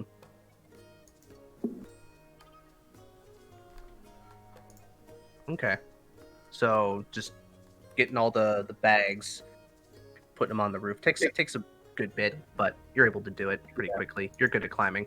Yeah, pretty much just get everything up there. And I say, hey, relock the chests. Can I do that? So here's the thing. I don't know if like the lockpicks don't like break the locking mechanism. So I'll say since you unlocked them, I'd say you close them and then you kind of put the tumblers in and your lockpick back in the tumbler and kind of fiddle with it to make it lock again. It takes you a second, but you're able to do it. Like no one ever knew we were here. Mm-hmm. Like we were never even here. Except for the one guy who's gonna have a headache. I'm gonna stand above. I'll be on the roof above the door. If you open up any other windows, I'll come inside. Otherwise, if I hear anything strange, I'll come in and help. And otherwise, I'll just wait. I'm just gonna get a better look at some of the other rooms. Not that I think we need to come back, but I mean, hey, if you find an empty office that has any documents, exactly, who knows? all right, I'm on standby. All right. I'm gonna lower the window. I'm gonna lower the blinds, and I'm gonna come outside and lower the window. I'm not gonna lock it. Okay. And I'm gonna go back in through this door. Okay. I was never in here. Mm-hmm. True. I'm gonna just reassume my position, and I'm gonna lean on this railing. Okay. For a little bit. Thankfully, it seems as if the lookouts here are less concerned with you at the moment. They know what you're here to do, presumably, and are not focusing on it. You do eventually hear a bit of laughter, like very boisterous, loud laughter coming from this door here. Even the people downstairs can hear it a little bit as it kind of travels through. Eventually, a group of people exit that building or that room. A blue dragonborn dressed in fine clothes, a older looking woman, probably in like her mid 40s, human, tan skin, very updoed black curly hair, an older human gentleman, graying hair, slightly receding hairline, and a dwarf with a long white beard, completely bald head, holding a pipe. And the Dragonborn comes out laughing. Goes, I cleared all of you out quite good, didn't I? But such is the way of things. I have quite a difficult face to read. And the dwarf just goes, yeah. You can fucking talk as much shit as you like. Next time, though. Next time. He goes, with how much you lost tonight, I doubt there will be a next time. But the hour is late. I suppose we should all be getting going. And the dwarf eyes you and goes, Oi! You weren't the one supposed to be guarding the vault? Yeah. One that I'm covering for the one guy that is. He had to go take a massive fucking shit. Make a deception check. Okay. That is technically a lie. And you are also pretending to be somebody else. Okay. Wow. Probably, I mean, I'll say this. He doesn't believe the part about taking a shit, but he does believe that he did abandon his post. He abandoned his post and I'm doing his job for him? Yeah. So he's like, okay. He rolled less than you. He got a 7. So it's close enough to where he believes part of your lie. The important part. Yeah. He goes, probably ditching out more like it. He needs to stop. Never mind. Look, I gotta go see my new friends. I'm gonna go see my friends home, and we're gonna close up soon. So, I want you to make sure that to make sure that you count up everything that we earned tonight, enter it in the ledger just like we have before. So I trust you. You're Alright. you're one of my more experienced men, and I know you can fucking count on like some of these wackos. Yeah, well, yeah, some people didn't get through school, you know. Yeah, it's so hard to find good help these days, ain't it? Um, and the woman says, "Yes, that's true, Kemna. I had to let one of my serving girls go. She couldn't hold a bloody platter to save her life." And they start walking down the stairs, all having an interesting conversation. And the and he goes, "Oh, and make sure the ones who are watching well, he actually, as he's going down the stairs, he yells to these guys, and says, "All right, make sure people start packing it in." And they walk down through most of this area. Ellis, since you're down there, and this is happening before, I'm gonna go into here. he pointed towards his office being this way. Oh, okay. Yeah. So as these guys are passing, I want you to make a perception check. Will do. Okay. Here we go. Okay, 15. Okay. All right. It's quite a motley assortment of characters there. Yeah, it is a very interesting assortment of characters. You notice the blue dragonborn is somebody you've seen before. It's kind of hard to miss a dragonborn in a crowd. Sure. But this guy is he's kind of like a Francis Drake type, where he's kind of like a nautical explorer. And his name is Ordok Calamorn. Sorry, I'm trying to read this, but I have like the red underlines on words. It's like, that's not a real word. So it's sometimes hard to see. So I'll just post that here. He's pretty well known, being a Marduk native, and it was his efforts recently that mapped out many of the surrounding islands more thoroughly than they had before. It was kind of like assumed, like, they're wild and dangerous, don't go there. The Yuan-Ti abandoned it for a reason. We can tame this place, but there's not much over there. And he also led many expeditions to map out much of the Shattered Reef. If we go to the main map, so like this area here. So these islands, because it's a very treacherous passage, what with the reefs and everything like that, his efforts recently mapped out much of the safe passageways and the surrounding islands, and found some interesting things along the way, and it's made him very rich. Okay. So he's like well known. He'd be kind of like a celebrity a little bit. Yeah, he's kind of like a local. He's kind of like a local celebrity, but Sure. A pretty upstanding gentleman from by all accounts. Just a jovial, fun guy. Other than that, the other people you don't seem to recognize, though. Okay.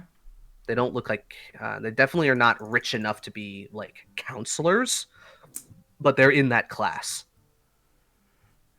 As the dwarf walks by, you see all the goons are definitely like kind of stand up a bit straighter, and the people who are doing their thing, like the patrons, are all like they're kind of like seeing all that and kind of trying to behave a little bit more. Am I still playing cards with the cobbler? I would say you're probably wrapping up your third game. Okay, I would. You beat. I'll say just passively, you've beaten him an additional time. Okay. So that means with two, you basically even out. Sure. On that, so no need to add or subtract anything. Sure, I would just casually say, who's the dwarf? Oh, he's the guy who runs the place. That's Kemla. What the bloody hell's his last name? Bricksunder. Kemla Bricksunder. So we have Ordok Calamorn and Camelin Bricksunder. Kemler. Okay. Yeah, here I'll post it. He's the owner of this fine establishment? That he is. Right, stick up his ass sometimes, but you didn't hear that from me. Do I notice that the guards, or I keep calling them guards, but like the employees are like obviously the Don's Johns, or is it not obvious? Oh yeah, it's very clearly they're Don's Johns with their attire, the sort of basic, people clothes with the weird, odd, like assortment of fancy clothes that don't fit. Right. Would it be odd to me that they would be working here, or is it known that they're just muscle for everybody all over the city? It's probably known that, it's like a uniform kind of thing for them. Yeah. When they're doing the Don's work, this is what they look like.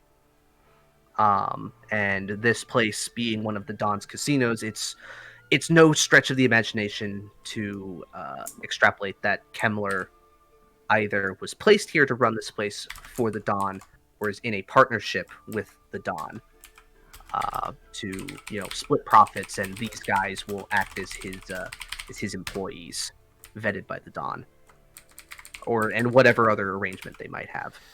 Interesting. And we have based on the notes that you had from Madame Forbend, that at least in her case, it seems like it was the latter, where she was already doing something, and then the Don kind of coerced her into an arrangement. Oh, yes. But they're just making idle conversation as they end up leaving, and the other goons are starting to kind of let everybody know, like, last call's happening, and people are starting to pack up. The blackjack dealer is starting to pull all his stuff in and everything like that. Okay.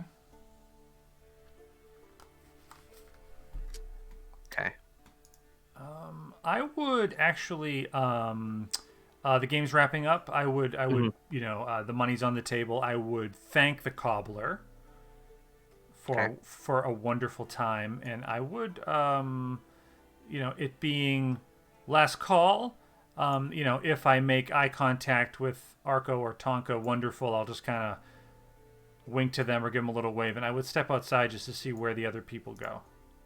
Okay. Or I would attempt to. Okay. It wouldn't be hard because the magical street lights. But if you're delaying, I'll say make one quick perception check just to see which direction they went, because you waited for them to leave before following. Sure. 14. Okay. You get the sense. Let me look at the map. It looks as if they are heading up, around the side, to the left of you, kind of towards the way you came in from the Temple of Bahamut. But then you see them turn around the corner, and that leads into the main street of Batast Avenue, and they're heading northward. Okay. Is there anyone around me? Not at the moment, since you kind of quickly rushed outside. I would. Let me think for a second. I would.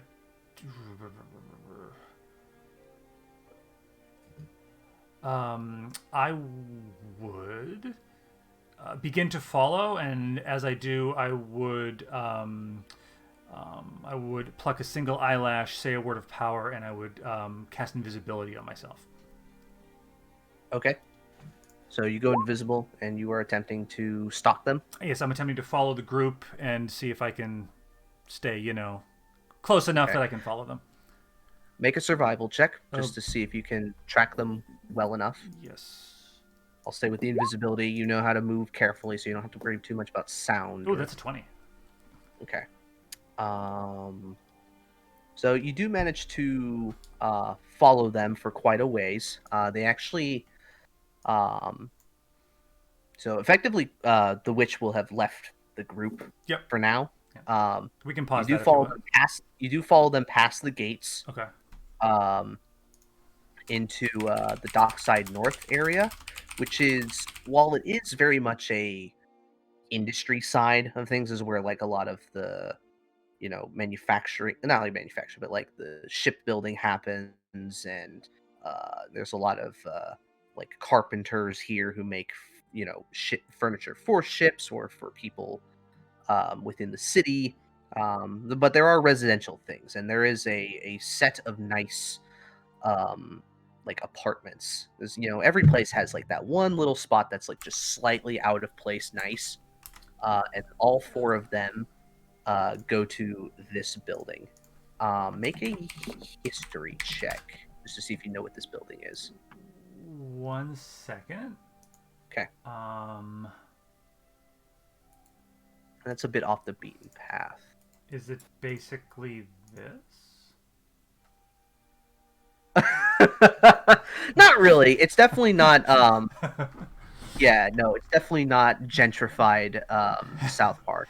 The residences at the village at Kenny's house.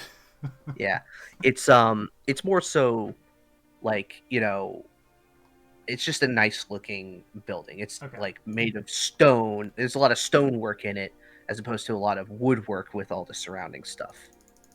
Okay, so you said this building. Are you showing me something, or what is it? I don't have a thing for it, but basically, just yeah. Let me pull you over to the. I'm just making city sure map. that I was look at the right thing. Yeah. You can kind of see, like, it's probably like right around in here ish, like in the middle of the north of Dockside North. Okay. Yeah, kind of like middle, closer to the wall. Okay, so it's like the nicest building in this area. In this like group of blocks. Okay. Judging by the size of it, it almost looks like it's it's either like some sort of like fancy lodge house, or probably like a really nice apartment building. Okay.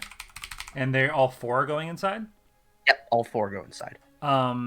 So like I would be following close enough. Would I be able to follow them in?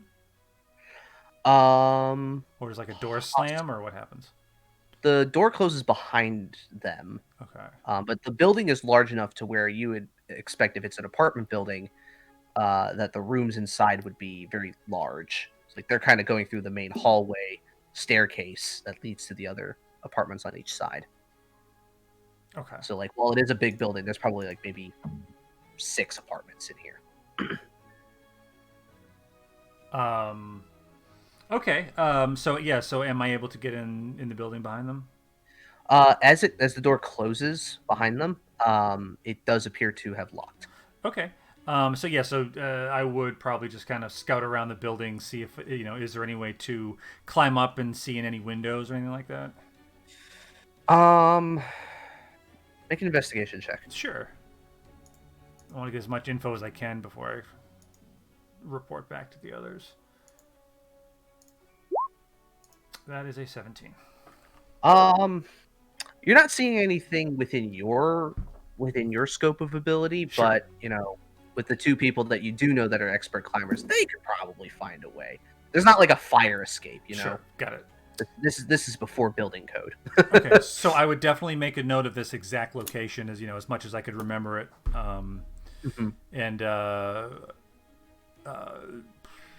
do I notice like any security outside the building? Are there Don's Johns outside or anything, or it's just kind of not as far as you can tell.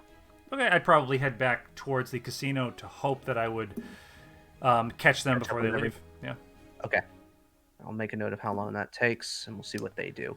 All right. So, yeah, Pigeon Man. You wouldn't be able to get to his office from there. This like balcony, this door is only accessible through the office, so you would have to go to this one. Oh, okay. Yeah, the door is open though, so you are able to go in.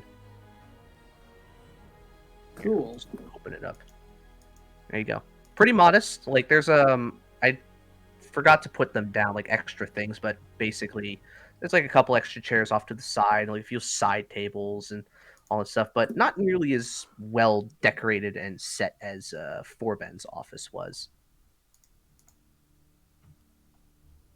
All right. Well, what's the piece of paper on it? Or well, let me look at his desk. Okay. What's Go ahead and on his make desk? an investigation check on his desk. I assume you're trying to be like a little quick about it. Okay. Well, so you do find a couple of things.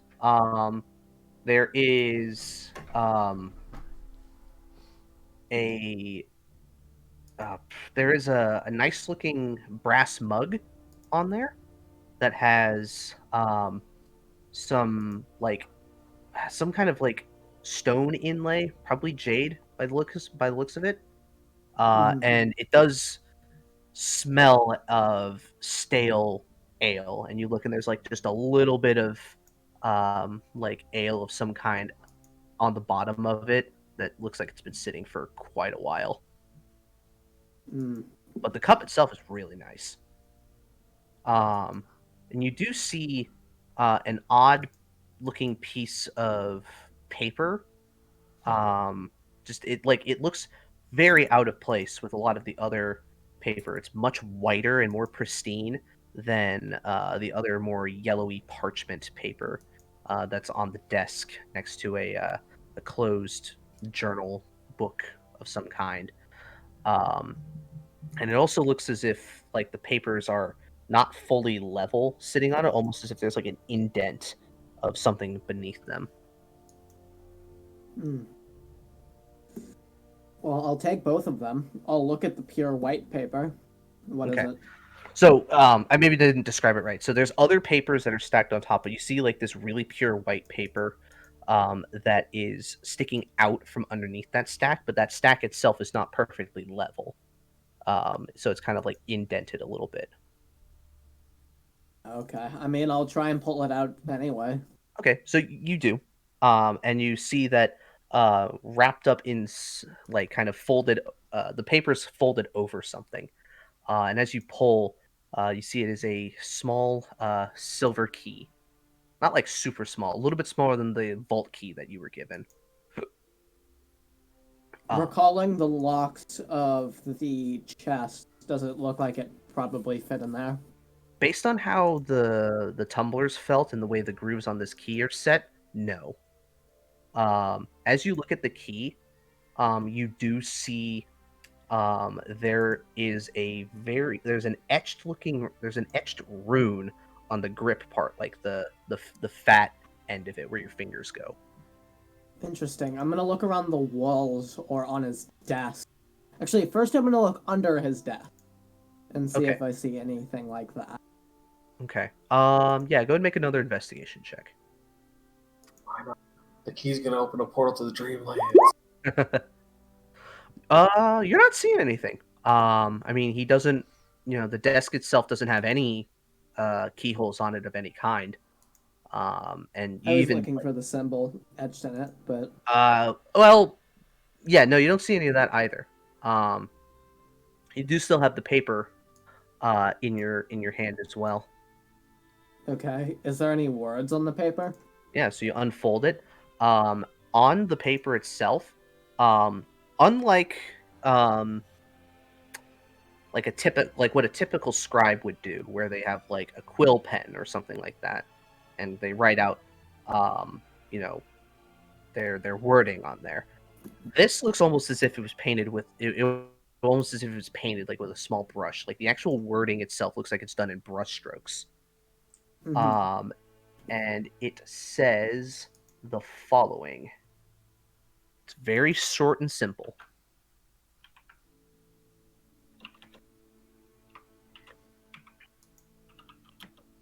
I'm just putting a little addendum on where you found it.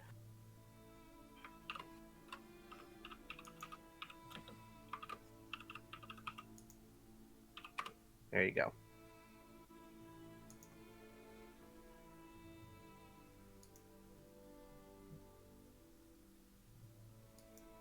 It's in OOC, by the way. Yeah, I saw. Okay.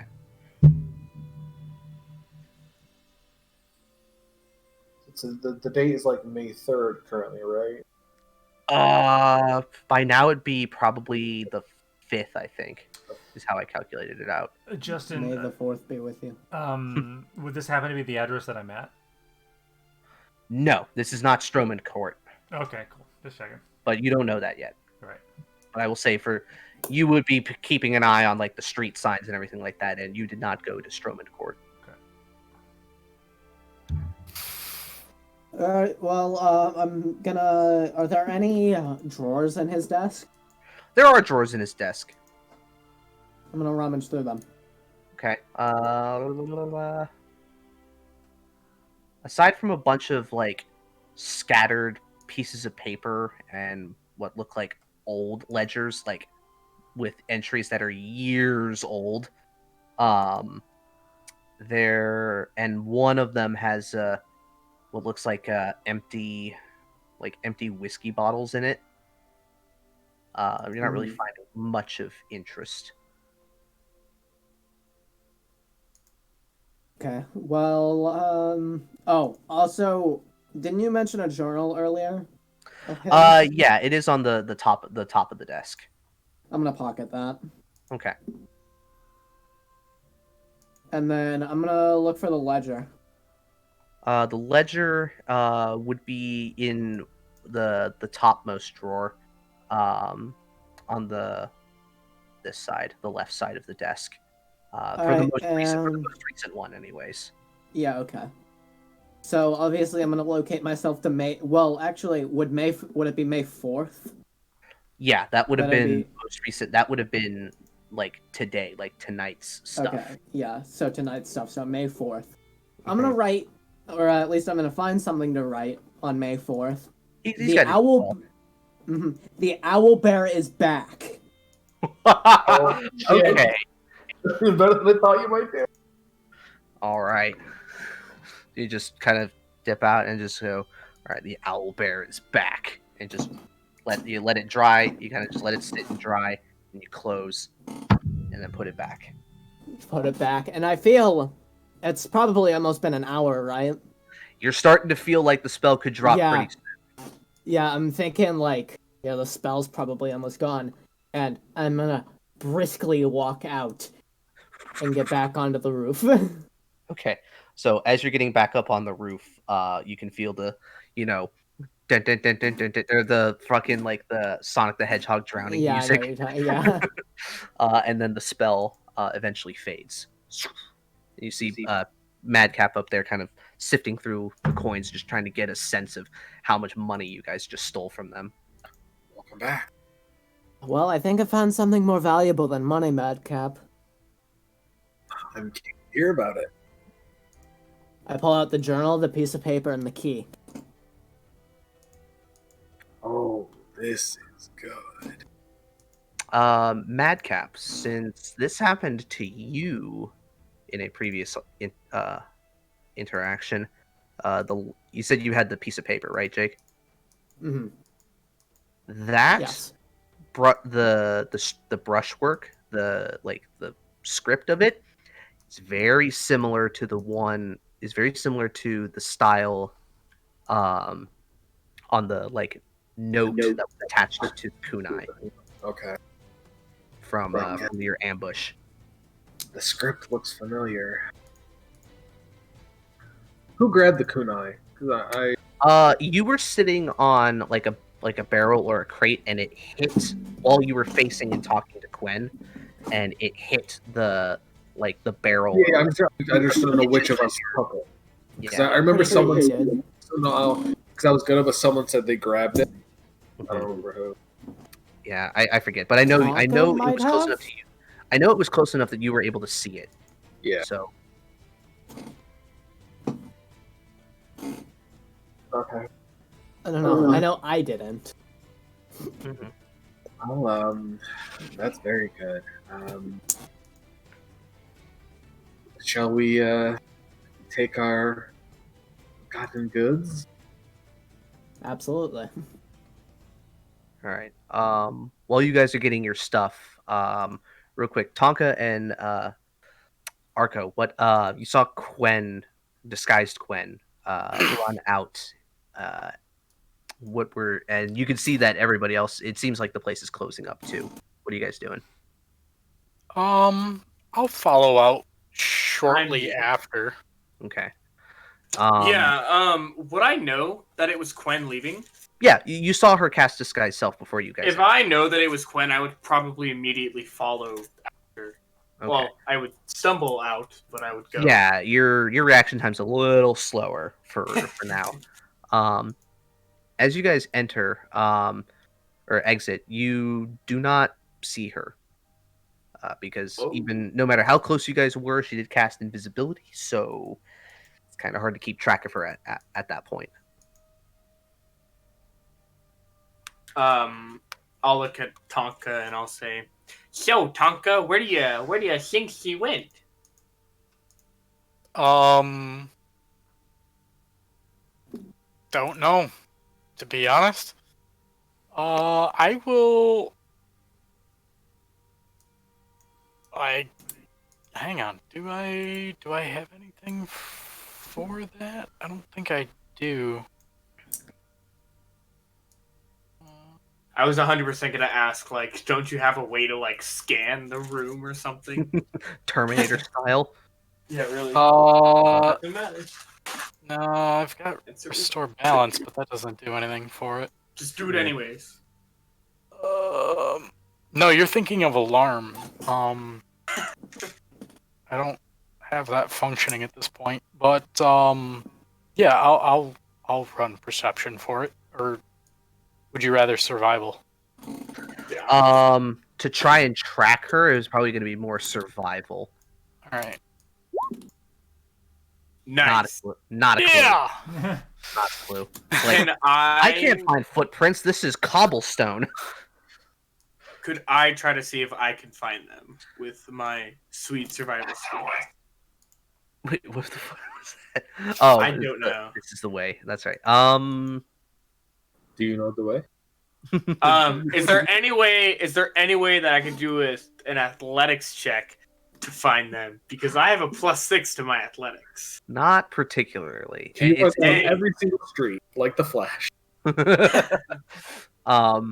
Yeah, this is a hard one because I know you guys left pretty quickly after her, but she went invisible almost immediately after trailing them.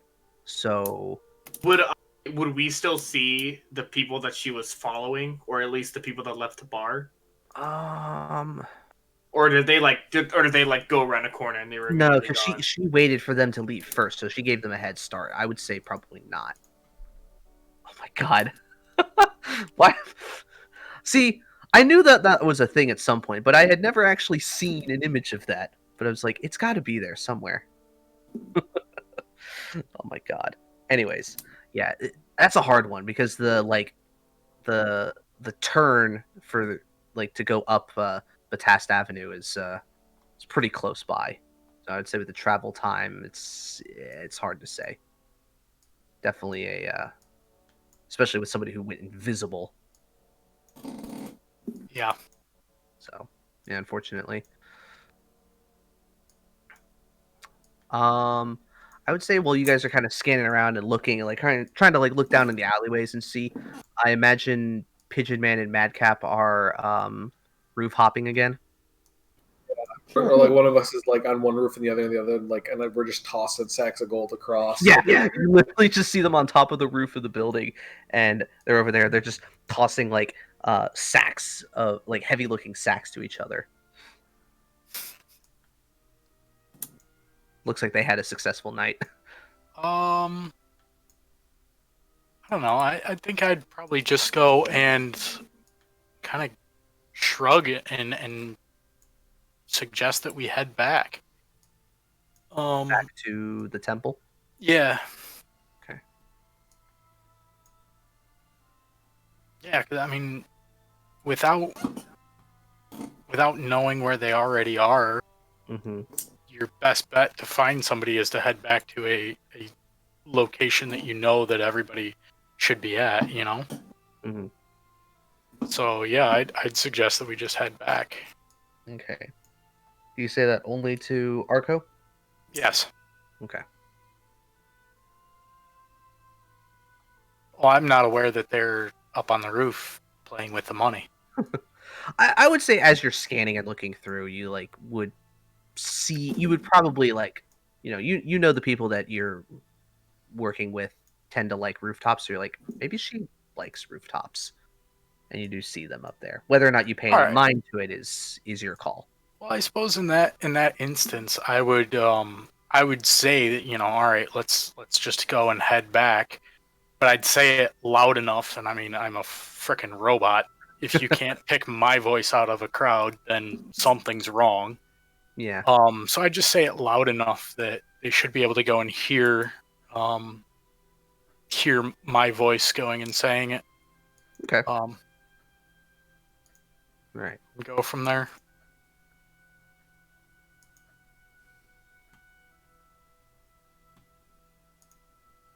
So then, is it a rendezvous at the temple? Then the other two variables. Probably about like 2:30 now. Yeah, getting there. Definitely a late night for you guys at this point. Oh, this is normal for Madcap. I mean, yeah, this is pretty normal for you guys, but for any reasonable person, Like, I mean, this is a lot. I think at the moment, like, the Pigeon Man is completely, like, driven at the moment by adrenaline and self-loathing. I'll throw him a downer. How are we getting this from one place to another? There's a lot here. I mean, there's probably, like, how many bags? I mean, they're all variable sizes. I'd say the biggest one is probably like a semi-deflated soccer ball, and the smallest is a hold on, sizes. Watermelon. No,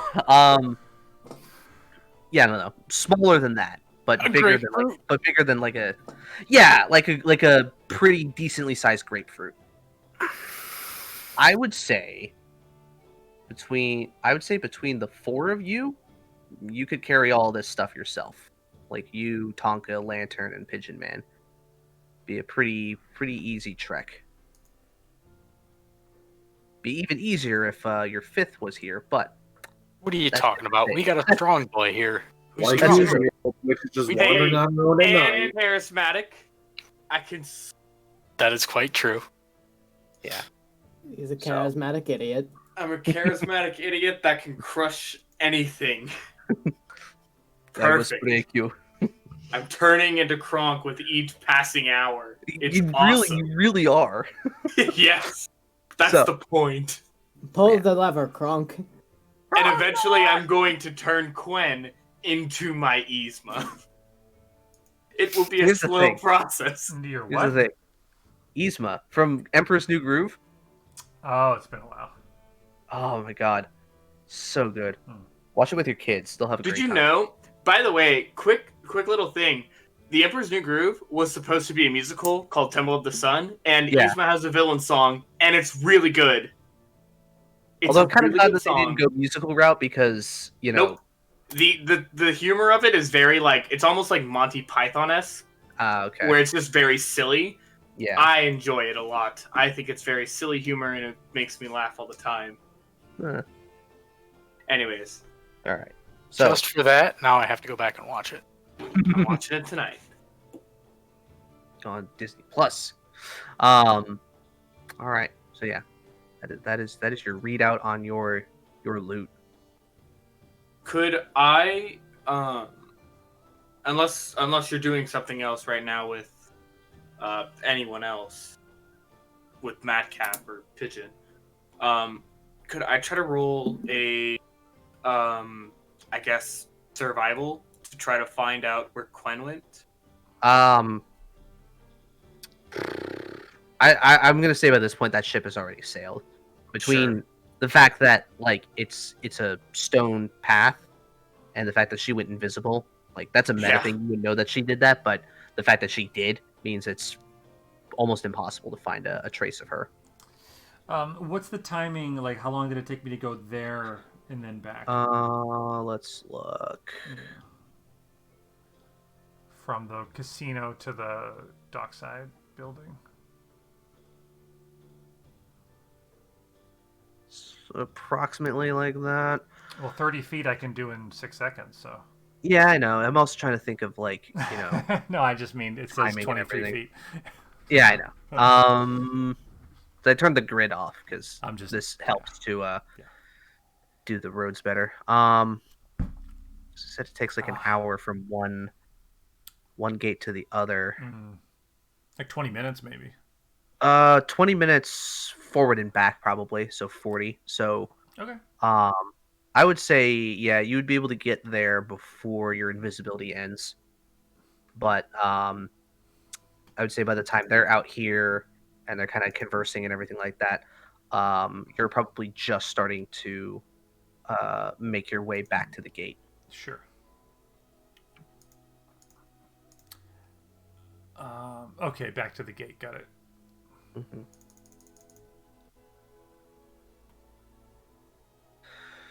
So, rendezvous at Bahamut or somewhere else? Or Madcap would ask Pigeon, where do you want to take all this stuff to? Well, I think the other two are going to the temple, so unless you want to exclude them out of getting it, but We're all in this together. We know apparently we're the ones that make the money. Together. There it is. There it is. Yeah. We'll head back to the temple. Okay. So following on them, getting to a point where you can safely offload some of the gains on them, so that it's an easier transport, so that the stealthier ones can move stealthily, and the strong ones can just take the heavy stuff. You make your way back to the temple, and we'll say you change it up and go on the left side. Whoa, dude. Wow. Yeah. Fucking purple. I don't like the change. I have to go back. Yeah. Oh, oops. Sorry, Ellis. I'll move you into the black area there. So here's what here's your gold count. The all in all, you have 700 silver pieces.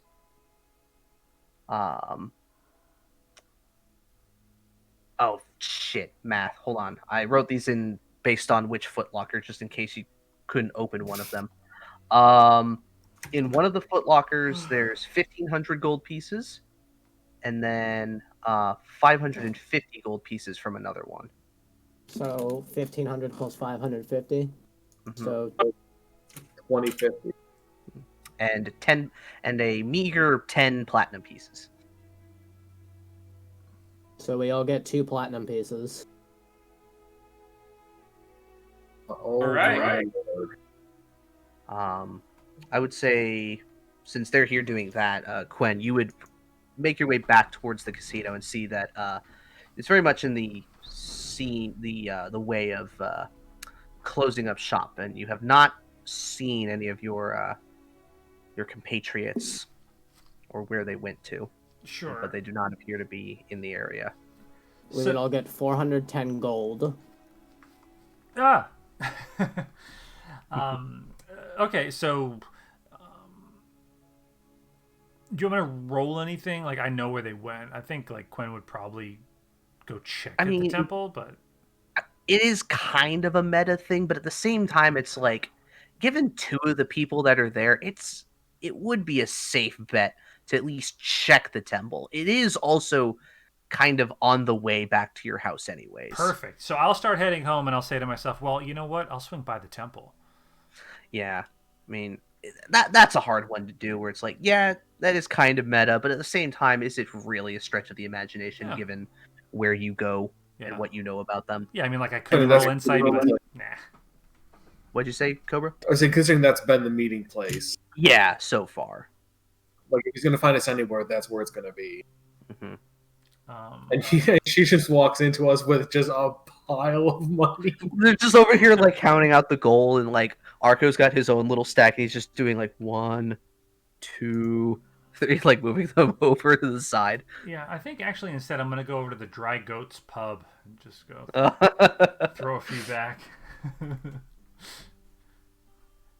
Well, you need money to drink. That's true. Welcome back, witch. So, okay, so I arrive. Did you rob the counting house? Just like a slow like nod with happy eyes. Yeah. It's like that gif of Jack Nicholson Yeah. slowly nodding. Very Got him aggressively. fucking.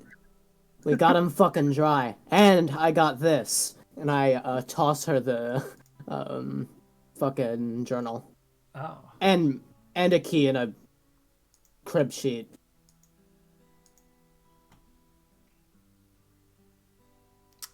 I will examine said objects. Okay. So if you scroll up to the last thing I posted, that's what the letter says, Is and that you can see that Is that from The Departed? I don't know. I think it's It's older Jack Nicholson, so it is more recent. Anyway, you're talking about Don wants to meet May 12th. Mm-hmm. Okay. Then there's the key, which it does appear to be made of silver, and it has a rune on the like kind of grip end, the fat end. I don't know. That probably has a name, but and Damn, that's a lot of gold. yeah, there are items with it too. So Yeah, but yeah, we were on the fucking casino. yeah, no, it's like this is a casino. This is gonna have a lot of money, probably. So I rolled on a 110. low level treasure hoard, or well, maybe like I maybe did like the gold for like a medium level one, but like 140 items silver. I rolled on a lower level one. But yeah, and then the journal itself. What languages do you know, Quinn? I know Common, Elvish, Halfling, and Sylvan. You cannot read this. I know Dwarven. I doubt that'll be of much help, but I can do it. I can read Draconic if on. it's in Draconic. I know Draconic, and I think I know one extra language too, but I can't know where it is. I know Elvish, Gnomish, Draconic, and Common. You never know when you're gonna need to speak to a gnome. I would say though, Quinn, you know what the script is. It's Dwarvish script. Dwarvish. So I'll look at it and say, does anybody read Dwarvish? Not me. I do. Oh, I will hand it to... It is located within my hard drive. Processing. He ejects the common cassette and puts in the dwarvish cassette. Yeah. Hey, it's an 8-track. Let's get that straight. It's like it's like the animation when you put the audio logs in on the Pip Boy. Does Vorm, does Tonka have a Betamax installed in him? It's on his back.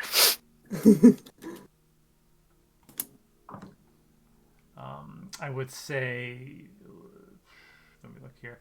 I'd say, I wonder. This must have been for that dwarf. Did you all see him leaving? He has something of an entourage with him.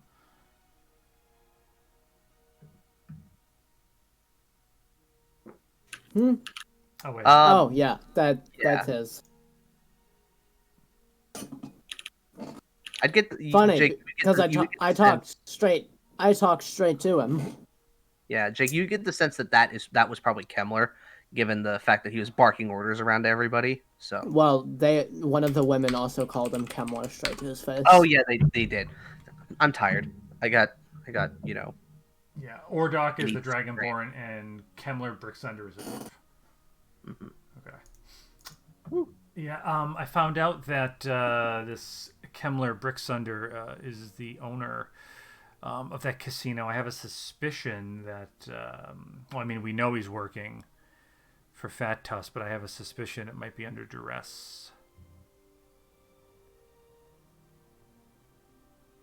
Well, he might not be running that casino much longer.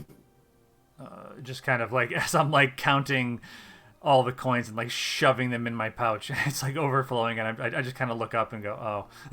I mean, feel free to use the sacks that we Brad dragged it in here.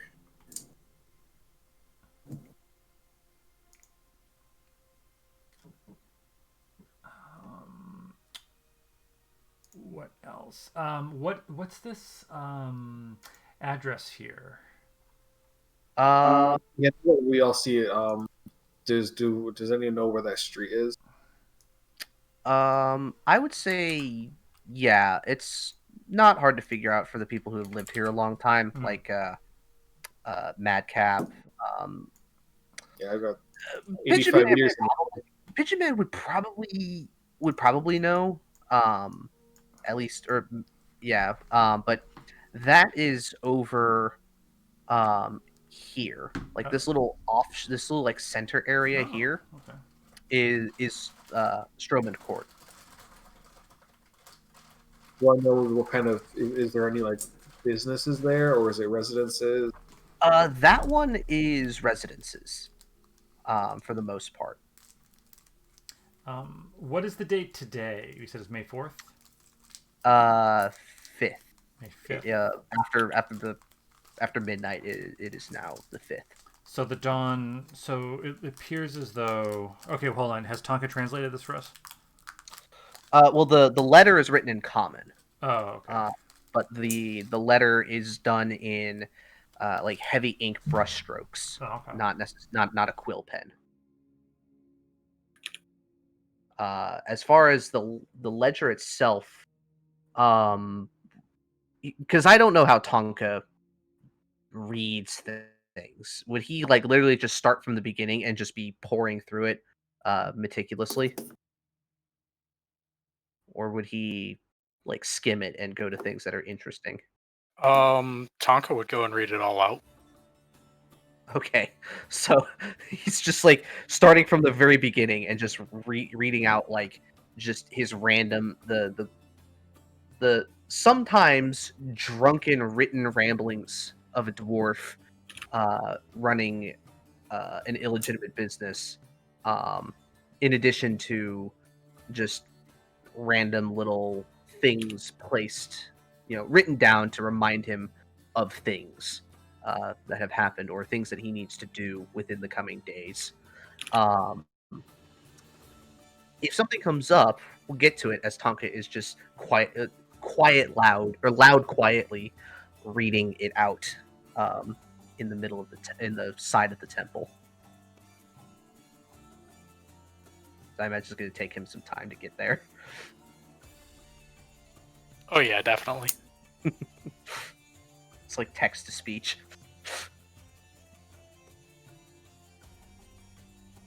So, while he's doing that,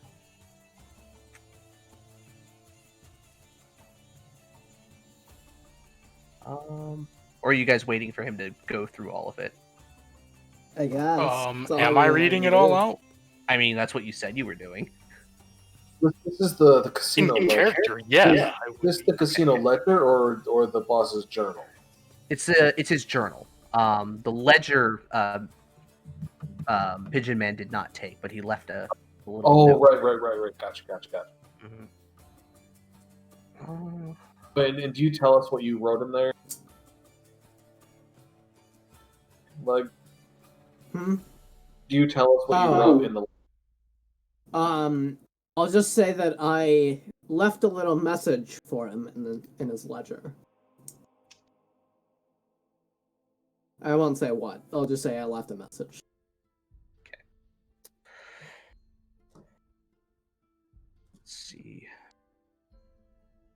I mean, if he's gonna read just the whole thing, I'd be like, tell you what, you guys can do that. I'm gonna go home, and we should meet tomorrow to figure out what we can do next.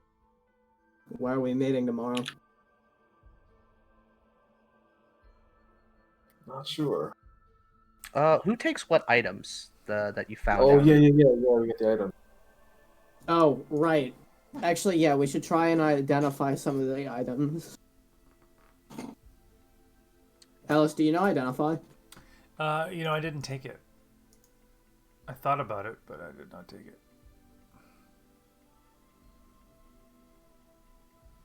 I mean, Arcana's not really my sort of thing. Well, you Yeah, could that wasn't probably mine. see if there's I a could try, but there's probably a magic shop that could do it, or I don't know, Jake. You could see if Hostile knows how to identify stuff. well, what I was gonna do is like the non-magical items. I was just gonna say and that we find no use for. I was just gonna say I can go sell it and we can split off all the money for it. Yeah, you could do that, pawn it off to him. But you also know that there are magic shops around Harkon's Plaza that would probably be willing to identify items that you acquire for a small fee. Mm-hmm. Is that something? Oh, also, I want to mess with the single weird dice in the bag with the frowny face. Okay. I want to roll it, and I am thinking of the number 4. Okay. The one with the frowny face tag on it, right? Yeah, It rolls a 4. I think a 2. Roll again. It rolls a 2. You know what we just found, boys? What's that? We just found a charlatan's die. Oh.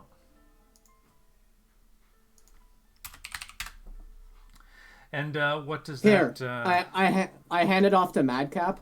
Roll this and think of a number that you want to roll. 7. It's a 6-sided die. It cannot roll I a think 7. of a Okay. It rolls as close as it can get a 6. 7. So, the show Misfits, there's one of a thing happens and a character can do like actual magic, like he can pull like rabbits out of things and whatever. Mhm. And he's cheating at a casino playing crap, and he rolls an 11, and he magics the dice, and he rolls a 7 and a 4 because he's fucking. Yeah. But you think of a 7, and it rolls as close as it can get, which is a 6. Like, huh. I could have some uses. If anyone fancies this in particular, I have. Has anyone taken the boots? We haven't gotten to M2. That's the first thing we've gotten to of the item. Okay. I haven't even seen what's where. Yeah, like now that It's in the we chat. got the money, like I have the sack with everything else, so I just gotta start pulling stuff out. Yeah. Does anything seem special about the other dice? They just they appear fancy. They're probably just valuable. They're made of like whalebone. It seems like a scrimshaw kind of thing. Bone dice. We got these boots. We got a weird amulet, and we got some gold bracelets. Since you're here now, Ellis, there is a tag, like a little like note tied to the laces on the boots. They say Lord Thornton's fancy slippers. Lord Thornton's fancy slippers. I think I could probably determine.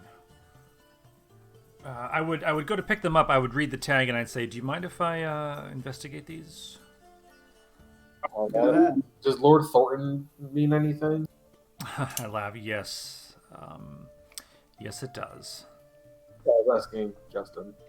Well, that's Barris Thornton. That's the guy who. Oh, Yeah, the guy who has gambling debts with the Don, the one of the councilmen. And I also, Justin, I don't know, I forget the timeline on this, but I forget, didn't I send out like a feeler to get like a meeting with him or something? Yeah, you sent like an official letter on like your finest stationery and everything. Who knows? Through the mail system. Okay. Well, they may or may not get back to you. We'll Yep. see. Excuse me.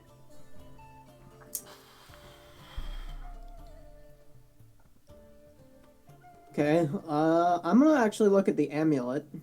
Okay. It does still have that heft, and like it's not overwhelming. It's just like it's like when you pick up something made out of lead versus something made out of aluminum versus like nickel or something like that. It's just dense. And it does have that like like very, repetitive ticking noise. Trying to focus in on it. Obviously, I don't really have that much arcane knowledge, but can I see and try and feel if there's something there? You can make an Arcana check on it. Oh my god. Would you get 20? 20? Okay. Hold on. Let me look up what it specifically is. Okay. Yeah, so it is definitely magical. From what you remember about your magic studies, for the brief time that you did do them, you learned a bit about, the other planes and what they're all about. And one of them really struck out to you being just really weird and out there. You have places like the Hells and the Abyss and, just the places where the bad stuff and the good stuff come from. Then there's this place called Mechanus, which is all about machines and law and perfect balance of everything. Reminds you a bit of Tonka in a weird way too. Something about this and the It's way the Clockwork City. Just something about it being having this kind of ticking noise and just looking like it's made out of what is it, copper and brass. It screams clockwork stuff. It reminds you of tinkerer shops, like gnome tinkerer shops too. It's you can very clearly feel something magical coming off of it. Mm-hmm. As far as what it does, you don't know. You're not that good at it. The bracelets. I'm gonna take it. Yeah, I definitely figure out what it is. Do the bracelets feel mundane? I would say you'd have to make an Arcana check if you're gonna determine that. It's a pretty low DC though. Yeah.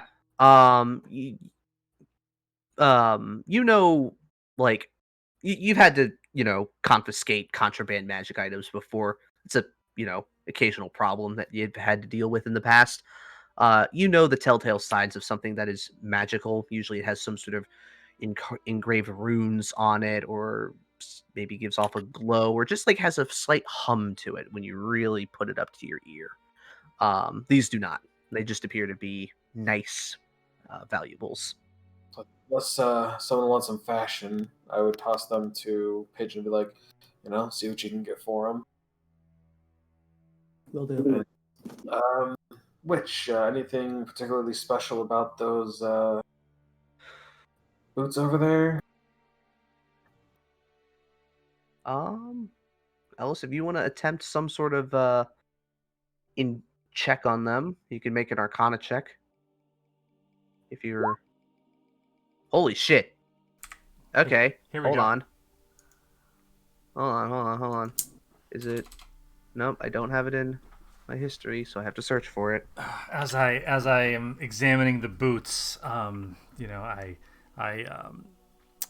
probe deep into my understanding of the arcane, and suddenly it comes to me. I realize something very special about these boots. Looking at the design on them, you're like, why would a human possess something like this that looks so clearly elven in its motif? It's got green cloth that does not appear to be soiled at all. There's embroidery of branches and leaves and shit like that. It's very wood elf.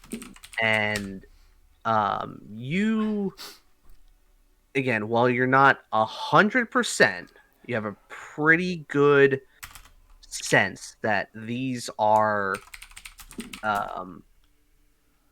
boots that will assist in one's stealthiness, given the nature of traditional wood elf society, focusing a lot on stealth and tracking and being unseen until the moment is right for whatever reason, whether you are hunting, you're assassinating, or doing whatever, or just trying to do a prank on your siblings. Mm-hmm. Realizing this, I'll kind of glance at the others, sort of, and then I would just put them under my cloak and say, "Oh, they seem unremarkable, but I'll let you know." Okay, fucking insight check. Yeah, make a deception check, Ellis. You can make an insight check too, Cobra. Oh. Oh dear. All right, I think I just blew. Roll high. I think I just blew my high roll on the Arcana. Oh dear. Yeah, no, she knows something's up about them. There's something interesting about them. I think they seem a little more special than mundane. Are you sure you're as good as you think about this? Oh, you're an expert on elven footwear now, are you? Maybe that's my fetish. Oh.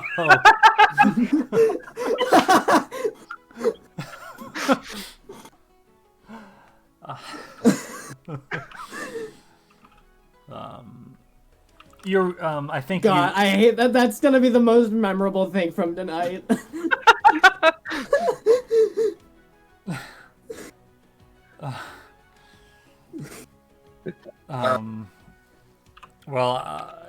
Far be it for me to kink shame another one of our kind. Meaning, pretty sure kink shaming is my kink. Yes.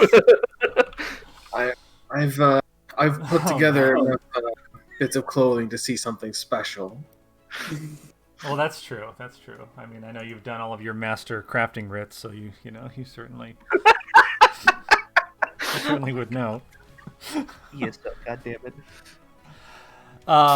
Yes, I think that I will delve into the secrets that these boots carry, if any, of course.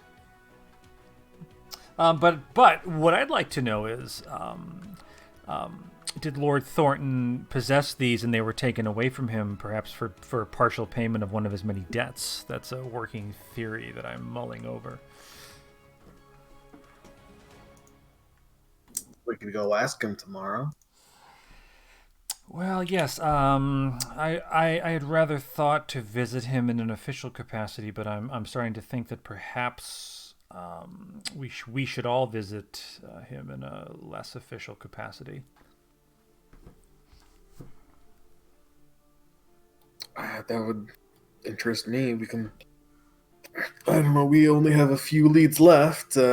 We have there's the meeting with the Dawn that's coming up, but we have a few days until then. Yes. So until then, we can do some investigation into this Thornton, the Vermilion. I wonder if your activities this evening at the casino will have affected the outcome of this meeting. Perhaps the Dawn's plans will change after you've robbed his casino. Good. Just a Hard thought. to find out.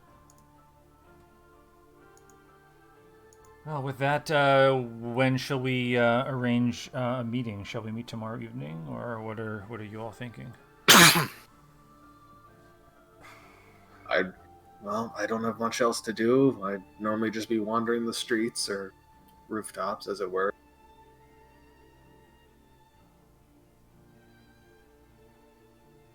I do have one errand I'm debating on performing, but shall we meet at the temple, say, after sundown? Probably a good idea. I have work in the morning.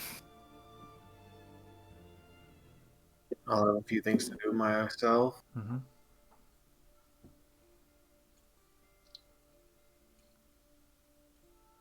All right. Well, if that is the plan, then say with everyone's spoils, you all go your separate ways back to your own abodes and domiciles, to whatever capacity. I don't go home. Oh, and where does Pigeon Man go? I go to a tavern. Okay. I go to the Dry Goat. One nearby in the midden, a safer part of town. 2 silver for a night. Cool. All right. I also have a quick errand to run. Okay. Would I happen to know where Councilwoman Ravencrown lives? You would know where their estate is. It is in the heights, very close to the Acropolis, like very close to the gate.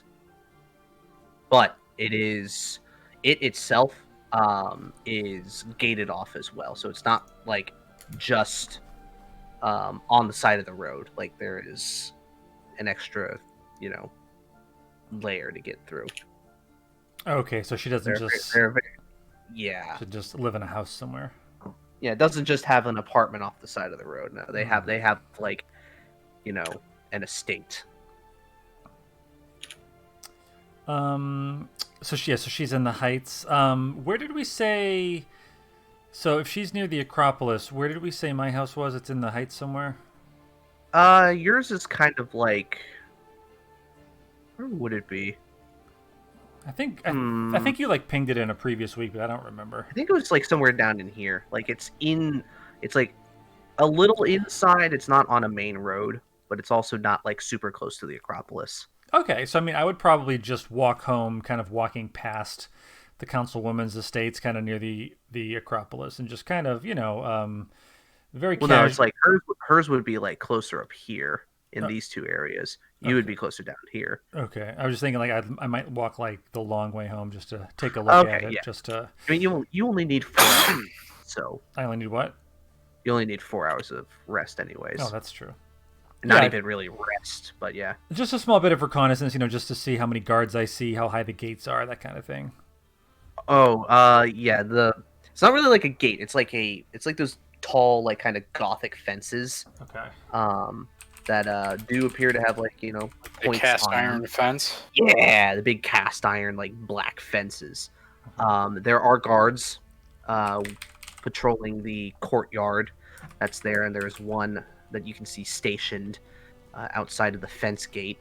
But they do not appear to be city guards. They do not wear the sashes, nor does their armor match the attire of the guards. Private security force. Likely private security, yeah. Okay. An errand for another day, I would say to myself under my breath and head home. Mm-hmm. Okay. And with that, well, I think we shall close for the evening and pick up next time. Now, next time would be the 27th. I know it's a little after Christmas, but is everybody going to be available? Yes. The next time would be the 25th itself. Oh yeah, no, it would be Christmas. So yeah, no, I was thinking Sunday for my other game, but yeah, which I could do. I mean, I'm not staying to my parents till fucking 9:00. Goddamn. Right? Yeah. So Right. I mean, if y'all want to play on Christmas Day, that's up to you. If not, no hard feelings. We'll go. Oh shit! It's also New Year's Day. Is the next one after that? Yeah, but I mean, New Year's Day. You don't celebrate New Year's Day. You celebrate New Year's Eve. Yeah, that's fair. Nobody gives a shit about New Year's Day. Oh yeah, no, you're right. You're right. I'm actually off New Year's Day. Nice. Hell yeah. Sweet. Exactly. So- New Year's Day is the hangover recovery day. Yes. Nobody it's gives the a shit hangover about day. it. Yeah. So yeah, we'll be good on that one. But yeah, if y'all want to play on Christmas, that's perfectly fine. I got to assume I'm down. Cake being Pacific, you'd probably be busy, wouldn't you?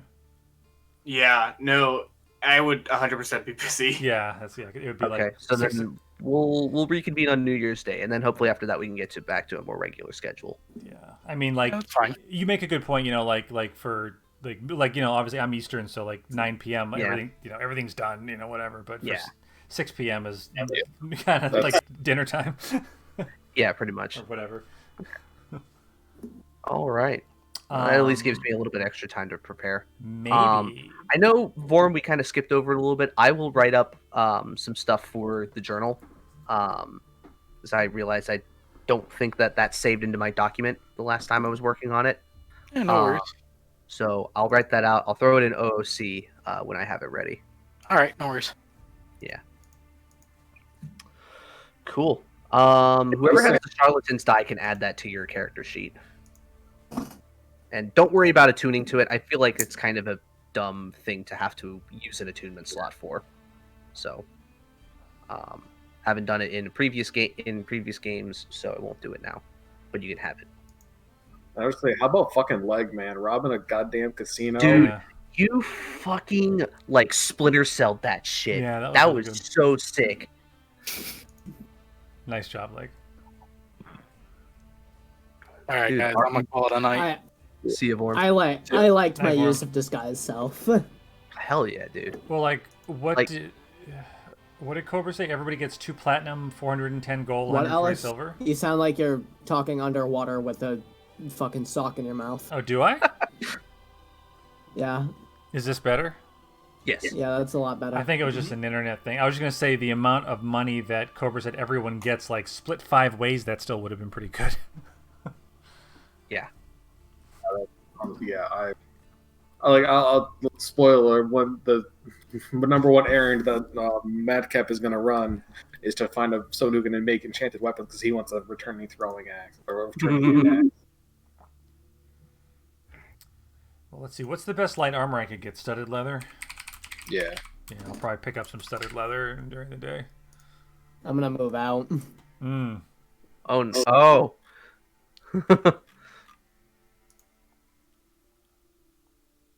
Yeah. Oh no. That'll be an interesting conversation to have.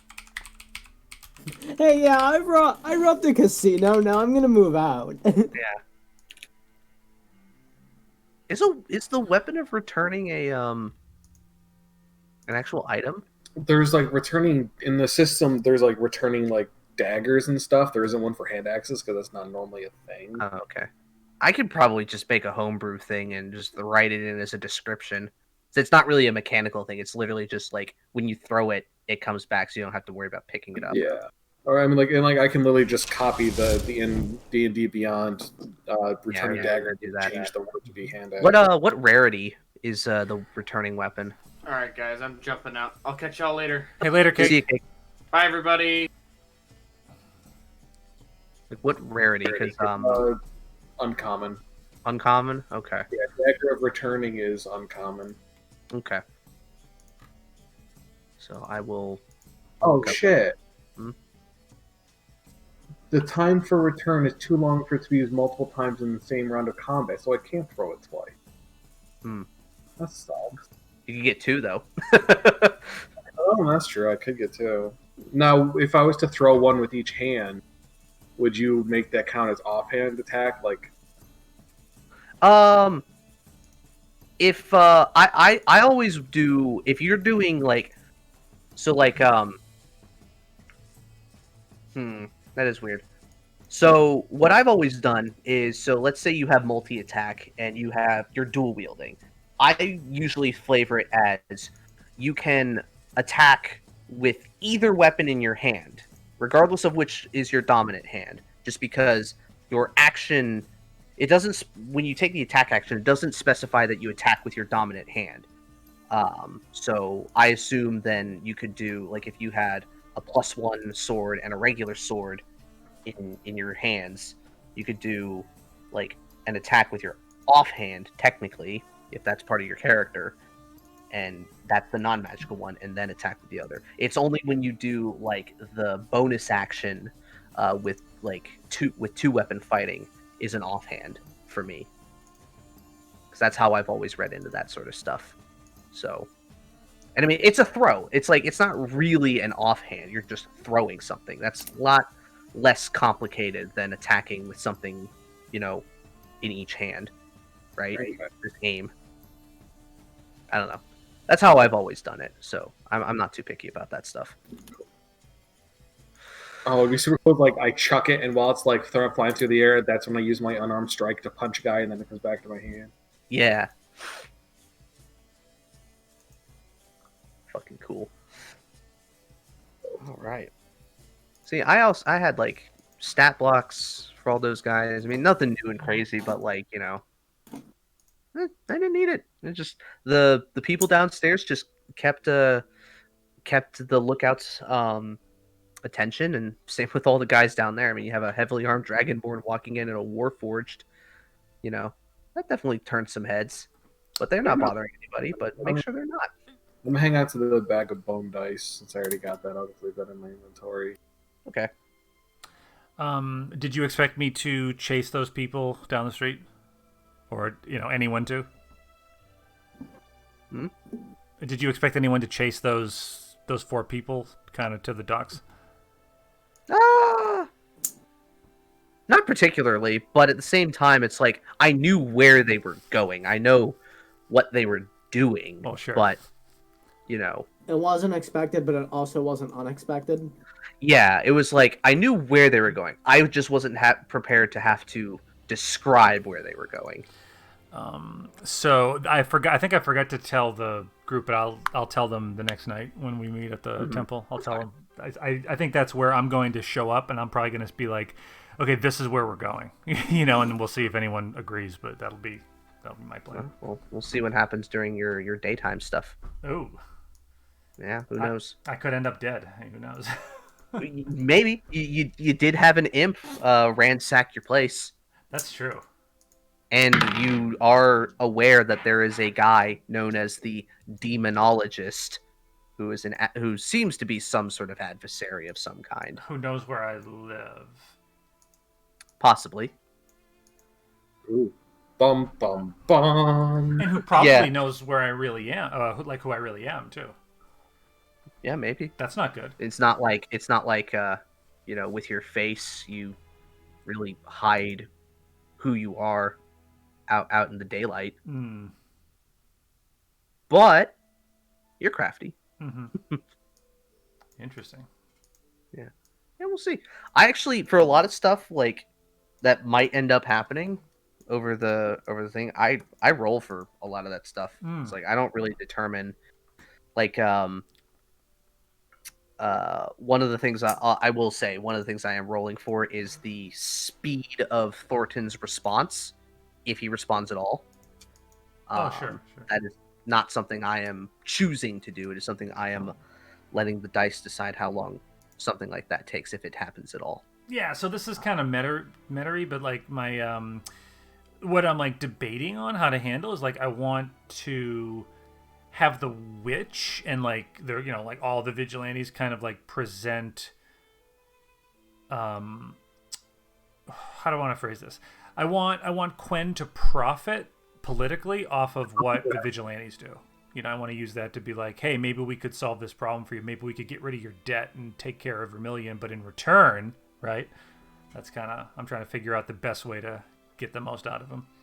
Yeah, maybe that could be a way to spin it. Yeah, like we'll get rid of Vermilion and we'll expose her dealings with the Dawn, but to secure your re-election. But in return, you're gonna get me some kind of a position or do X, Y, and Z. Yeah, something. Yeah, we'll see. And we'll then see what happens. Yeah, the group will figure out too that like she has like a selfish kind of. I feel like they're already a little clued in on that, though. I know. If fun, this is great. This is going way better than I had ever expected this campaign to go. Good. This is very different to how I usually do things. If the councilwoman had just lived in a house, by the way, if she's it's like it's like a 2-story house, and you see a light, and I 100% knew that you would go in there and fucking like stab her in her sleep. There was a 50% chance that I was going to attempt to murder her. I wasn't sure. I was going to play it and by there ear. probably would have been a much higher percent chance that you would have would not have gone over very well. Yeah, I'm kind of actually glad that it didn't. To be fair, yeah, she is part of a very well-known wealthy family. They can afford shit like that, so it's not unreasonable. Yeah, like I had a whole thing where like Cobra I was talking to Cobra about like the actor feat, and I'm like, what if I kill her and then I become her? Like I had a whole thing, and I'm like I don't know. It seemed like a bit much. Take like 2 warlock levels so you have Mask of Many Faces. That would be cool.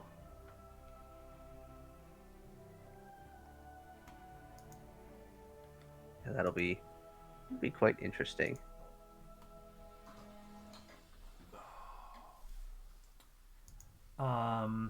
Well, if anybody wants to play a game midweek, let me know. But otherwise, have a Merry Christmas or winter celebration, non-denominational of your choice. A happy Festivus for the rest of us. Exactly. Whatever your custom or not custom is. Yeah. Oh boy, I gotta get to bed. Marry Satan. Yes. All right. Well, I will catch y'all later. Thanks, Justin. I got prep to do over the week.